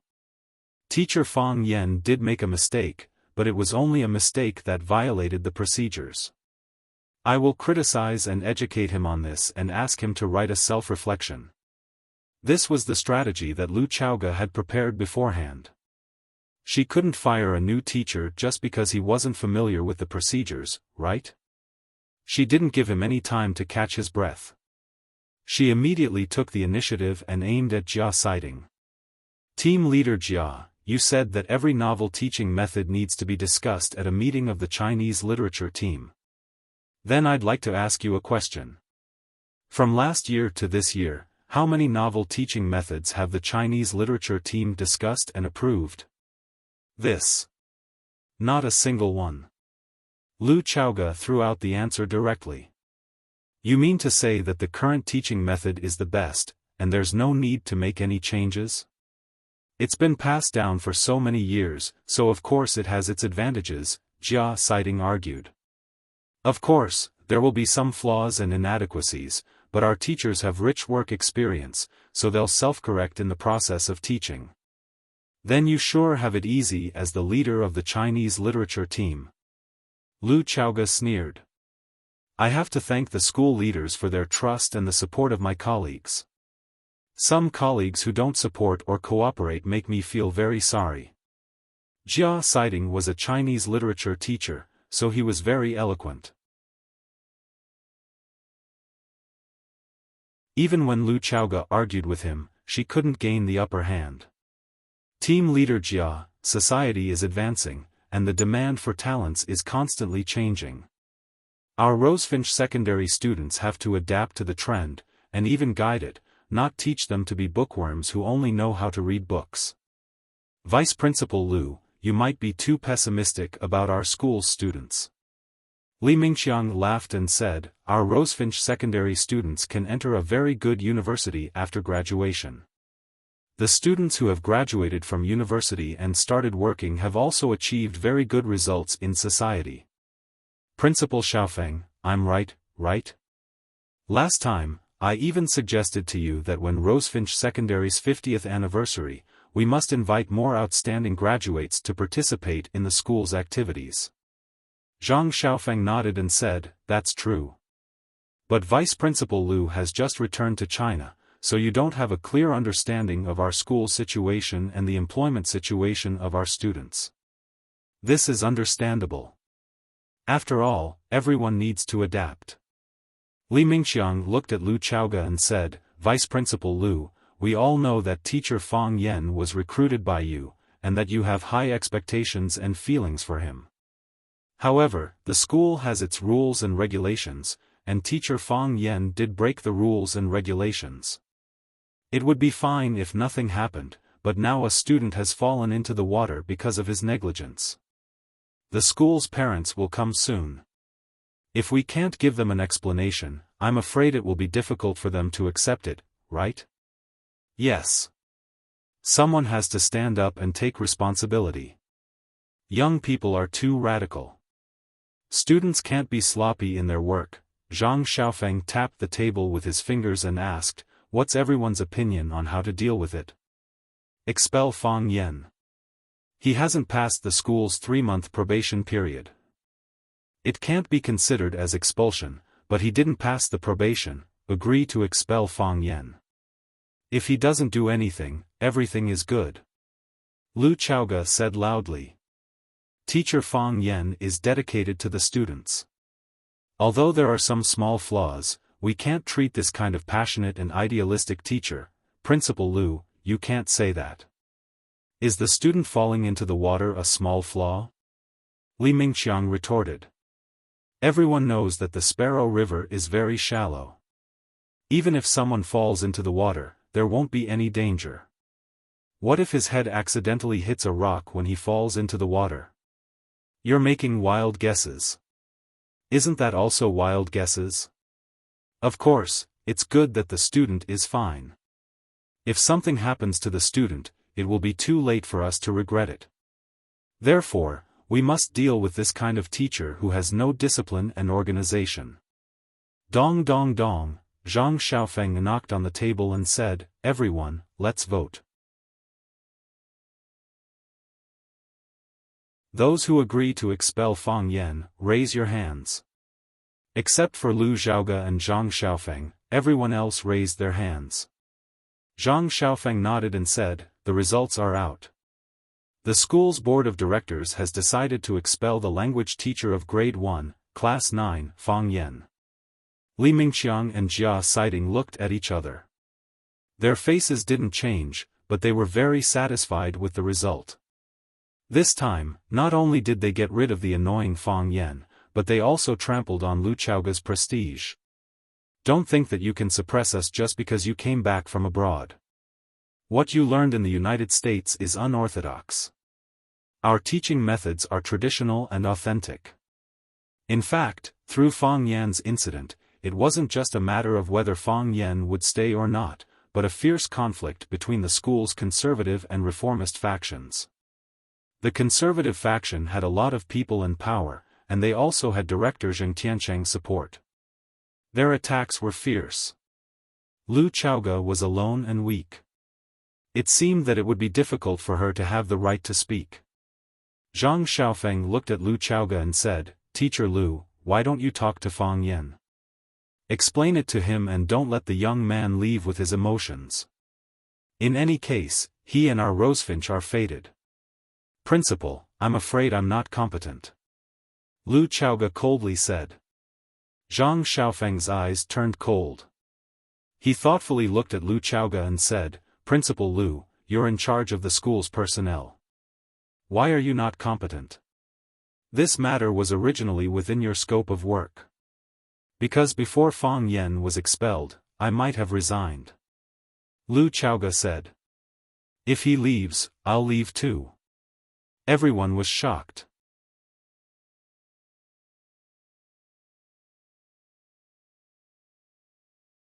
Chapter 24. The girl who fell into the water was called Zhu Fang. Because her student number was 40, she was the last one to board the ship. She was lying on the hospital bed in the school infirmary. Her hair had been dried and her wet school uniform had been changed. She was wearing a disposable hospital gown. Looking at Fang Yan and her classmates standing in front of her, Zhu Fang said with a pale face and guilt, Mr. Fang, I'm sorry. I didn't complete the task. I've let you down. Originally, she was full of confidence and wanted to give everyone a perfect ending, but because of her carelessness, these two classes became a farce. Her heart was very uncomfortable. She felt sorry for everyone standing in front of her. You didn't let me down. Fang Yan said with a smile. You did a good job. He boarded the boat courageously, and recited the poem passionately. It was just that he slipped a little. This is a mistake that anyone can encounter. It has nothing to do with you. But, don't think too much. Fang Yan comforted her softly, it's okay. You have a good rest. Maybe your parents will come soon. Explain it to them. Don't let them worry. Leave the rest to us. My parents? Zhu Fang was stunned. How did they know? They are your parents. They have the right to know everything about you. Fang Yan said with a smile. The reason why Zhu Fang's parents could come so quickly was naturally because some people with ulterior motives tipped them off. Their daughter fell into the water at school. The parents' emotions could be imagined. However, Fang Yan didn't think there was anything wrong with what he did. Which parent didn't care about their child? Putting oneself in their shoes was the heart of Buddha. If he had a child, he also wanted to know every little bit of the child's learning. If it was his opponent who made a mistake, he would do the same. Zhu Fang got up from the bed and looked firmly at Fang Yan, saying, Mr. Fang, don't worry. I will explain it to my parents. I accidentally fell into the water. It has nothing to do with you. Fang Yan shook his head and said, it has something to do with me. I should have done my job more thoroughly and carefully to ensure your safety. Don't worry, this kind of situation won't happen again. Thank you, Mr. Fang, Zhu Fang said gratefully. Fang Yan turned to look at the students of class 9 and said, go back to class quickly. Don't let the teacher wait too long. Also, after today's recitation, you should have a deep interest in the poem, Farewell to Cambridge Again, right? Go back and find more famous experts to interpret it, as well as Su Jimao's mood and state of mind when he wrote this poem. That way, you will have a more comprehensive and systematic understanding of this poem. Consider this my homework for you. I can also tell you frankly that I won't check it. Huang Haoren walked over to Fang Yan and said, Mr. Fang, are you all right? Fang Yan patted him on the shoulder and said with a smile, what could happen to me? Exactly. What could happen to Mr. Fang? Zheng Guodong squeezed out from behind the crowd and said with a face full of joy, the most serious thing is to be expelled from school. What's the big deal? Isn't it Mr. Fang? Exactly. Mr. Fang is such a talented person. Where can't he find a job to support his family? If he leaves Vermilion Bird, he might even be able to find a school to be a teacher in. Li Yang added insult to injury. Mr. Fang, don't worry. We will miss you. Chen Tao's face almost cramped from laughing. This guy was too funny. He originally wanted to attract attention by sensationalism, but he didn't expect to lose his reputation and be expelled from school. Zheng Guodong, you've gone too far, Huang Haoren said angrily. Exactly. How can you talk to Mr. Fang like this? Zhu Fang accused. Old Zheng, don't go too far. Mr. Fang is quite a good person. Zhao Lei and Zheng Guodong's friends didn't stand on their side. What? You can't stand it anymore? Zheng Guodong sneered. If you can't stand it, find a way to make him stay. Exactly. A bunch of mouth cannons. Li Yang shouted. He had already received the news that Fang Yan would leave this time. Fang Yan stared coldly at Zheng Guodong and said, You think you've won by driving me away? What do you think? Zheng Guodong said with a smile. Don't tell me you've won. You've already lost. Haven't you noticed yet? How did we lose? Without a good teacher like me, it will be the biggest regret of your life. Although you're not willing to admit it now, ha ha ha, it's really funny. What's so funny about laughing? Let's fight according to the rules of Jianghu. Fang Yan looked at him with a smile. Zheng Guodong couldn't laugh anymore. Li Yang and Chen Tao couldn't help but take a step back. They were scared by Fang Yan. You see, I'm not wrong, right? Fang Yan said. If I were your teacher, with your IQ, it would be difficult for me to let you receive any knowledge education, but, more or less, it would give you some courage, Teacher Fang Yan. Fang Yan. Zheng Jing's shout came from outside. Fang Yan walked to the door and asked with a smile, Director Zheng, you're looking for me? Zheng Jing looked at Fang Yan with a strange look and said coldly, Principal Lu is looking for you. Okay, I'll go now. Fang Yan nodded. But he had some doubts in his heart. Although Zheng Jing looked down on him before, because of Principal Lu Chaoga, he was more or less close to him. What happened today? Was his chrysanthemum raped or extorted to spend money? When Fang Yan and Zheng Jing walked away, Zheng Guodong said coldly to the students of the 9th class, Don't blame me for not telling you in advance. It's better to stay away from that bastard. He has been expelled from the school, and I still want to get along with you all day long. If you anger me, you'll have to bear the consequences. Don't tell me the answer, let me guess first. Fang Yan walked around the corner, looking like he was thinking hard. Is this 100 birds looking up to the phoenix? No, it doesn't look like it. There aren't as many kinds of flowers.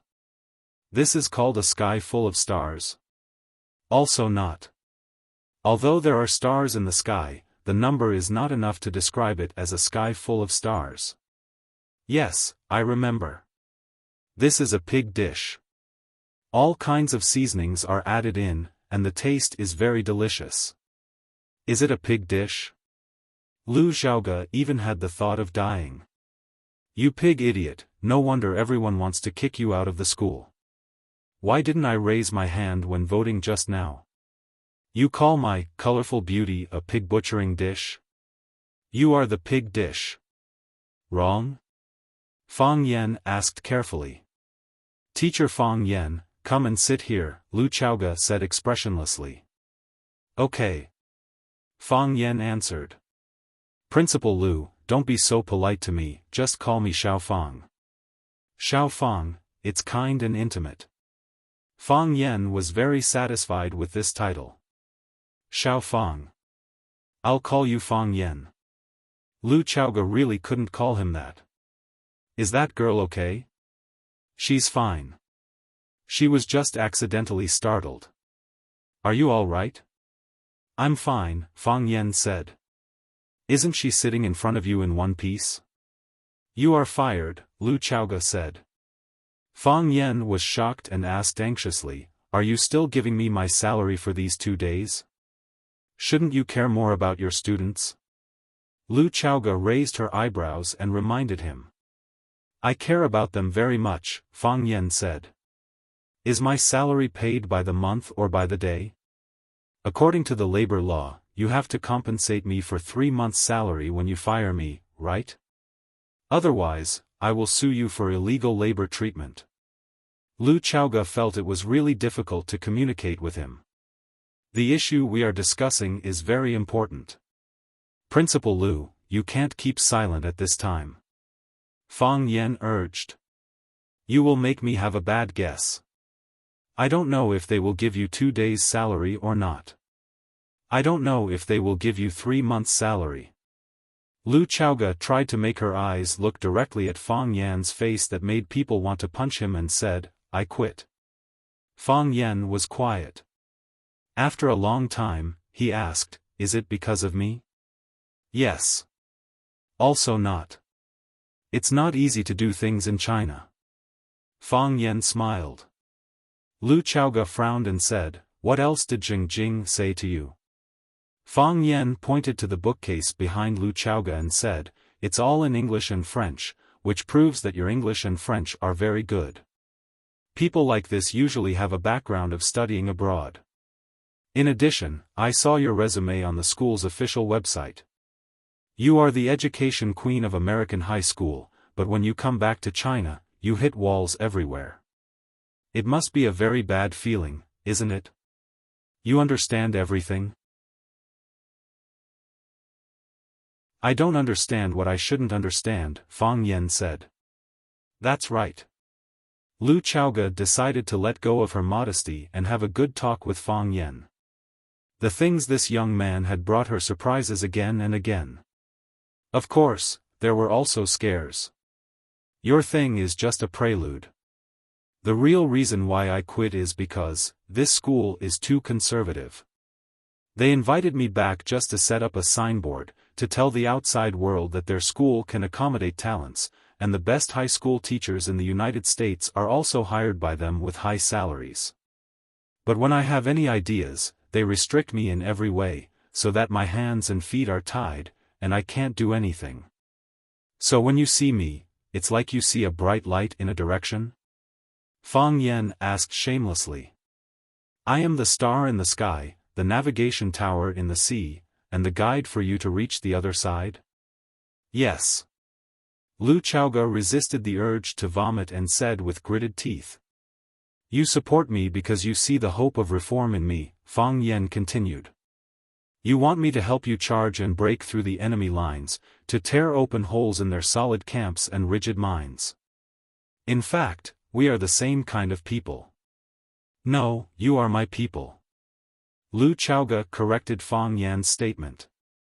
Fang Yan thought about it and said warily, you won't ask me to provide bedtime service, right? I am a man of principle. If the price is not fair enough, even if you are my boss, I will refuse.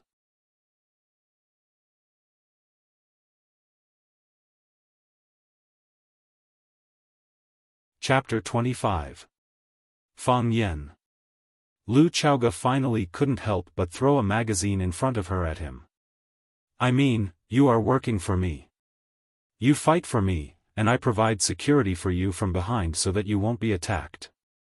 Fang Yan grabbed the magazine in his hand and said, but you didn't protect me.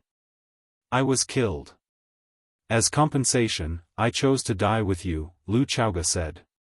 Many people were thinking about what tacit understanding was. Tacit understanding was knowing each other's secrets without saying a word. Fang Yan knew Lu Chaoga's needs, so he trusted her to protect his back. Lu Chaoga also knew Fang Yan's character, so she stood up to protect him again and again. This time, the wind and rain were heavy, and she couldn't protect Fang Yan. Fang Yan was fired, and she also submitted her resignation. You're too emotional. Something happened? Fang Yan said with a smile. You can still continue to wait. Wait for a better person or a better opportunity. We Wuxia people are used to waiting, and we think that forbearance is the supreme virtue. Lu Chaoga shook her head. But time waits for no man. When the right person comes, when the right opportunity comes, maybe I won't have the ability and energy to do things anymore. I should do the best things at the best age, and rest well when I'm old. What's your plan? Fang Yan asked. Find another opportunity, Lu Chaoga said. Then can you help me ask about my salary before you leave? Fang Yan asked. When Jiang Qin returned home with her school bag, she saw Fang Yan squatting by the courtyard washing clothes. She tiptoed over and suddenly shouted behind Fang Yan, "Ah! Ah!" Just when she was about to give Fang Yan a big scare, Fang Yan suddenly turned around and hit her on the head. Jiang Qin covered his forehead, which was hurt by Fang Yan's knock, and said angrily, "Hey, how can you do this? How could you do that?" Fang Yan asked. What happened to me? You want to scare me from behind. But I didn't scare you. You even hit me, that's because I'm vigilant. Humph. Jiang Qin wrinkled his nose and asked, Hey, why did you come back so early? Because I don't have classes this afternoon. Even if there's no class, you have to wait until the students are out of school, right? Jiang Qin chuckled. You skipped work early? It's not that I'm bragging.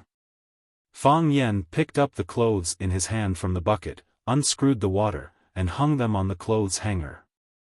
Because of my excellent teaching quality, the school's leaders allowed me to get off work early, really? If you don't believe me, you can go to Rosefinch Secondary and ask around, Fang Yan said proudly. Who doesn't know that I, Fang Yan, am the #1 person? Why don't I believe it at all? Jiang Qin shook his head and sighed. Fang Yan, call me Mr. Fang.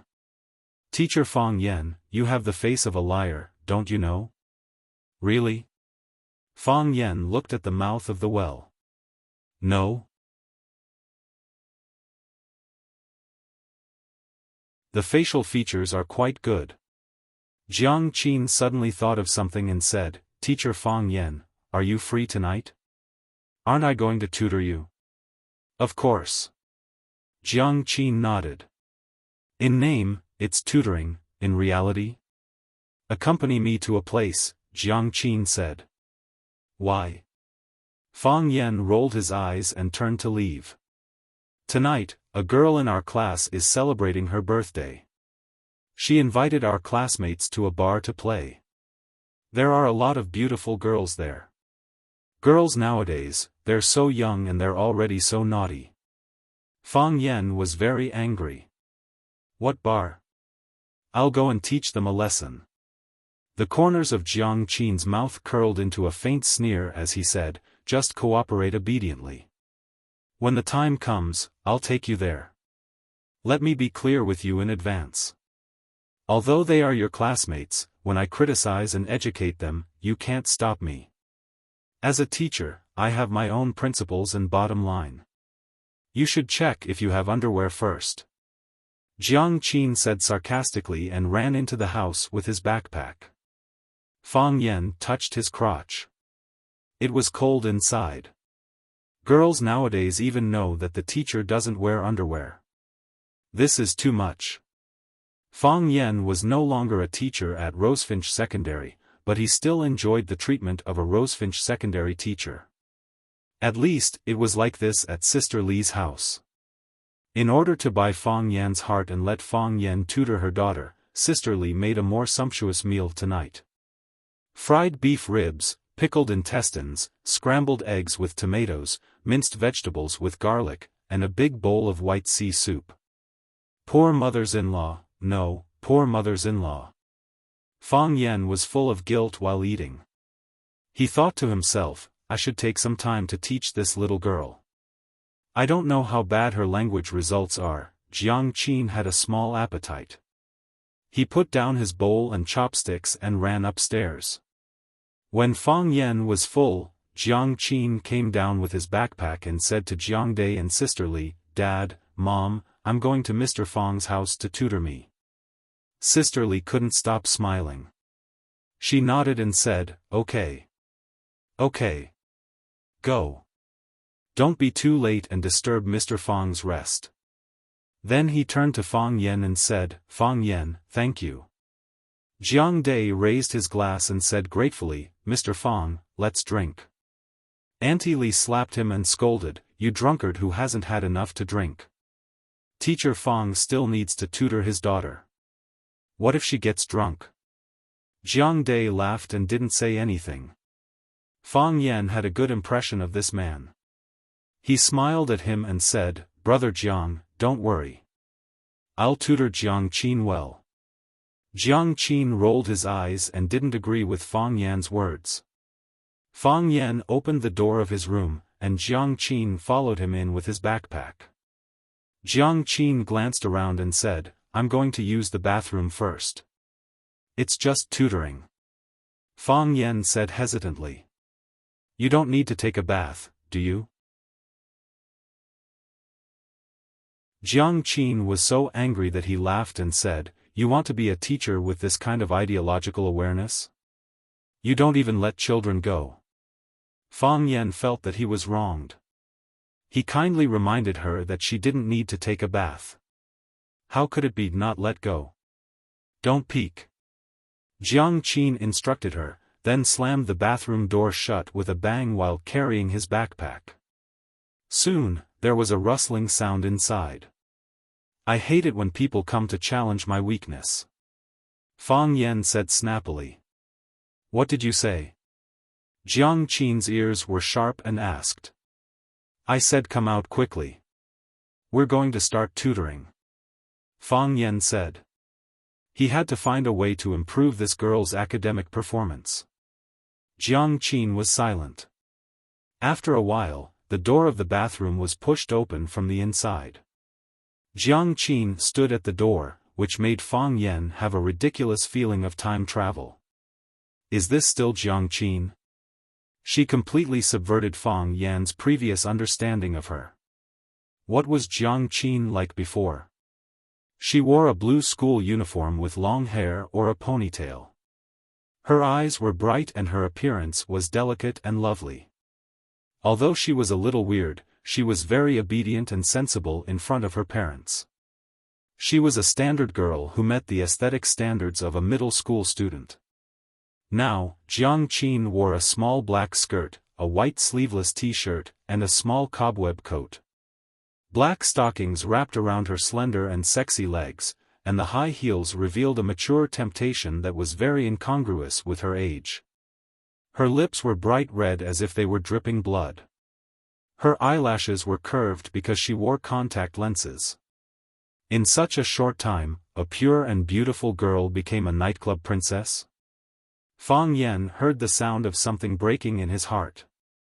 After a long time, Fang Yan remembered and asked, what are you going to do? Didn't I tell you that I'm going to take you to my classmate's birthday party?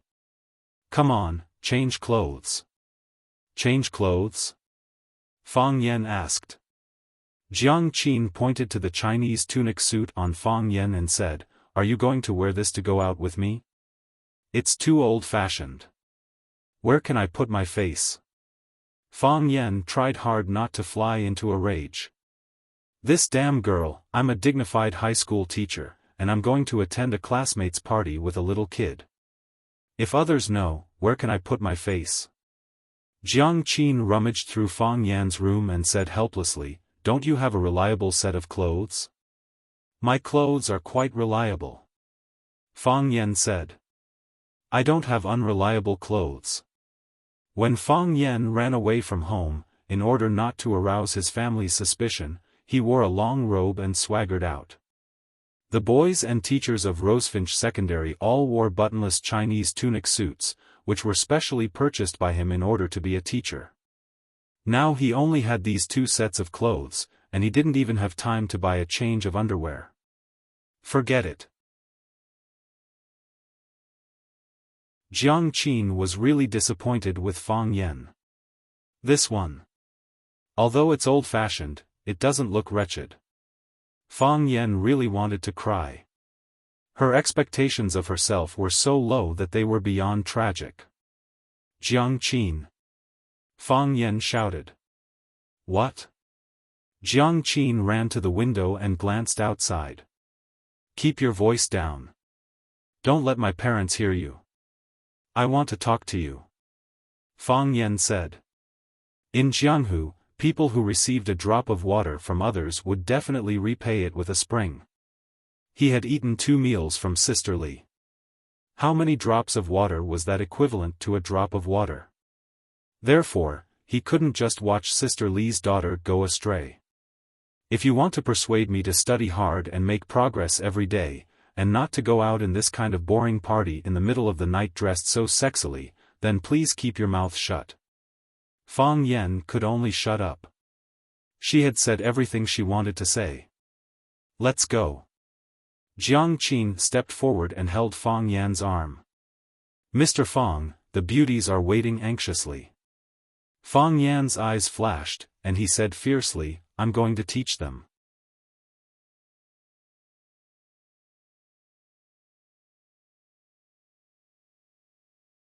Chapter 26.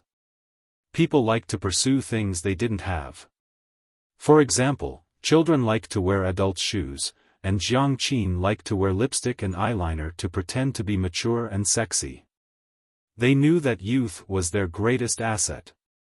They just wanted to make some changes. This was a necessary stage in life.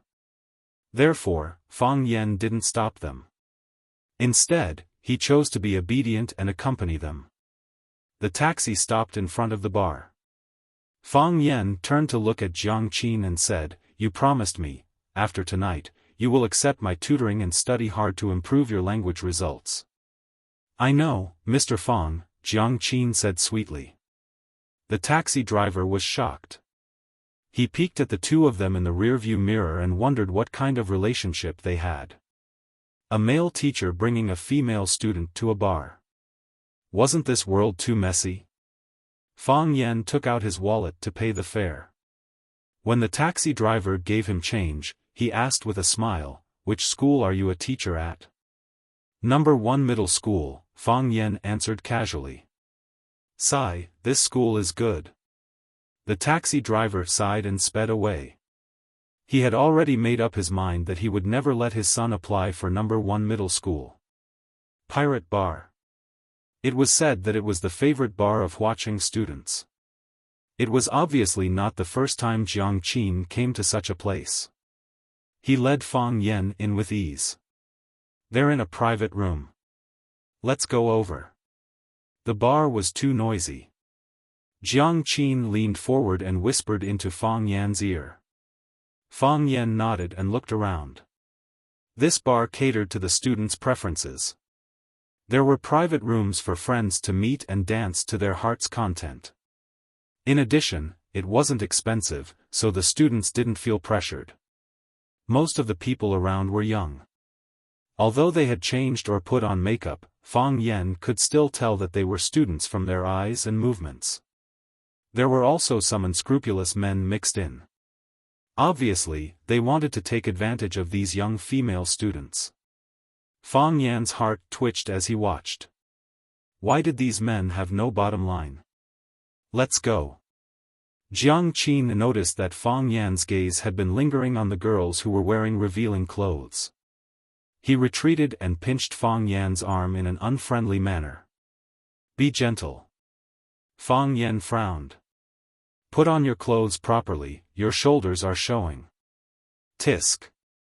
Jiang Qin sneered. Which woman doesn't show some skin when she goes to a bar? He would be embarrassed to greet people if he didn't show his skin. Jiang Qin dragged Fang Yan and pushed open the door of a private room with familiarity. Then, all the men and women inside exclaimed. "Big sis is here. Sister Qin, you're late. You have to drink as punishment." "Yo, our beautiful campus belle even brought a handsome guy." "Nongpa, you guys are going to be disappointed." "Beautiful campus belle?" Fang Yan glanced at Jiang Qin, who was standing beside him, and thought that this girl was very popular at school. But, what was going on with Big Sister? Could it be that Jiang Qin was the oldest among this group of students? It didn't look like it. "This is Fang Yan." Jiang Qin held Fang Yan's arm and introduced him to the surrounding students. "My uncle." "My uncle?" Fang Yan's face darkened. "I'm not an uncle, okay?" What made him even angrier was that, under the influence of Korean dramas, the word uncle had a meaning that made people's imagination run wild. She introduced him as her uncle. Did she want others to misunderstand that they were boyfriend and girlfriend? Fang Yan felt that he had been deceived. Previously, he only said that he would accompany her to a place, but he didn't mention the issue of role-playing. "Jiang Qin is my niece," Fang Yan explained. He wouldn't be fooled. The dozens of male and female students in the private room were stunned for a moment, and then they roared with laughter. "Qin Qin, your uncle is so humorous." Yes, he's also handsome. And he's wearing a Chinese tunic suit." "I like mature men, it's not like that, it's not like that." Fang Yan was about to cry. His explanation made the little girls believe that he was Jiang Qin's boyfriend. However, he really wasn't. He was a tutor, a teacher. Jiang Qin looked at the beautiful girl standing in the middle of the crowd, wearing a white princess dress and a silver crown on her head, and said, "Yuan Lin, happy birthday." As she spoke, she handed over a gift box wrapped in beautiful wrapping paper as a birthday gift. This was prepared in advance, and Fang Yan didn't know about it. "Thank you, Qin Qin." Yuan Lin took the gift box, but her eyes stared at Jiang Qin's face without blinking, and said with a smile, "Qin Qin, you're ahead of us. I thought you didn't fall in love in middle school. Feelings are the most difficult thing to guess." Jiang Qin smiled sweetly. "In the past, I also thought I wouldn't fall in love with someone. But when your life appears in front of you, you will have a feeling that it is him, that it is that person. You want to be with him, you want to never be separated from him. This is love, right?" Yuan Lin said with infinite emotion. "When you speak, I can smell the scent of love. Yes. This is love. Life can't bear the weight, but we have to grit our teeth and hold on. For love, for our lover. I really envy you. You will also have such a day. Meet the right person, and hold hands with each other for the rest of your life." Seeing Jiang Qin and tonight's birthday girl, Yuan Lin, talking about their understanding and attitude towards love and life, Fang Yan felt a little deranged. Was this an act? Or was Jiang Qin deceiving him? She didn't bring him to a birthday party, but to the drama club, and now they were practicing their lines? Yuan Lin finally turned her eyes to Fang Yan. She took the initiative to reach out her little hand to Fang Yan and said, "Hello, I am Yuan Lin, Jiang Qin's classmate and friend." "Hello." Fang Yan reached out and shook hands with the little girl. "Don't misunderstand, I am actually not Jiang Qin's boyfriend." Yuan Lin winked mischievously at Jiang Qin and said enviously, your uncle really knows how to protect you. I really envy him. This is the advantage of finding a mature old man. He knows how to love others. Fang Yan felt that there was indeed a gap that was difficult to cross between him and them. The girls warmly welcomed Fang Yan, but the boys looked at Fang Yan with hostility. Originally, they all regarded Jiang Qin as the dish on their table. Although they didn't eat, and others didn't have the chance to eat. However, now that the plate was taken away by a country bumpkin who came out of nowhere, their mentality was naturally unbalanced. Jiang Qin, you are late. You have to drink 3 bottles of wine as punishment. Yes, yes. You can't forget this. If you can't drink, you can ask your uncle to help you drink. Uncle, how old are you? You must be uncomfortable with us young people, right? Hearing them laughing at his old age, Fang Yan wanted to throw out his work ID and shouted, I am a teacher, take out your student ID and copy your name 1,000 times. Unfortunately, he had only been a teacher at Rosefinch Secondary for a short time, and the school didn't have time to give him a work ID. Most importantly, he didn't have the opportunity to get a work ID at Rosefinch Secondary. He was fired by the school. Jiang Qin turned to look at Fang Yan and said, Uncle, sorry to trouble you. I can't drink very well. Fang Yan said embarrassedly. It's only 3 bottles. Don't worry, the alcohol content of beer is low, it won't get you drunk. A fair-skinned boy came over with 3 open bottles of beer. He cut his hair like Rukawa Keed and wore ear studs, looking quite fashionable and handsome. He was Nongpa, a strong competitor to chase after Jiang Qin. Uncle, this is the rule of our party. You don't want to see Jiang Qin break the rule, right? She is a famous big sister in our school. Can I try? Fang Yan said hesitantly. He took a bottle of beer, raised his head, and gulped it down. So handsome. The girls applauded. Again. Nongpa handed over the second bottle. I really can't. Fang Yan wiped the alcohol stain on the corner of his mouth, took the second bottle of beer, and gulped it down. Soon, the second bottle of beer was finished. 1 more bottle. Nongpa said. I'm really going to get drunk if I drink any more. Fang Yan said as he took the 3rd bottle of beer. Uncle, uncle, uncle. The girls applauded and cheered. Hearing the girls' clear and melodious cheers, Fang Yan felt that he suddenly became a few years younger. After the 3rd bottle of beer was finished, Jiang Qin took a tissue from the box and wiped Fang Yan's mouth. She said, sit down and rest for a while, do you want to eat something? Don't do this. Fang Yan stopped her. Letting a little girl wipe his mouth. He had to say that it was really enjoyable. But Fang Yan's heart was full of guilt. No, Jiang Qin said. This is what I should do. Seeing that the 3 bottles of beer didn't knock down Fang Yan, the boys didn't give up. After they discussed for a while, Nongpa took the lead and walked over. Uncle, this is the first time we meet, I propose a toast to you. Nongpa raised his glass and said. Taking turns? Fang Yan didn't immediately accept the challenge, but looked at him with a smile and said, it's not fun to drink like this. Why don't we play some small games? What games? Nongpa asked. Drinking games, couplets, dice, arm wrestling are fine. Fang Yan said. Nongpa thought about it and said, then let's roll the dice to see who's bigger. Each of us will bet 3 rounds with you, 1 dice to see who's bigger. The one with the smaller number will drink.